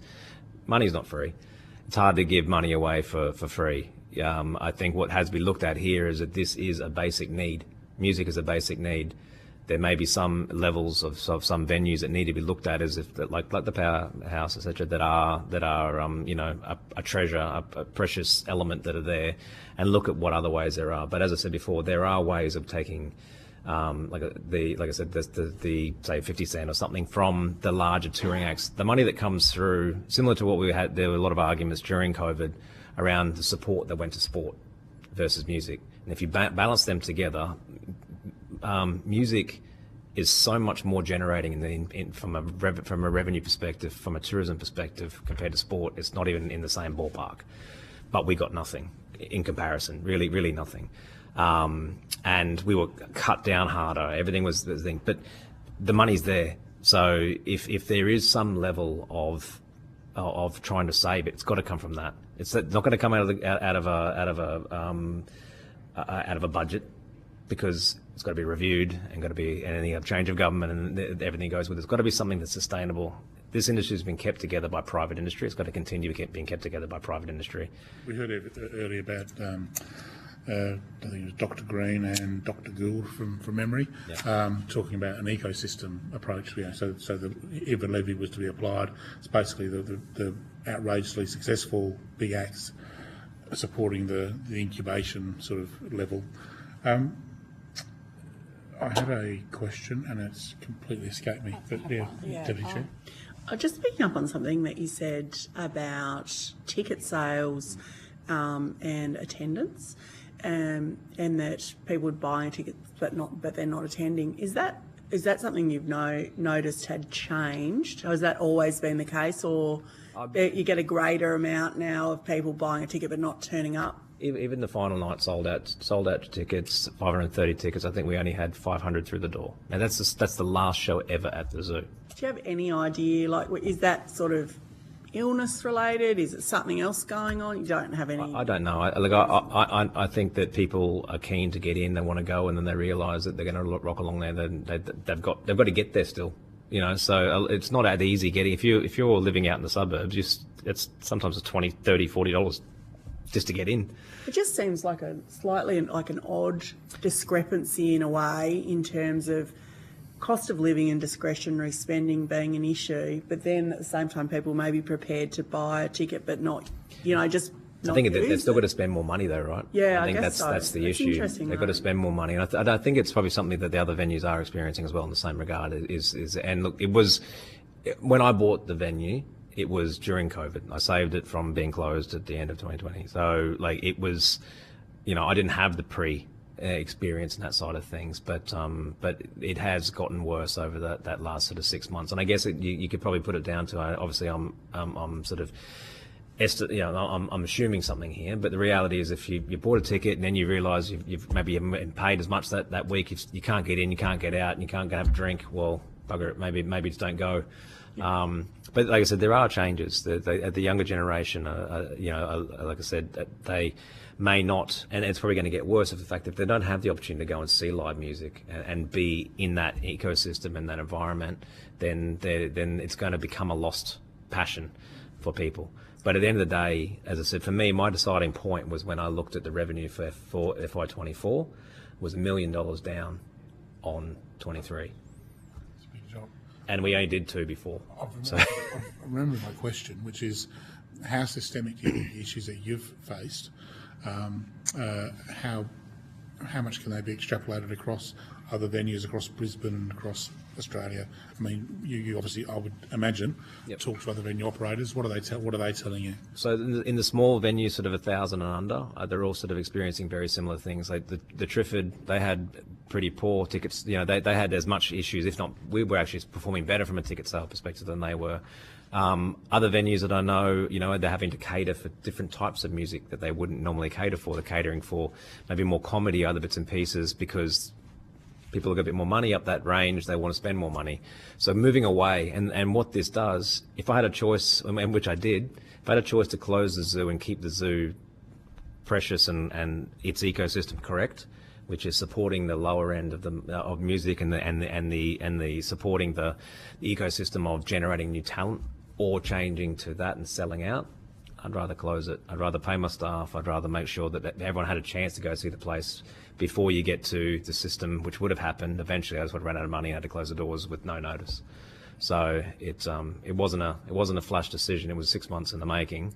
And when you go to someone and say, when I want to buy the venue, no, great, show us books. Well, can you lose $700,000 a year? Not a good opening statement if you're trying to sell a venue. And there are people out there that are looking and trying, and we are still trying to do what we can, but we are just kicking the can. We're just kicking the can down the road and getting someone else to potentially lose their house and their livelihood to keep it open. And that's not just us; it's all the other small venues as well. Adelaide's been decimated, so it's there has to be something. So, Zoe, do you hear? Did you hear the testimony before you, the gentleman from the cast? No, sorry. No, I'd just be so curious. I'd be so curious to hear what your view is, because they're trying to reimagine the entire industry, starting from a technological base, and so it's dramatic thinking, but possibly one whose time has come. Because if a venue like yours, with all of its extraordinary history and reputation and dynamism, isn't going to survive. Maybe it's time we look at, My is take this on Kodak and where do we go? My take on that is let's look at technology like Spotify. Yes. And what's that done? That's absolutely decimated the industry. I've And got a theory that there's tech for good, tech for bad, and tech for Yep. bloody terrible. So there's got to be tech for good in there somewhere. Yeah. And unless we start demanding it Yep. from technology companies, particularly locally grown ones, Yep. then we'll never get there. How I started the idea to come into this was I was, during COVID, bored, got sick of trying to listen to new music, and sitting there thinking there's got to be another option. And spoke to a friend and looked at seeing if we could do some kind of dollar coin donation streaming service where you could have live bands playing your ticket. You have different channels, different things. Go through, you look at the cost of setting those things up, it's millions. And then you've got licensing issues and a lot of bits and pieces that go with it. So tech, 100%, and I think it's where things are going to go. You're going to end up with like what Splendor tried to do a few years ago with VR. There's stuff they use for the Michael Jackson concert, which is the hologram opportunities, and they're all there and they're all available. But the grassroots people in music that love going and seeing music, being sweaty in a crowd, and so on and so forth, there's still going to be a desire and a need for that. It's just, like I said, it's the fact that people shouldn't have to get drunk to keep a music industry alive, and that's what it is. We had.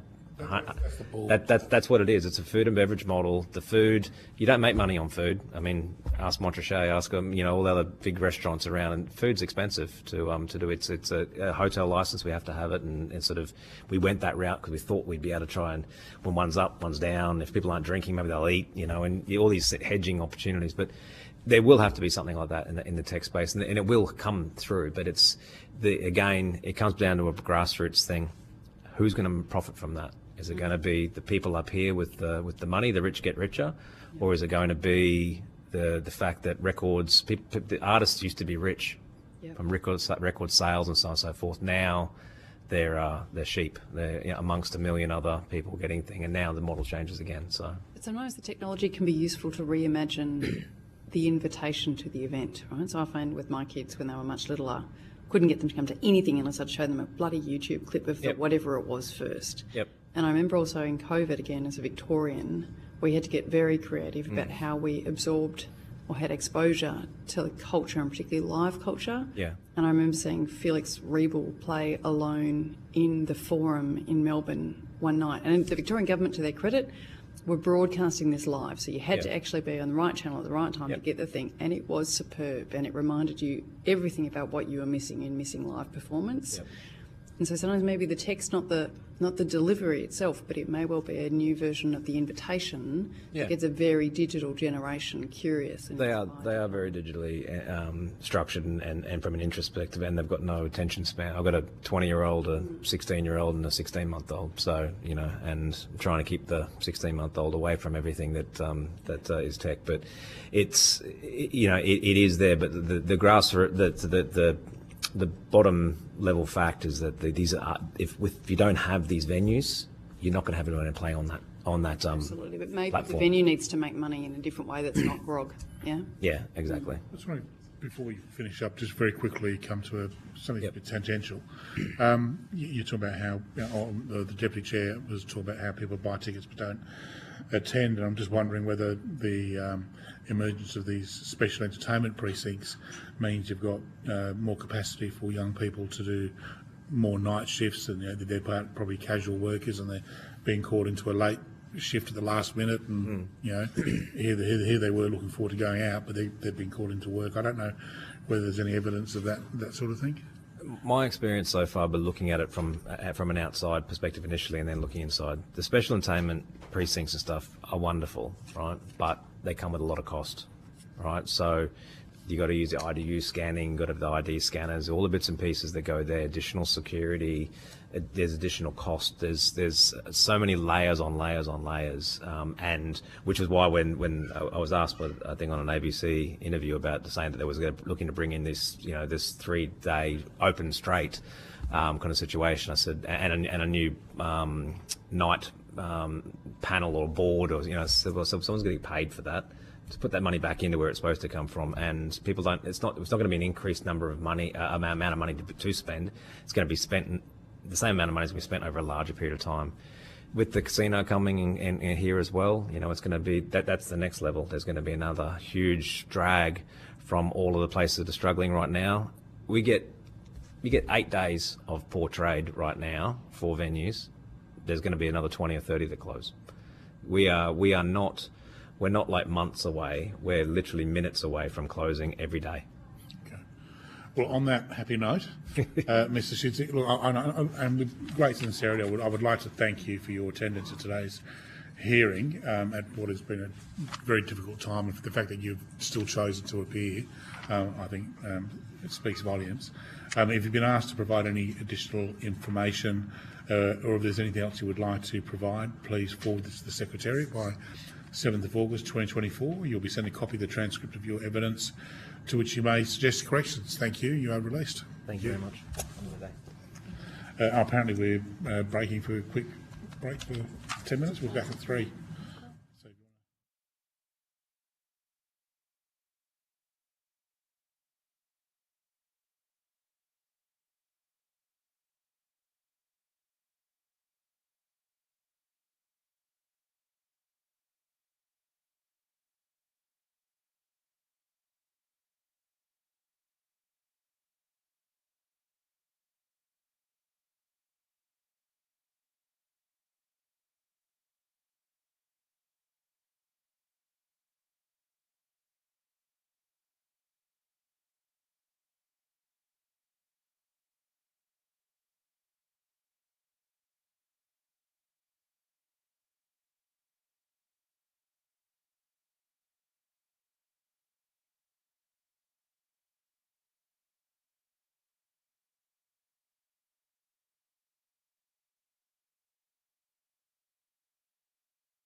Good afternoon. I'll go through the formalities.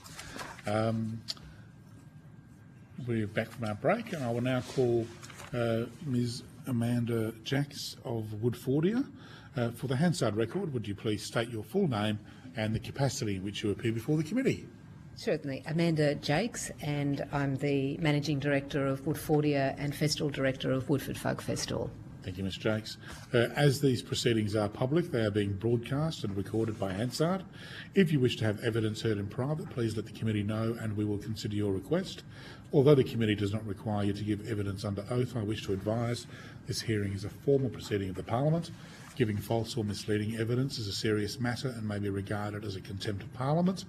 If you object to answering a question, please state the reasons for your objection and the committee will consider the matter. Before inviting you to make an opening statement, I'll just ask my committee to announce ourselves. I'm Bridget Archer. I'm the Deputy Chair and the member for Bass in Tasmania. Hi, Bridget. And Zoe McKenzie, the member for Flinders in the Mornington Peninsula. And Brian Mitchell, Chair and member for Lions in Tasmania. And we now invite you to make an opening statement. Thank you, Brian. Just on that a bit about the information before, I wanted to mention that I saw an error in my initial submission, and it's referring on page 7 to Festival of Small Halls, which has toured over 61,000 regional and rural communities. That's actually 424 regional and rural communities with 61,000 attendants. Okay, that's a fair change. Fair change. So I just wanted to put that in light of what you said opened up. Thank you. I don't have a prepared opening statement. You've been safe in jail. Thank you. I don't have a prepared opening statement. Oh, I made a fairly long submission. Lovely. So I think that stands for itself. Ms. McKenzie was expressing some excitement at your appearance today, so I'm going to throw it over to her first. Thank you, Chair. Nice. I just said to Ms. Is it Jakes? Jakes, yes. I'm a keen fan of the festival, having gone to many of them in the late 90s and early 2000s. So thank you for everything you have done for this sector over such a long period of time, to you and your predecessor, Bill. I gather it's still a very well attended and much loved festival. I was unpacking all my CDs the other day, and I would say the last 30 I bought were all from your festival. I presume now no one buys music at these festivals anymore. Is that right? That people do still buy music at the festivals, but not in as large a numbers, and probably more of other artist merchandise is sold as well. So artists have diversified with not just CDs now, but with a lot of other merchandise, and so it's a part of helping them generate additional income, and we certainly do whatever we can to help promote that. And does that mean that the festival's now more popular with my generation because we still have CD players, or what's happening in the generational shift with a very exciting festival like yours? Yeah, Woodford's always been multi-generational, as you know, but certainly that 18 to 25-year-old in recent years has decreased.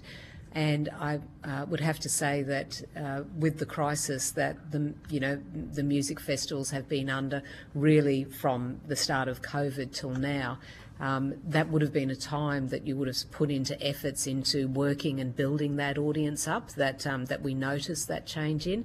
But because over the last 5 years it has purely been about survival, we are behind on that, as are most people in the music industry, unless their event is solely focused at that generation. We're fortunate that the other generations the other age groups have continued to grow. It's very strong with families, so it's very strong in the under 15 age group as well.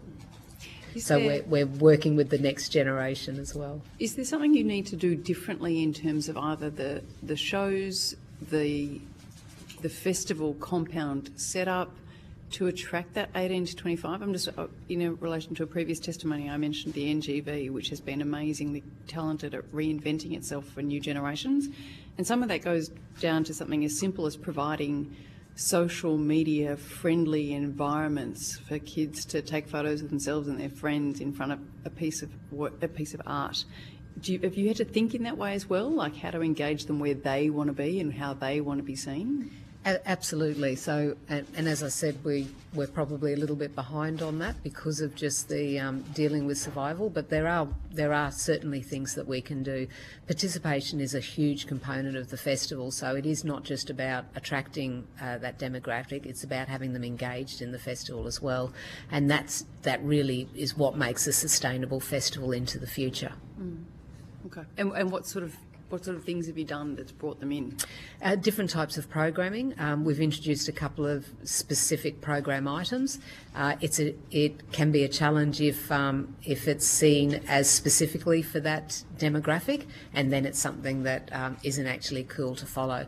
It's also about building relationships with organisations that have worked well within that demographic, and that's really the challenge that we've got, that we need to address over the next 6 months leading up to the end of the year. So we're working on a few elements to do with that. We've also introduced a songwriters program. So we have weekend, monthly, we're doing activities at Woodfordia, and we've generated a music platform there for emerging artists on a monthly basis that isn't set up as we're fortunate that we own our own venue so that we're able to do that, and they're also accessing through the environmental projects that we do on site. So each month we would have over 200 people working on the site on environmental projects. So we're working on those to build a younger audience as well. Fantastic. Thank you. Ms McKenzie. Just a couple from me, Ms Jakes. Going to your recommendations, you've talked about you'd like to see the establishment of a national cancellation insurance scheme. Insurance is an issue that's been widely covered by the inquiry to date, and you've mentioned against cancellation due to public health measures such as the pandemic and the increasing extremity of climate impacts. Just wondering, how would you see a national cancellation insurance scheme working? Who would underwrite it? I'll throw it over to you. Yeah, I think it'd take quite a deal of work to go into this. I know that Victoria had a model during COVID, and I believe that there might have been other models being looked at within the former Australia Council for the Arts. But it's basically, it goes to the fact that over the past 36 years that we've been doing festivals, the profit margin was there that you could actually withstand the losses when you were going to have a significant loss.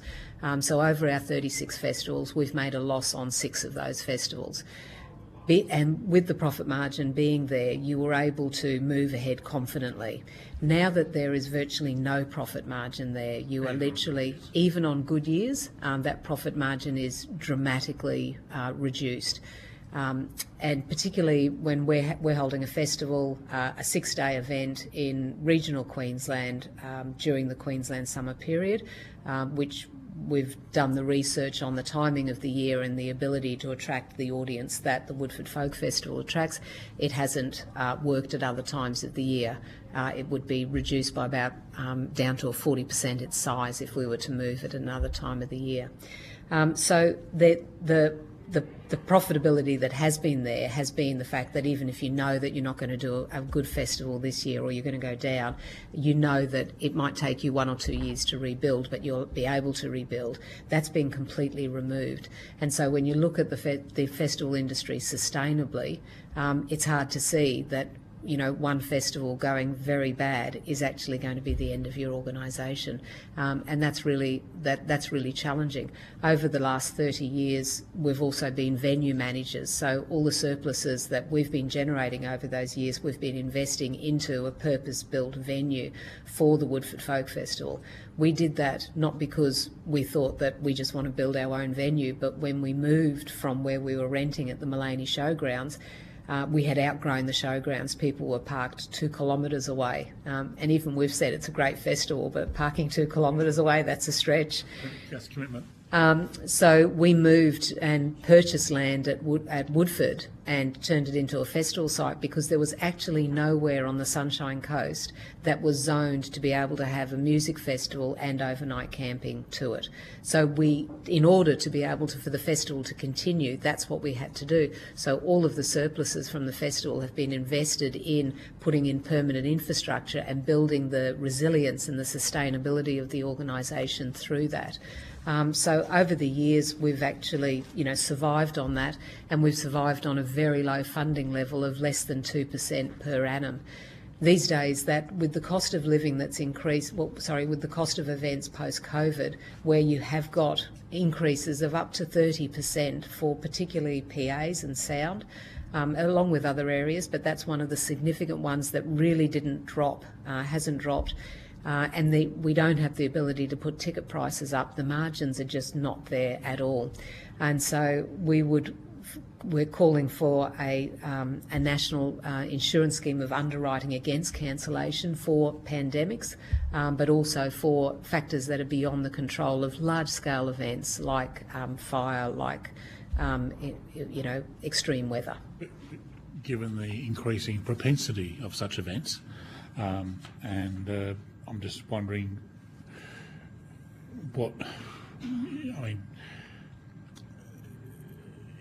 I guess there's a reason insurance premiums have gone up so much, and fewer insurers are willing to insure because they've assessed the risk as it's been too high, and which of course is a terrible burden on festivals and events. But would you see the government being the underwriter, or the Australian government, or a series of different jurisdictions being the underwriter? And I'm just wondering what level of risk it opens government up to, given the increasing number of disasters and the increasing severity of them. Yeah, I think they'd have to think about it being hallmark events throughout Australia. So I think that is something that would be considered. It'd certainly have to there'd have to be some eligibility criteria about the age of event, which has already shown its resilience to be able to withstand fluctuations and weather impacts. Weather impacts have, certainly they've increased of recent years, but we've had considerable weather impacts.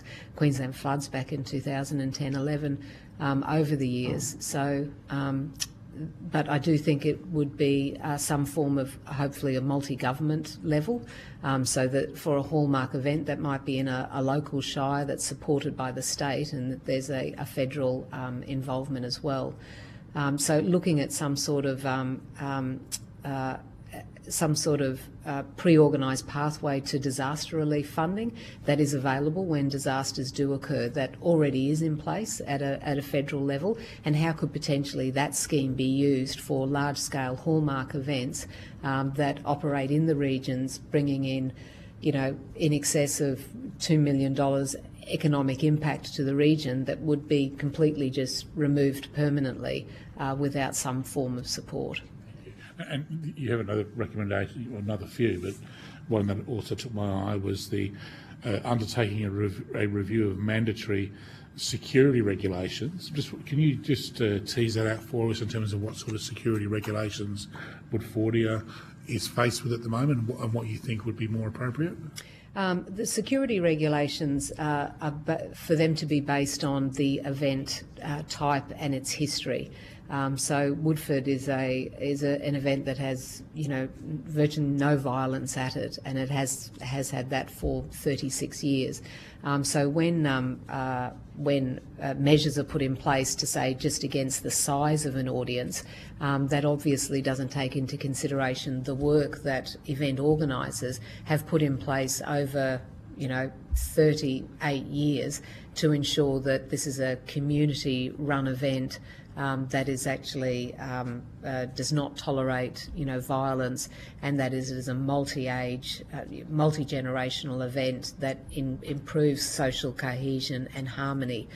So it's really for any type of model, whether it's security or policing, to take on board the actual history of the event as opposed to just the number of people that are in attendance.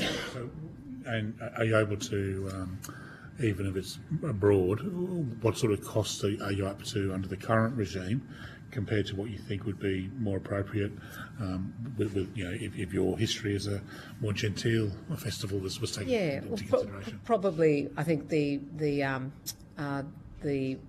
amount that I disclosed in the submission about the hourly rate as an example for police, when you're paying $365 an hour for a specials officer on a public holiday, which is generally a day when events are held on, I mean, that's excessively prohibitive. And it's certainly, we know that that's not what's actually going to the police officer that's actually doing a great job. And we've been, very happy with the police that have been at the festival, but as far as the user pay models, that's there's a lot of administration levying on top of that.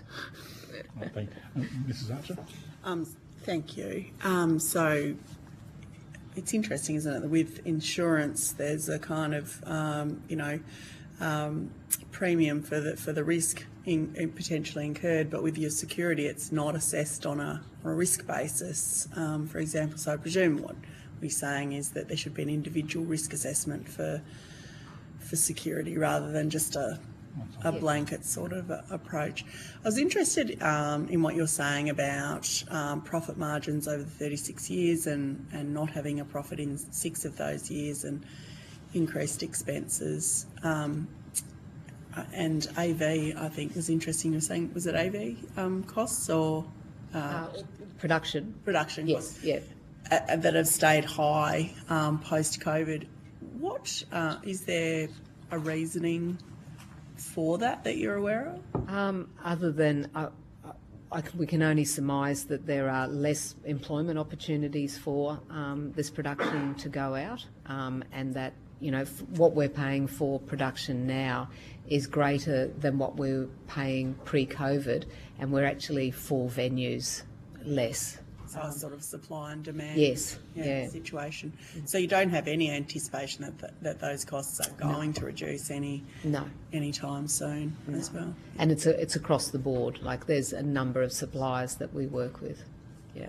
And so presumably you're limited, like we've already heard evidence in terms of ticket sales. There's a limit to increasing the cost of your tickets. Absolutely, yeah. We had a festival. Our largest festival was in 2016-17, and we increased prices after there and had some premium prices on tickets, and there was quite a reaction to that, and we learnt the lesson about just where that price margin is something that is of the appetite of the audience. So it's a very sensitive thing. Yeah. So it doesn't leave you a lot of wriggle room, I think, to go in terms of that sustainability. No, it doesn't.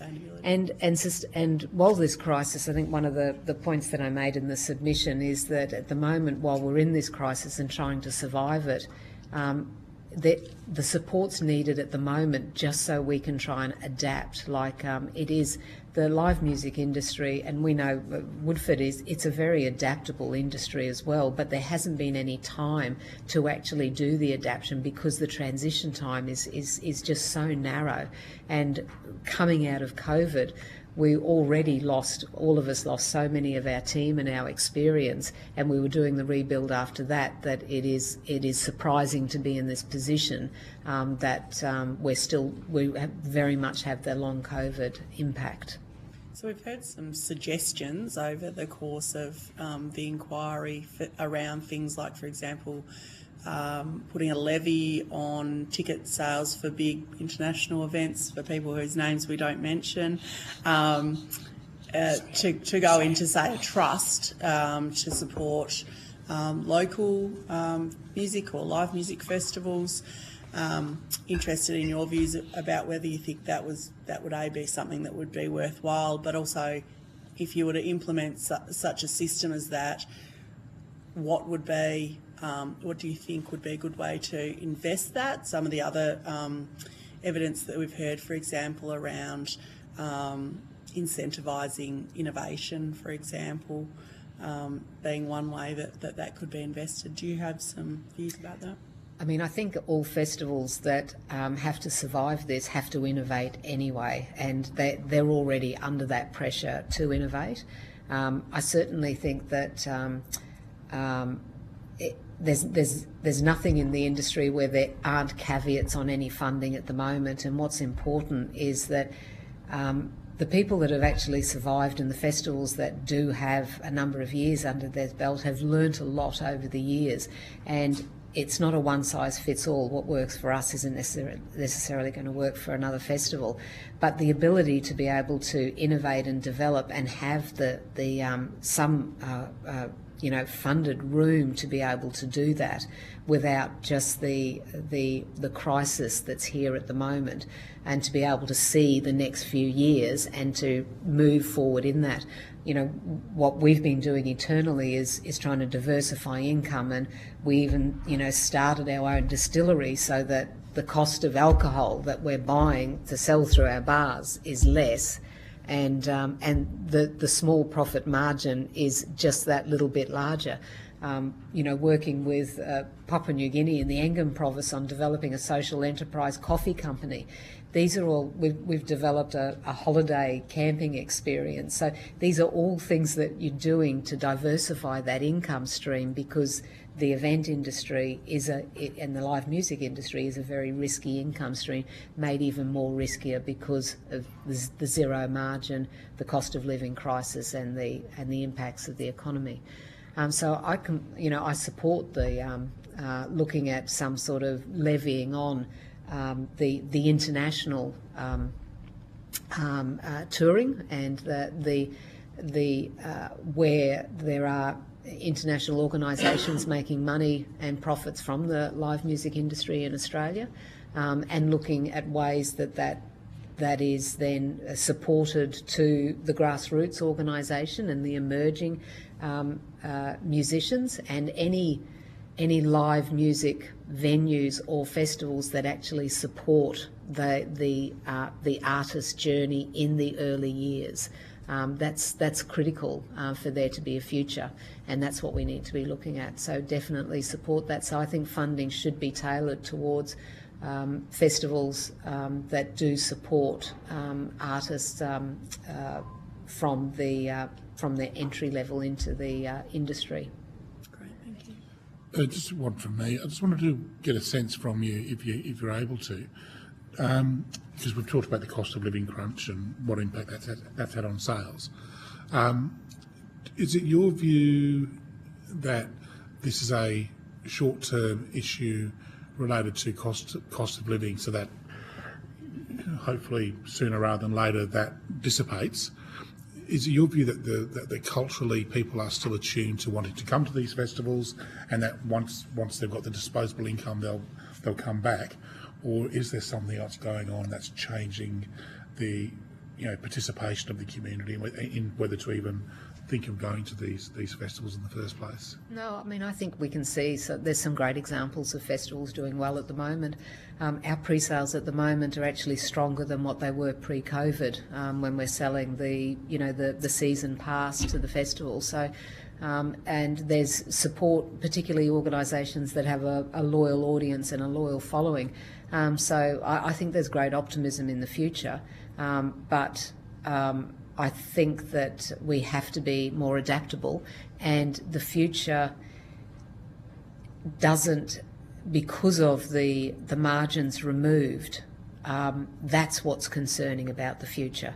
And it's hard to see, once the cost of living pressures are lifted, those profit margins, it's hard to see how they're going to change. Unless your prices go up, which then means you've then got an issue with resistance, buyer resistance. Yeah. Exactly, exactly. Well, unless, of course, the costs come down because, the power companies decide to make less profit, but anyway. We can all live in hope.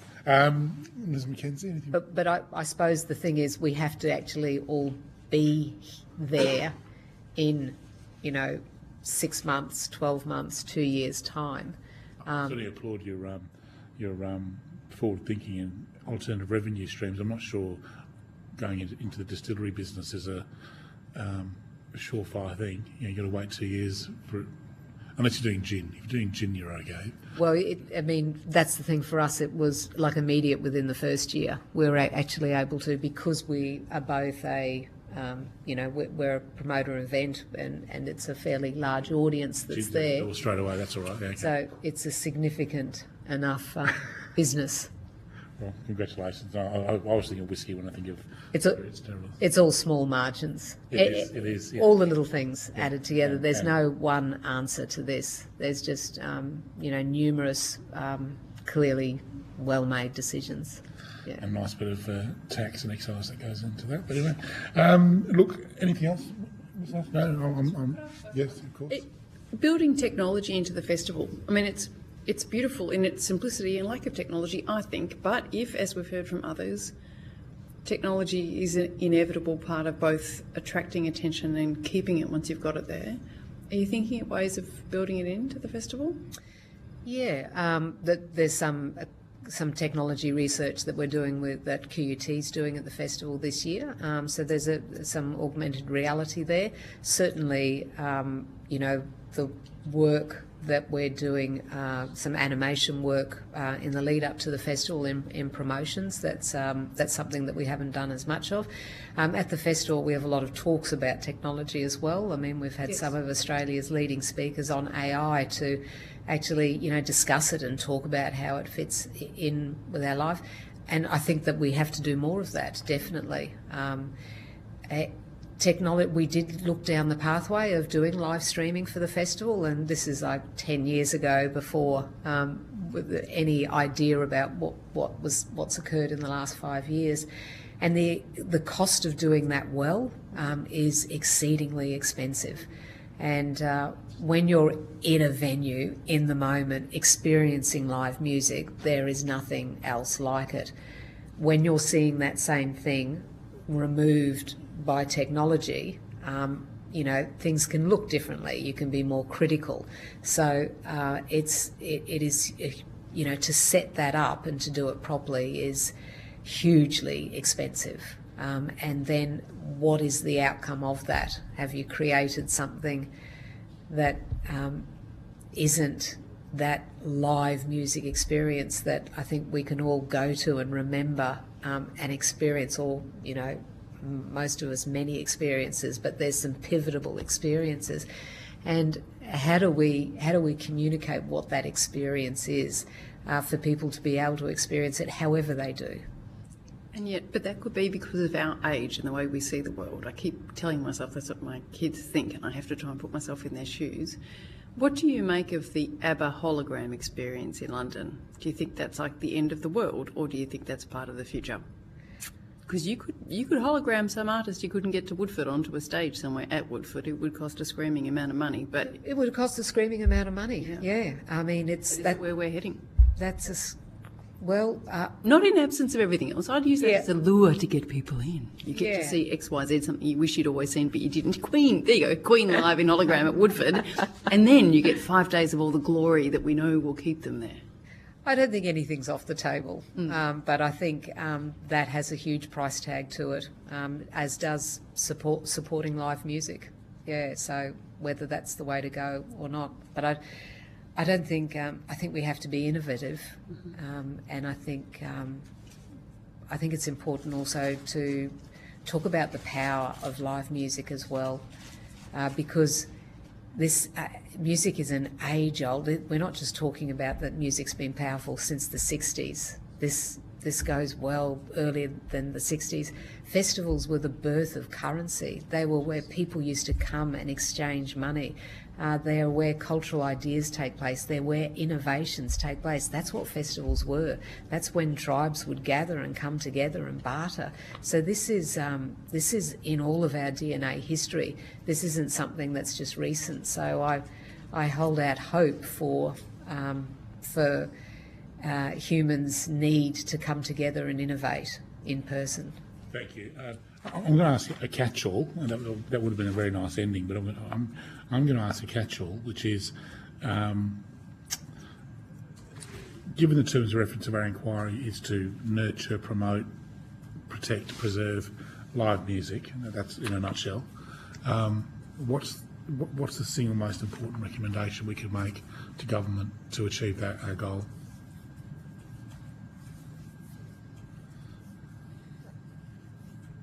You have to increase funding to live music across all its forms, whether it's venues, whether it's artists, whether it's festivals. There has to be a funding increase. We see funding for, many other areas that are worthy and important, and they shouldn't be taken from them. This should be in addition. There should be some strong advocacy for the power of music, of live music, and at a time when we have the most digitally connected community, we are the most disconnected people, isolated from our neighbours, and we have the highest levels of mental health and mental illness. And I think live music has, and indeed all the arts, has a role to play, a very important role to play in that. Thank you, Ms Jakes. Thank you for your attendance at today's hearing and your testimony. If you've been asked to provide any additional information, or if there's anything else you would like to provide, please provide this to the Secretariat by 7th of August 2024.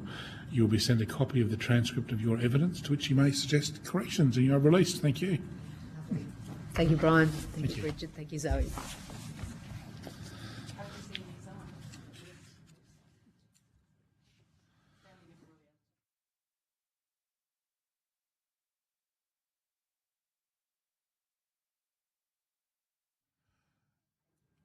Thank you. I will now call to the table representatives of the Granite Belt Music Council.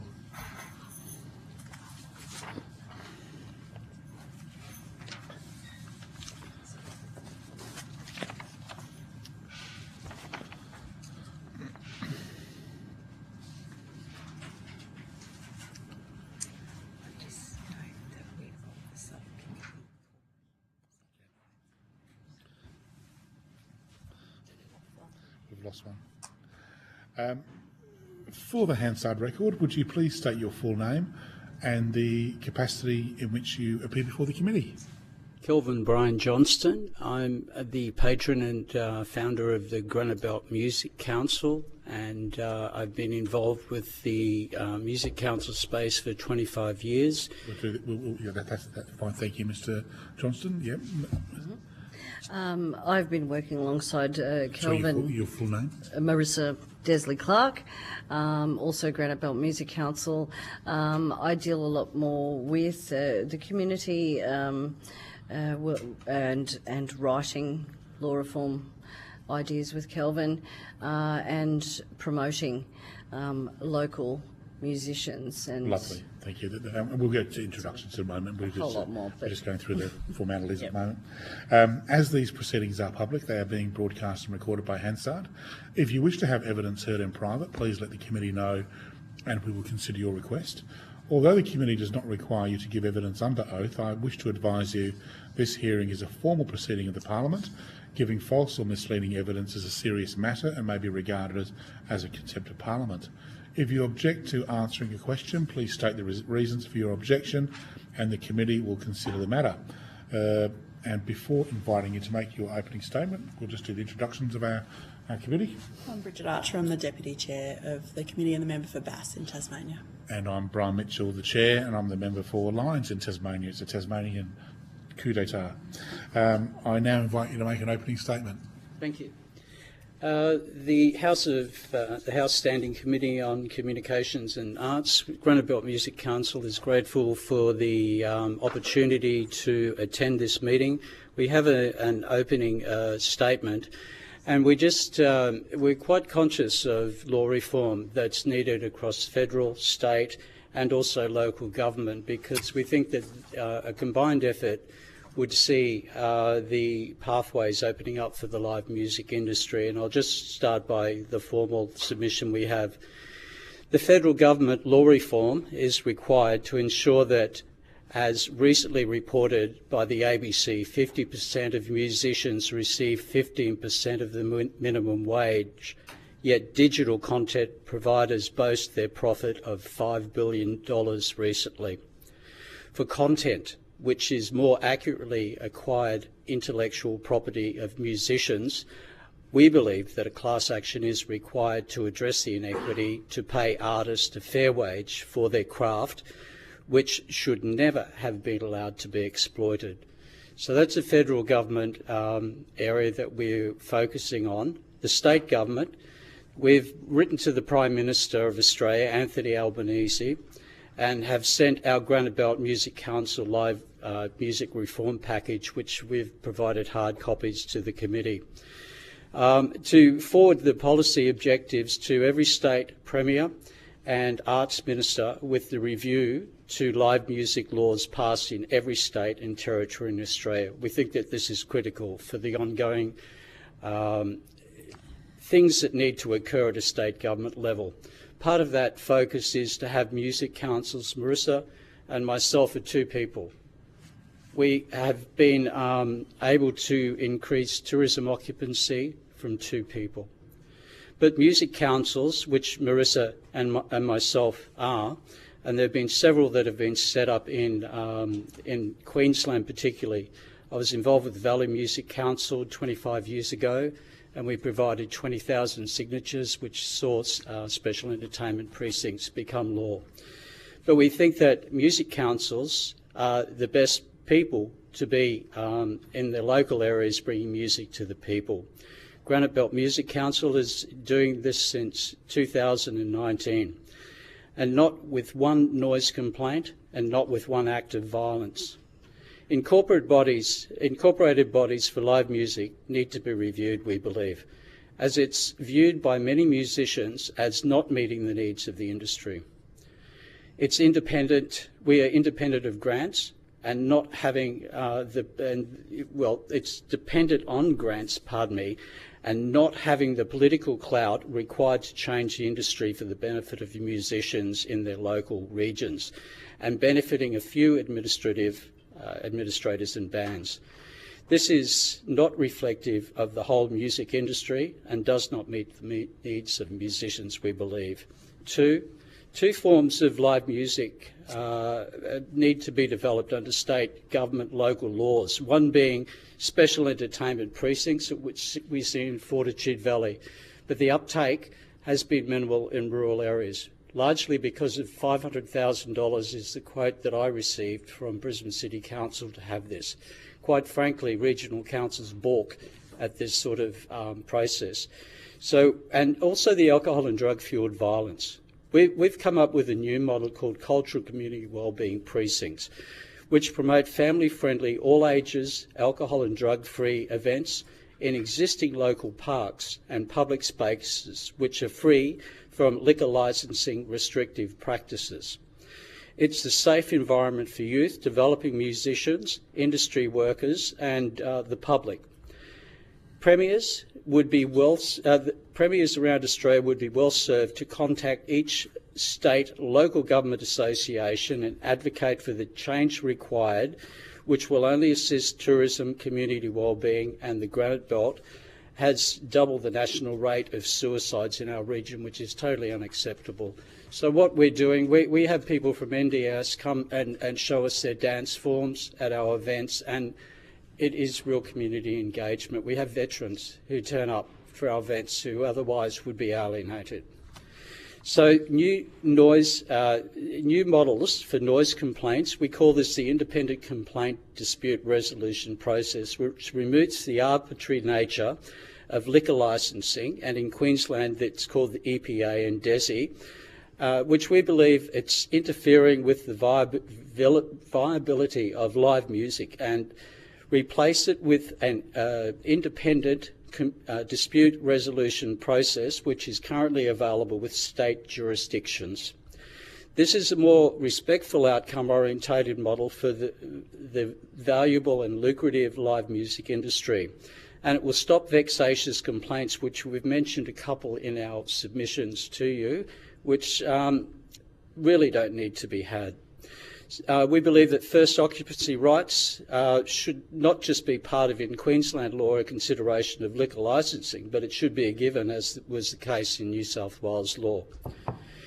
Local governments, well, they're well placed as they have existing parks, which we have. We have the Paddy Ryan Band Shell. Paddy Ryan was the bandmaster in Stanthorpe, and in 1972 a purpose-built band shell was built in Waruna Park. Paddy was involved with the Milne Bay campaign, in which 4,000 Japanese ran across the field at Milne Bay, and they were successful. Paddy, his legacy is there, and we use his band shell once a month, and I'm sure he'd be pleased that we do that. Okay, Council, we believe that covering the parks with the existing insurance, which is already there, would help to reduce the burden of multiple insurance costs on the live music industry, particularly in safe, alcohol and drug-free music events in parks. So it's already covered, and we don't see the need to have the duplication in these areas because they're alcohol and drug-free. There's no violence. They're held usually about once a month, and they're up to about 3 hours. We have these events. There's a few more points. These are suggestions which show the way forward for live music reform and are policy objectives just waiting to be sent to the parliamentary drafters of each state and territory. I won't labour the point, and I'm happy to address questions, but we've had a 38% increase in tourism in our region. Vibrancy, the marketplace is very savvy. If I might add, Stanthorpe was actually voted for the best tourist destination in Queensland and second best in Australia in 2024. We have been doing a lot of work worldwide. I have been promoting, and I've been promoting local businesses as well who get behind live music. So this is a case study. So this could go anywhere. It's really just, it's not about Stanthorpe. It's just a case study. Could you just very briefly tell me what Stanthorpe is? Stanthorpe is primarily it's an agricultural tourism. It is 3 hours away from Brisbane. It's very much a very conservative, I might add, very conservative region. It's the most conservative electorate, the Maranoa in Australia. It is wine is the only tourism for the region, but the local population itself, by the census year 10 average education level, labourers. So it's really needing a family-friendly, alcohol-free model. There is a problem with alcohol, obviously, and there are in many rural areas. So, I think you understand very well what Stanthorpe is, but I'm still a bit of a lot. So you're saying it's an agricultural college? It's an agricultural area. And primarily they grow tomatoes, capsicums, apples, grapes. There is a college there. There is a agricultural college. So when you refer to Stanthorpe, you're referring to the community itself? Yes. Okay. The community itself, when we're looking at a cohort that really does not fit in with live music, but we believe in building these cultural community wellbeing precincts. Because there are, I myself, as a senior secondary educator, have witnessed over the years the high rate of suicide. Often, it's the creatives. They're not valued in these areas. Now, how much of Australia is rural? We have an opportunity with music councils if they were set up like two people. We've done this. I've funded it myself. I'm lucky enough that I have tourism accommodation, and I'm very generous with my money. We pay the award rates, which is $250 for 1 to 3 hours for each person that performs, and it's doable. We don't go for grants. A lot of people in the town are very focused on grants, but we seem to be able to manage it. And Sorry, can I just say Stanthorpe is a place, a town, and when you say you pay artists, fantastic, good on you, but you have a venue in Stanthorpe? yes, that's the Paddy Ryan Band Show, which I mentioned. We've also in the got park, okay, yeah. we've also got another one in Leslie Park, a band show there, and we're looking at doing something up And there. we do use local halls and wineries and other venues. We mentor youth as well. We have a youth mentorship program. So we do this out of the goodness of our heart. We don't even, it's actually a cost to us. But because it is a case study and it has been one for the past 5 years, we've been focused on trying this out, testing it, seeing what's required, what's needed in rural Australia. And we're seeing it screaming out very loudly to us that we need musicians looking after musicians on the ground in their own towns because they're a risk.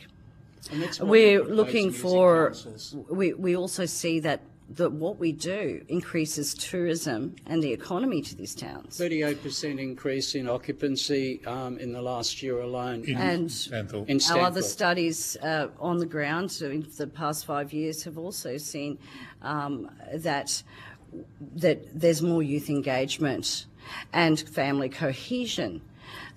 So to go to events where the entire family can go, and we also looked at Roy Morgan research data and we acted upon that information, that the cohorts that were coming to these places as tourists were young families. They're very savvy. They want entertainment for the whole family every time they come, or they will not return. So we put our events on once a month to make it regular. So we're really looking for also mentoring youth as well, because there's nothing for creative youth in the town, and we have seen these kids blossom and fly. Only one of them is going to be the MC for the JC put him on for the Triffett for the up and coming expo for music. So we're seeing. I'd like to benefits. acknowledge a band called 9 Year Sister, who out of 2,600 entries in a German radio station have won that award twice. They've won awards in Hong Kong. We put them on as young people 5 years ago, and now they're winning international awards. This is what music councils can do. Fantastic.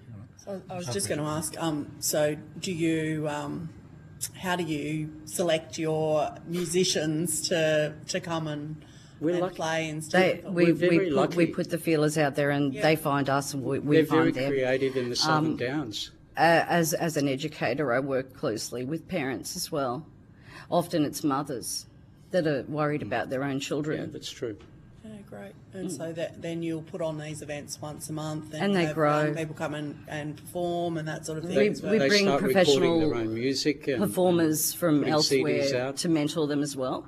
So we bring big acts from Brisbane that these kids can look up to. And now our last mentored kid now, just like the kid leaves the nest, has now a whole network, a greater network of support outside.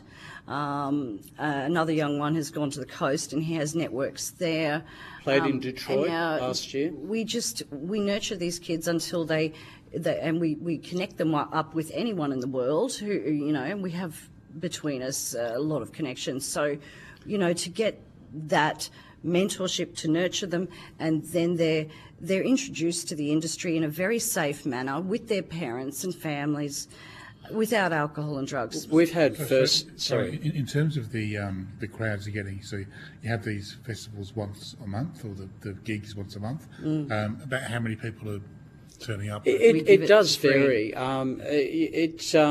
It's been a bit of a hard slog trying to get the focus away from alcohol and festivals like that. But it's 150 people.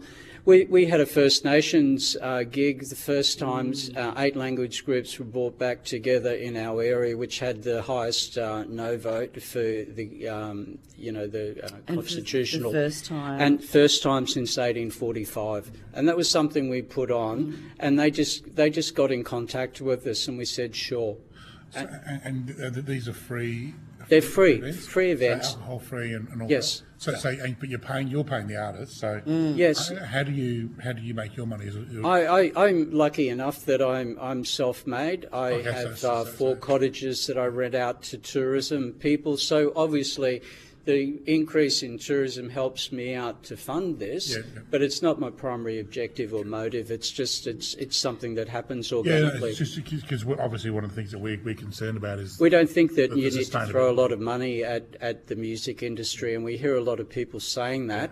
And I'd really exercise a lot of caution with the government's standing committee, because what we find is that if you set up your music councils and have that at state law, that has the impetus to allow it to occur organically. Community-based solution. Okay. I get where you're coming from.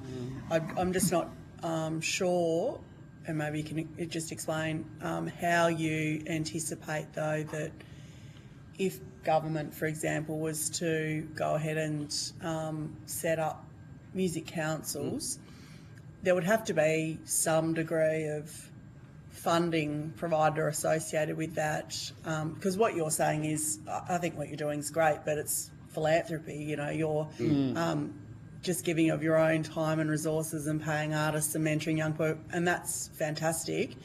If you were going to roll that out wider, government, how do we make that? Well, sort of I think that there is money to be made. We had a problem with public liability in a park, and we're going through that process at the moment. $1,600 is all it costs to actually pay for $20 million cover for us, for all artists. What we've done is, when that happened, we went to the wineries and we put on youth events at the wineries. And we've recently, last Saturday, we put one on at Delvine Hall. And that pulled enough money to pay for every act that we had. We had three youth acts, and it covered all of them. But also in answer to your question, it's really a law reform that needs to be implemented. This is just a case study, and we don't expect that anyone else would do what we do, because they wouldn't. So what you're suggesting, just to be clear on what you're saying, is you're not suggesting that, say, government set up music councils, for example. At law, Your yes. suggestion's more that they look at the legislative barriers that currently exist for people to do that. I make it very clear that we think music councils should be set up under every state jurisdiction, and that through that process, music councils will develop. If it's much the same as the Health and Safety Committee and the Robins Committee style of law that happened there. They knew that workplaces had to have the people who were in the workplaces doing it for the workplaces.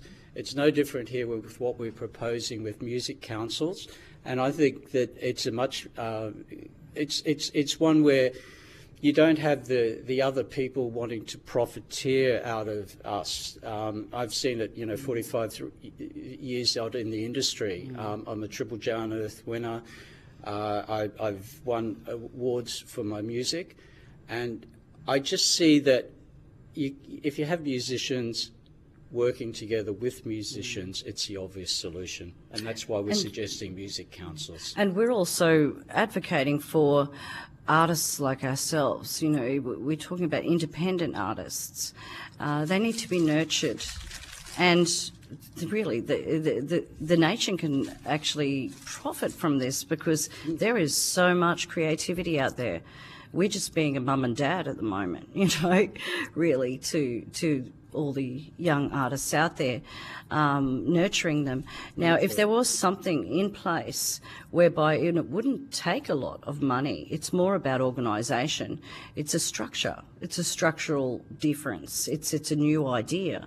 And we think that into the future, it's what society needs, particularly in regards to the arts, to bring people back together away from the liquor situation and back to the family, and whereby young creatives are able to nurture their craft under the wing of musicians in their own towns, in their own regions. So it wouldn't be as such that whether it be state, local, federal, wherever it rolls out, government to appoint such people to become officers of music councils or something. It's just that appoint whoever decides to do it in that town, and they are qualified. I would suggest there needs to be someone with an educational background in that, because you do have to, people with a blue card, people with educational qualifications, because that's part of it. Also good communicators that can work with communities and who have experience with that, and also industry professionals in the music industry and media. So, you could get by with a very small group of people. We do it alone, just 2 people, but I would say a group of 5 to each local town. It wouldn't cost a lot. We are doing it from our own for free, but that's just because it's a case study. But we get an immense amount of satisfaction having been in the music industry and getting paid. If you work at a pub, say for instance, you get the scraps at the end of the night. We're paying the actual award rate that Musicians Australia says, and that means a lot to us as musicians, and it does to other people as well who are musicians and who have been down the road that we've been down. And I just reiterate, $5 billion has been taken off us by content providers. That's our property, that's our intellectual property, and something needs to be changed at law to remedy that. I know the core of your thesis is to have, based in state law, these music councils, but I just wonder whether is another way to approach this, which wouldn't require any government intervention as a first step, would be to reach out to existing community organisations that are littered throughout Australia, and neighbourhood houses, community houses, all sorts of different service organisations and clubs, to see whether any of them could incorporate a music council model into their existing model, to do some of the aim, perform some of the functions that you say. I think there is a danger, like we've seen here in Queensland. Recently we had First Nations groups getting some funding for the mall. They are getting $4 million from the AFL in Victoria. And they were quite concerned about why they were doing it and the bona fides for the interaction. So I think, welcome anyone on board, but you need to have the fundamentals about music councils set up at law, state law, and then let it happen. Yeah. We do find we have worked with many community groups, and we find that we can't. Too many people want to monetise the situation or profit from it, and we have found just even in a rural setting this to be rife.